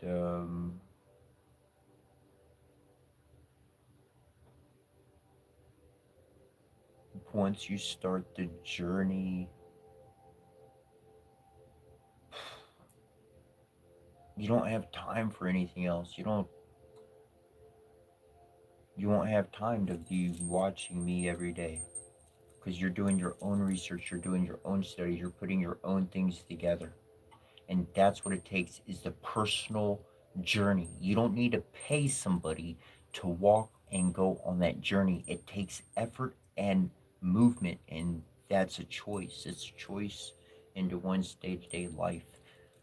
The martial artist that's a great martial artist, he's great at it not because he's trained for a week or 2 weeks, but because he's made this a part of his life. Every single day he spends time training.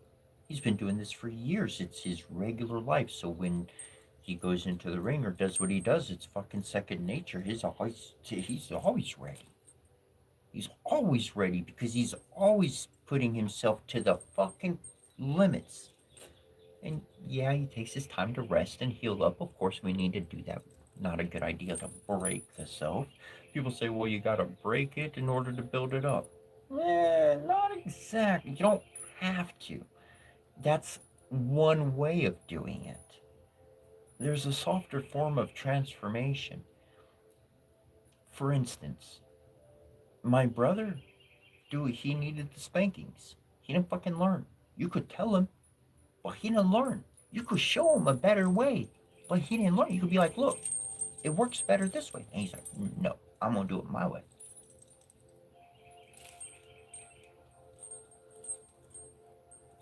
I don't know about you, but when I see a better idea or a better way present, I'm going to flow with that. I'm not going to challenge it. I'm not going to fight again. I'm going to flow with that. Let's learn something there. And so my mom, she just have to talk to me. My brother would get angry a lot because I didn't get so many spankings, because my mom would talk to me. And she'd be like, this isn't nice. Don't do that. We don't do this. I'd be like, okay, fine. I won't do it. And I'd do something just a little bit different, just a tish bit different. It wasn't the same thing on a technicality. It was not the same. I didn't break the rule you told me not to break. Was there something else you didn't tell me? Oh, I didn't know that rule was there. Okay, I won't do that either. I see. So I was a hard one to work with. Don't get me wrong. But my mom, she just ultimately, she ate most things. She just had to tell me. and I could adjust. An explanation versus force, physical force. And so that's the difference between having to break something to rebuild it versus helping something like transform someone. I shouldn't say something, but on a technicality, on the definition of a thing, anything can be a thing. Even a person or an animal is a thing.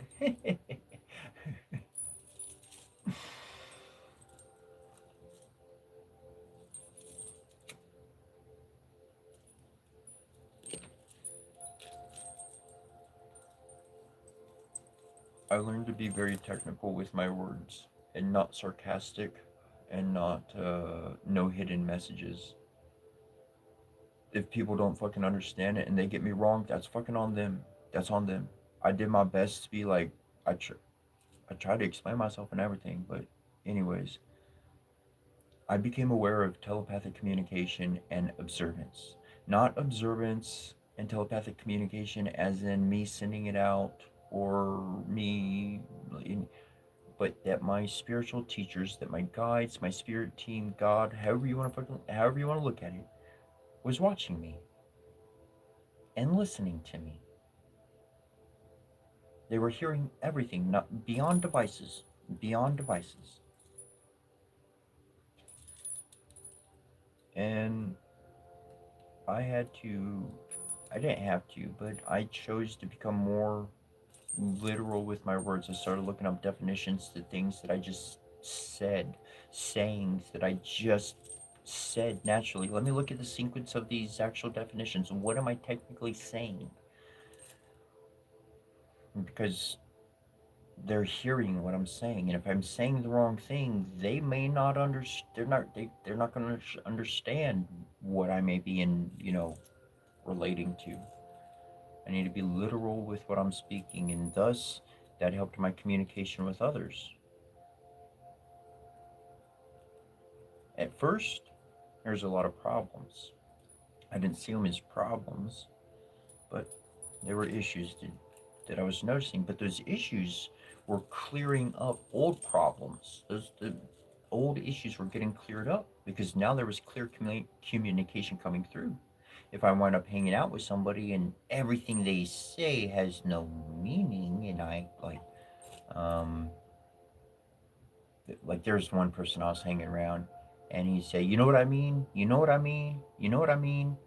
And so during one thing, he said something. He said, "You know what I mean?" And I said, "No, I don't know what you mean." And he kept talking. He didn't go back to explain it. He just kept talking. Like I said nothing. And that's when I registered, oh, he's not paying attention to me. This is a person who has no intake. It's a one way, that's the only way their brain works. So I'm not going to interact with that. That's not what I want to interact with. That's not a heart connection. That's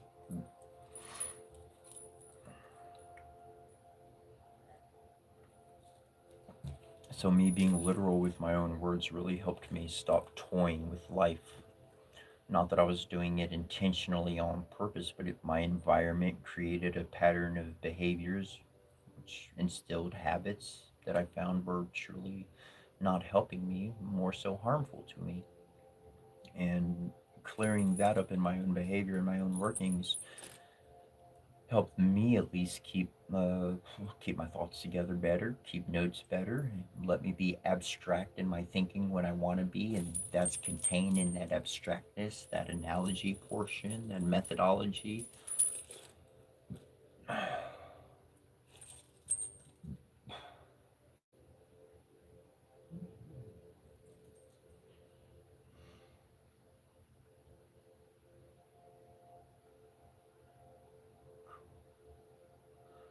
That's cool.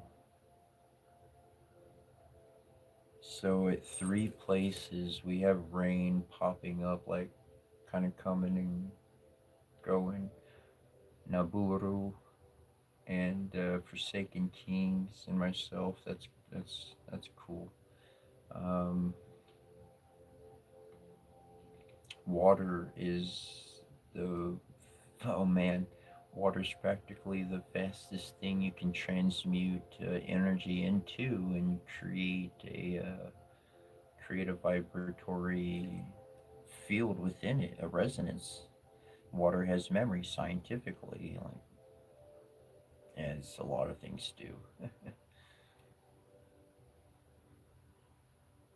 I see energy raining down, positive energy raining down on the environment, creating a different atmosphere, and that's what I believe we can influence. We can create these energy.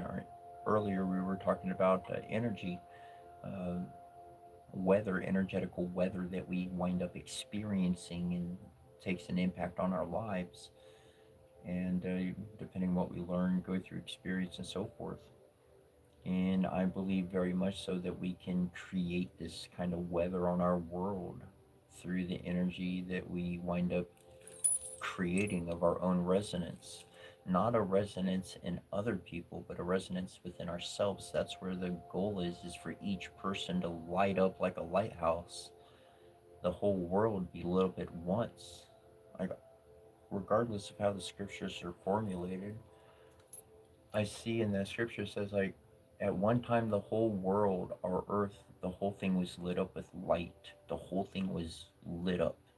And then God comes in and then half of it goes dark. And I'm like, in my mind, in my being, I see that the whole world was lit up because every single person was enlightened. Every single person was aware. Destruction came in, and fucking half the populace don't know what's going on anymore. So the world's getting out of whack because we don't know how to truly interact with life and souls, and the planet's alive, man. It's not just a hunk of junk. It's freaking alive. Uh, we treated it as if like we're the vampires sucking out the lifeblood of the planet itself. That's not sustainable. The, they call it fossil fuels not just because like fossils are in there, but because it's old as fuck. Like it took a long time for the world to create that oil, and we just want to take it out, put it in our car, and then we wonder why all the earthquakes are happening. There's no lubrication in the fucking engine, guys. We have a better technology to grasp onto. It's available.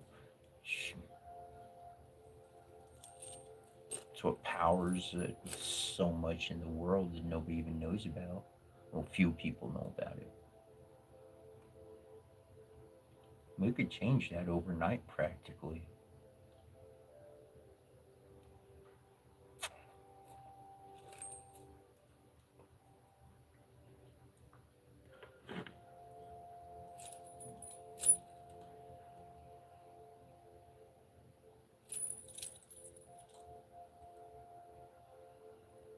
Nine.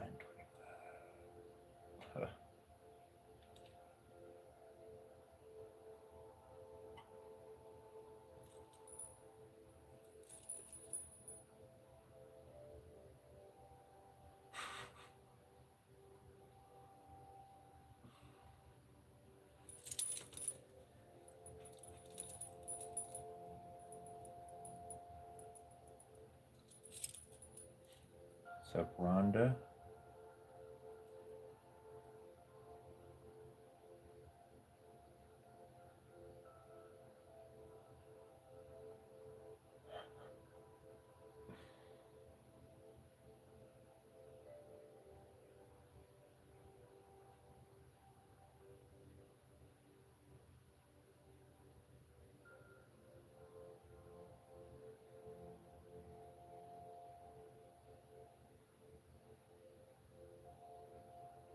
It's kind of funny because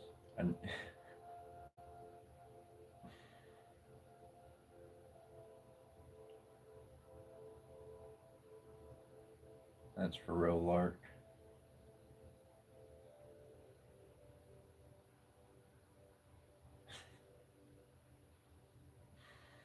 It's funny because you're like, yeah, they drive me up the wall, and I saw you like scaling the wall like in a horror movie, but not in a horror setting. And I was like, that'd be a pretty cool show to put on. Got some Spidey skills. Oh, I'm being silly.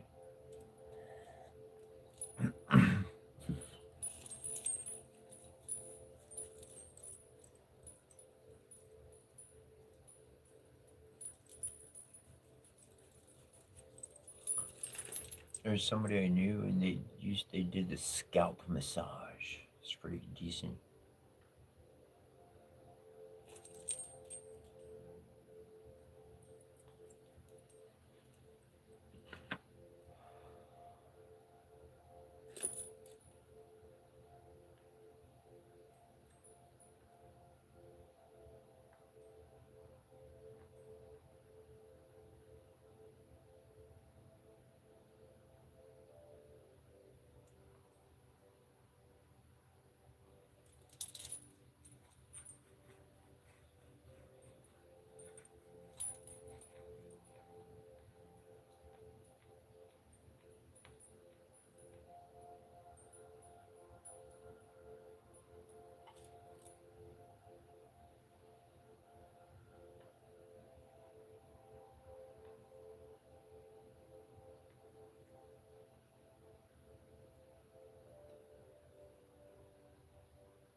This is Frederick Nietzsche.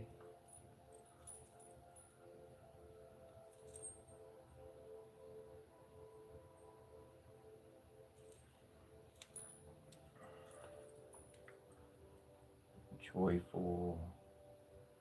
See if that holds up or not. We'll see.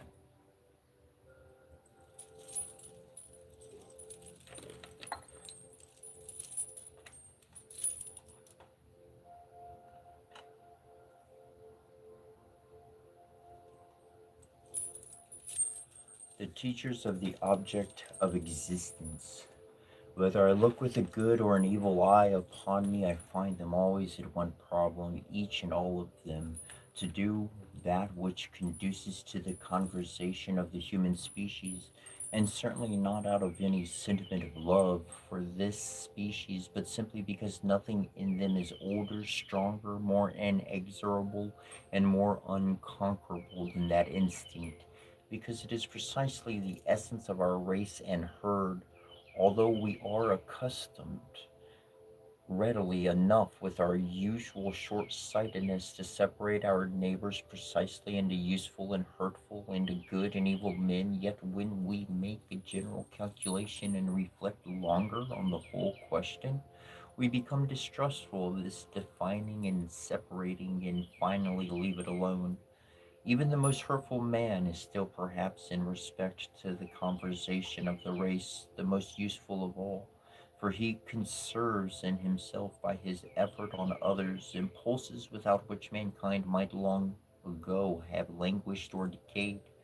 Hatred, delight in mischief, rapacity, and ambition, and whatever else is called evil, belong to the marvelous economy of the conservation of the race. To be sure, a costly, lavish, and on the whole very foolish economy, which has, however, hitherto preserved our race as is demonstrated to us. I no longer know, my dear fellow man and neighbor, if thou canst at all live to the disadvantage of the race, and therefore unreasonably and badly, that which could have injured the race has perhaps died out many millenniums ago, and now belongs to the things which are no longer possible even to God. Indulge thy best or thy worst desires, and above all, go to wreck. In either case, thou art still probably the furtherer benefactor of mankind in some way or other, and in that respect thou mayest have thy panegyrists and similarly thy mockers, but thou wilt never find him who would be quite qualified to mock at thee, the individual at thy best, who could bring home to thy conscience its limitless buzzing and croaking wretchedness so as to be in accord with truth. To laugh at oneself as one would have to laugh in order to laugh out of the veriest truth. To do this the best have not hitherto had enough to of the sense of truth, and the most endowed have had far too little genius. There is perhaps still a future even for laughter, when the maxim, the race is all, the individual is nothing, has incorporated itself in humanity, and when access stands open to every one at all times to this ultimate emancipation and irresponsibility. Perhaps then laughter will have united with wisdom. Perhaps then there will be only joyful wisdom. Meanwhile, however, it is quite otherwise. Meanwhile, the comedy of existence has not yet become conscious of itself. Meanwhile, it is still the period of tragedy, the period of morals and religions.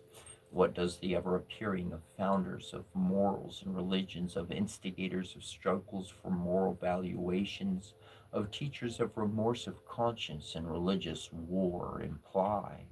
What do these heroes on this stage imply? For they have hitherto been the heroes of it, and all else, though solely visible for the time being and too close to one, has served only as preparation for these heroes, whether as machinery and coals, or in the role of confidence and valets. The poets, for example, have always been the values of some morality or other. It is obvious of itself that these tragedians also work in the interest of the race, though they may believe that they work in the interest of God, and as emissaries of God, they also further the life of the species, in that they further the belief in life. It is worthwhile to live, each of them calls out. There is something of importance in this life. Life has something behind it and under it. Take care. That impulse which rules equally in the noblest and the ignoblest, the impulse to the conservation of the species, breaks forth from time to time as reason and passion of spirit. It has then a brilliant train of motives about it, and tries with all its power to make us forget fundamentally that it is just impulse, instinct, folly, and baselessness. Life should be loved, should be loved for. Man should benefit himself and his neighbor for. And whatever all these shoulds and fors imply and may imply in the future, in order that which necessarily and always happens for itself and without design may henceforth appear to be done by design, and may appeal to men as reason and ultimate command. For that purpose, the ethiculturist comes forward as the teacher of design and existence. For that purpose, he devises a second and different existence, and by means of this new mechanism, he lifts the old common existence off its old common hinges. No, he does not at all want us to laugh at existence, nor even at ourselves, nor at himself. To him, an individual is always an individual, something first and last and immense. To him there are no species, no sums, no oughts. However foolish and fanatical his inventions and valuations may be, however much he may misunderstand the course of nature and deny its conditions, and all systems of ethics hitherto have been foolish and anti-natural to such a degree that mankind would have been ruined by any one of them had it got the upper hand. At any rate, every time that the hero came upon the stage, something new was attained. The frightful counterpart of laughter, the profound convulsion of many individuals at the thought, yes, it is worthwhile to live. Yes, I am worthy to live. Life and thou and I and all of us together became for a while interesting to ourselves once more. It is not to be denied that hitherto laughter and reason and nature have in the long run got to the upper hand of all the great teachers of design. In the end, the short tragedy always passed over once more into the eternal comedy of existence, and the waves of innumerable laughters, to use the expression of Yershlis, must also in the end beat over the greatest of these tragedies. But with all this corrective laughter, human nature has on the whole been changed by the ever new appearance of those teachers of the design of existence. Human nature has now an additional requirement, the very requirement of the ever new appearance of such teachers and doctrines of design. Man has gradually become a visionary animal, and who has to fulfill one more condition of existence than the other animals. Man must, from time to time, believe that he knows why he exists. His species cannot flourish without periodically confiding in life, without the belief in reason in life. And always from time to time will the human race decree anew that there is something that which really may not be laughed at. And the most clairvoyant philanthropist will add that not only laughter and joyful wisdom, but also the tragic with all its sublime irrationality, counts among the means and necessities for the conversation of the race. And consequently, do you understand me, oh my brothers? Do you understand this new law of ebb and flow for humanity? We also shall have our time. The intellectual conscience. Now, I have always the same experience over again and always make a new effort against it. For although it is evident to me, I do not want to believe in the greater number of men the intellectual conscience is lacking. Indeed, it would often seem to me that in demanding such a thing, one is as solitary in the largest cities as in the desert. Everyone looks at you with strange eyes and continues to make use of his scales, calling this good and that bad, and no one blushes for shame when you remark that these weights are not the full amount. There is also no indignation against you. Perhaps they laugh at you, at your doubt. I mean to say that the greater number of people do not find it contemptible to believe this or that, and live according to it without having been previously aware of the ultimate and surest reason for and against it, and without even giving themselves any trouble about such reason afterwards. The most gifted men and the noblest women still belong to this greater number. But what is kind heartedness, refinement, and genius to me, if he who has these virtues harbors indolent sentiments and belief in judgment, if the longing for certainty does not rule in him as his innermost desire and profoundest need, as that which separates higher from lower men? In certain pious people I have found a hatred of reason and have been favorably disposed to them for it. Their bad intellectual conscience at least still betrayed itself in this manner. But to stand in the midst of this rerum concordia discourse, and all the marvelous uncertainty and ambiguity of existence, and not to question, not to tremble with desire, to delight in questioning, not even to hate the questioner, perhaps even to make merry over him to the extent of weariness, that is what I regard as contemptible, and it is this sentiment which I first of all search for in everyone. Some folly or other always persuades me anew that every man has this sentiment as man.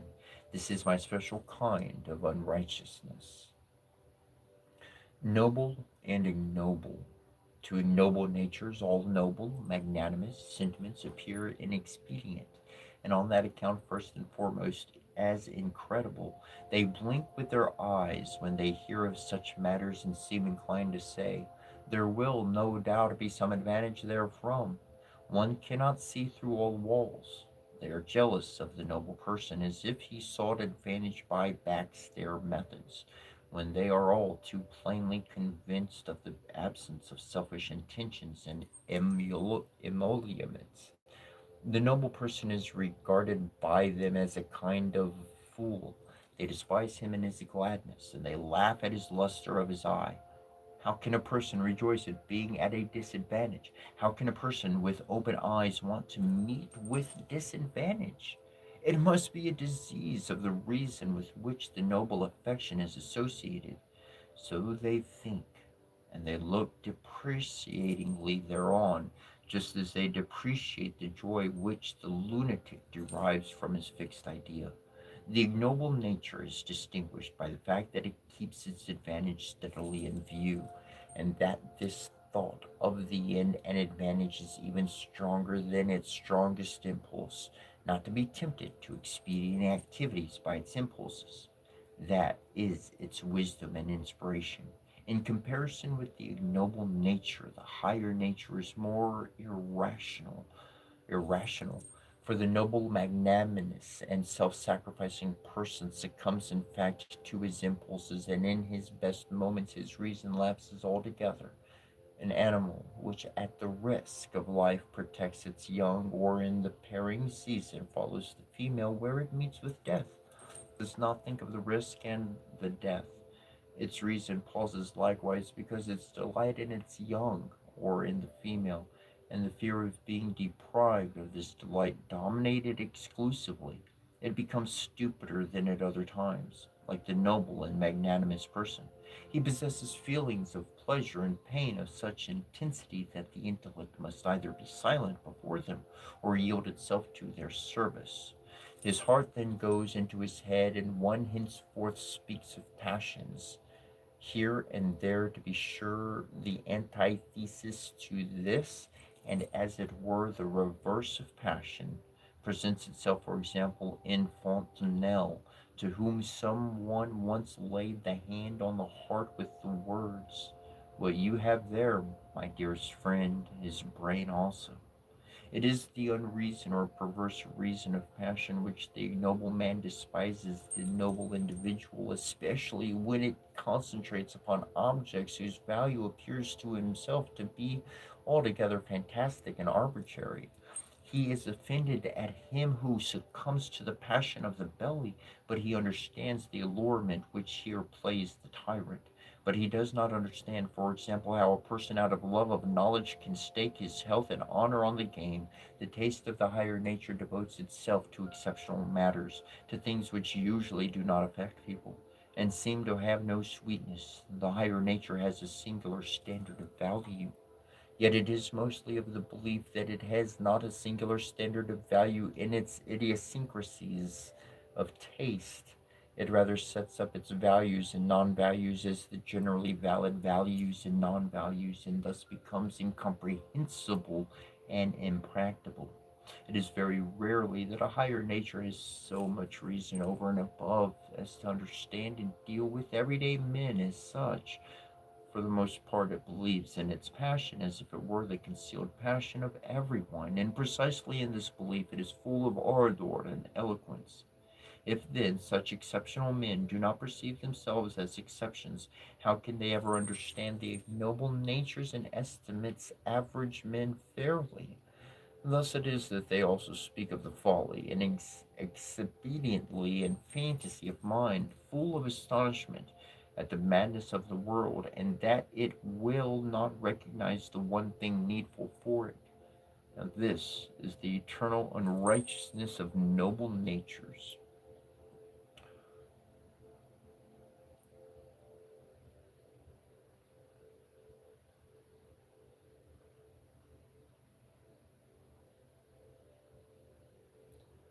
That which preserves the species. The strongest and most evil spirits have hitherto advanced mankind the most. They always rekindle the sleeping passions, all orderly arranged. Society lulls the passions to sleep. They always reawaken the sense of comparison, of contradiction, of delight in the new, the adventurous, the untried. They compelled men to set opinion against opinion, ideal plan against ideal plan, by means of arms, by upsetting boundary stones, by violations of piety most of all, but also by new religions and morals. The same kind of wickedness is in every teacher and preacher of the new, which makes a conqueror infamous, although it expresses itself more refinedly and does not immediately set the muscles in motion, and just on that account does not make so infamous. The new, however, is under all circumstances the evil, as that which wants to conquer, which tries to upset the old boundary stones and the old piety. Only the old is the good. The good men of every age are those who go to them to the roots of the old thoughts and bear fruit with them, the agriculturists of the spirit. But every soil becomes finally exhausted, and the plowshare of evil must always come once more. There is at present a fundamentally erroneous theory of morals, which is much celebrated, especially in England. According to it, the judgments good and evil are the accumulation of the experiences of that which is expedient and inexpedient. According to this theory, that which is called good is conservative of the species. What is called evil, however, is detrimental to it. But in reality, the evil impulses are just in as high degree expedient, indispensable, and conservative of the species as the good, only their function is different.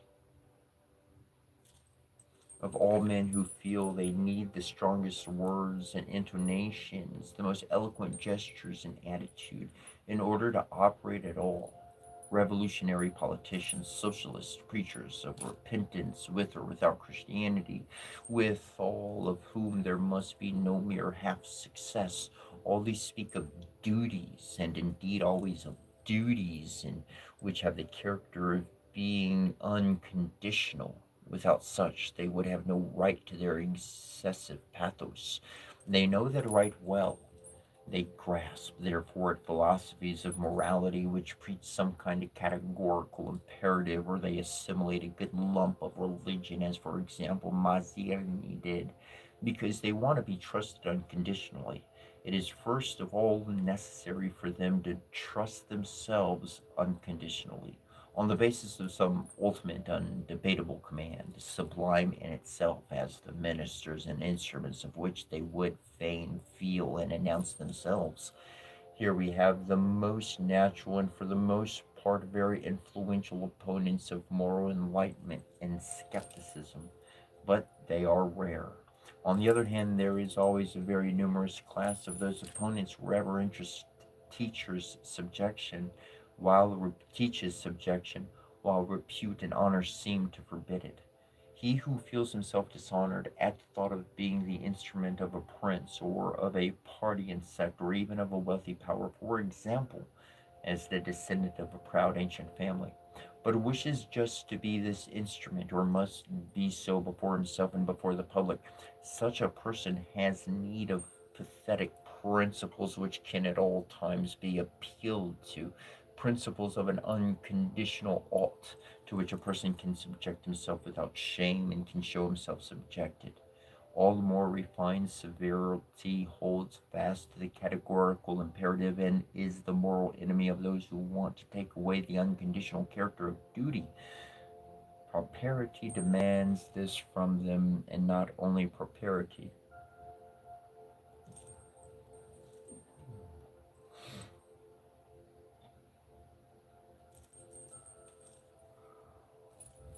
Well, that was some Nietzsche, Friedrich Nietzsche, The Joyful Wisdom. I was sharing from there.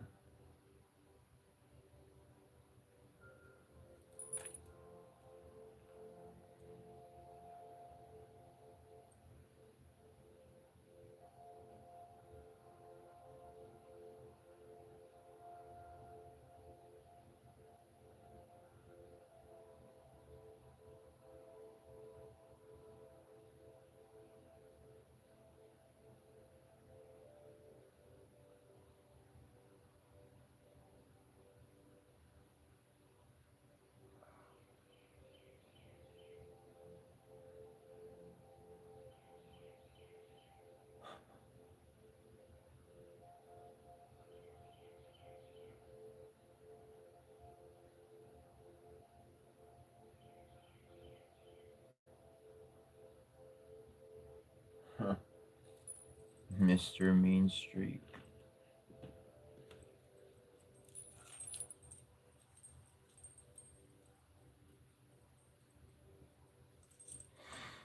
And berserkers are a powerful thing.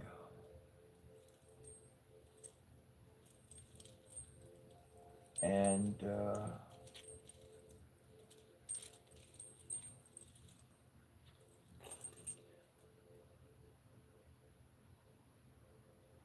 that's a journey for one to develop, to get to be in tune with. That's a whole. That's a it's a lifestyle I don't exactly live. Um, if that's what somebody wanted, I could attune them to that vibration so that they could like jump into it. But that's that formula. Like that has to be their journey. That if that's what they're on the route to, if that's what they're seeking. But again, like that's not something I naturally like work with, so it wouldn't necessarily be something I have to offer you to fill in your for your formula. Um, but as far as trance states of being and shifting one's archetype of character, these are like technically within level one magic that you can like. It to me, it's building something. It's growing something. It's developing into something. It's and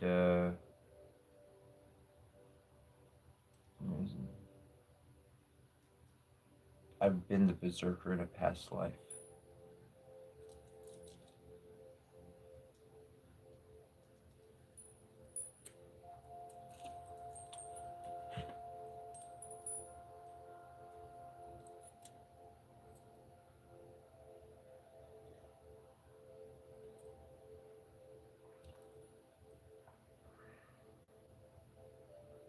I'm in Michigan.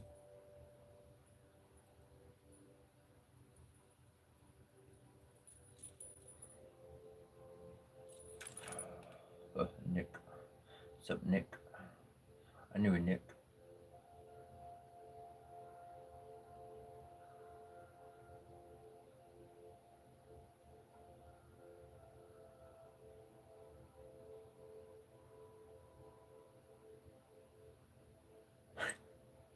Yeah. So I'm from Texas. I live up north in the U.S. and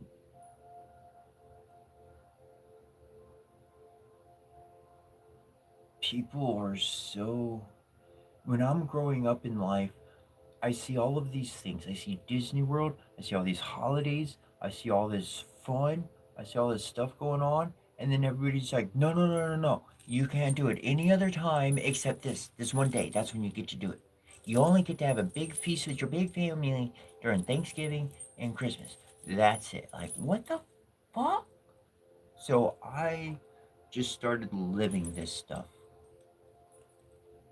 There's no fucking dress code that you're given in life unless you're choosing to submit to somebody else and do what they tell you and wear what they wear and be their little fucking puppet for $9.95 an hour. It's your choice, dude. I'm not blaming you for it. I'm just saying, but there's no fucking thing to wear. There's no dress code in life to wear. Because one group of people say you dress like this and you think like this and you act like this and you talk like this. I look at an assembly line.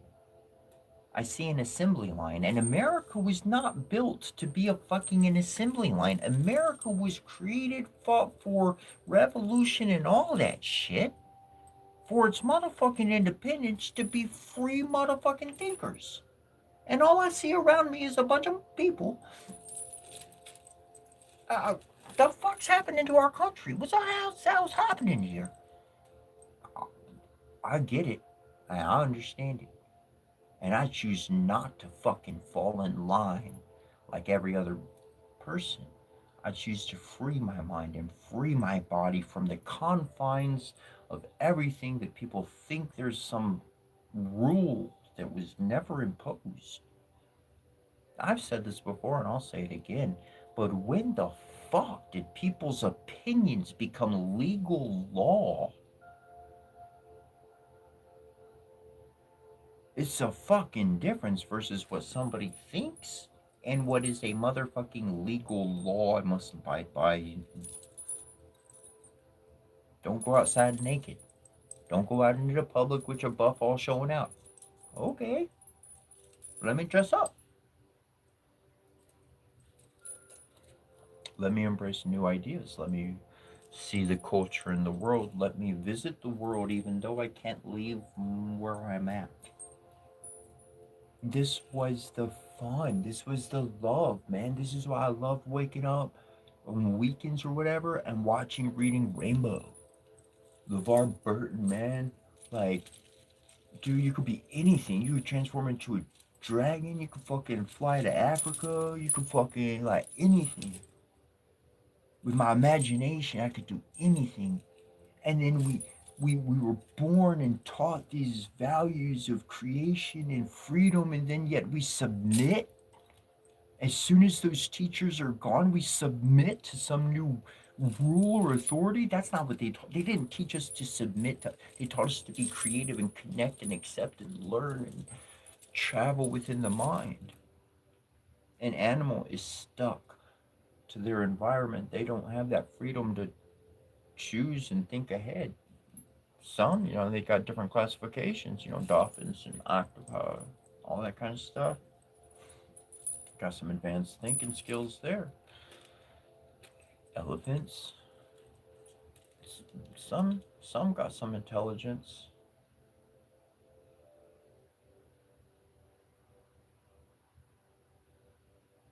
I don't know about you, but at the end of my life, whenever that day comes, whenever that moment comes, may it be far from now, a peaceful day, peaceful state of being.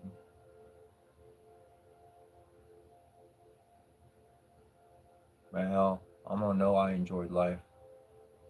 I'm gonna have no regret on that.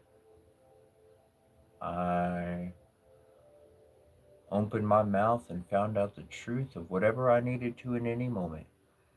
Whether that truth supported me and motivated me forward, or that truth hurt me and made me fall down. I'm happy I found out. I'm happy I'm not wondering what if. I'm happy I could find some friends in this world, some people that would consider family a thing, even beyond blood, beyond those other things. People try to cage you every single day, kind of keep you reinforced in that, make you emotionally upset, make you deal with this loss, that loss, everything. Well, when my mom passed away, when my daughters passed away, there ain't no money or there ain't no thing that can mean that much to me ever again.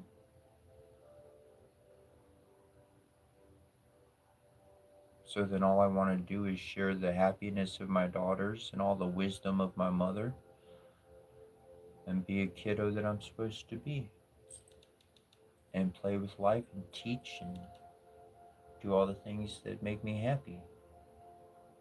And to each for their own, and that's why I implore each one to follow your own heart. Don't follow me, follow your own heart. Live one vibrational energy. That's your love, that's your joy, that's your heart, that's your spirit, that's your North Star right there.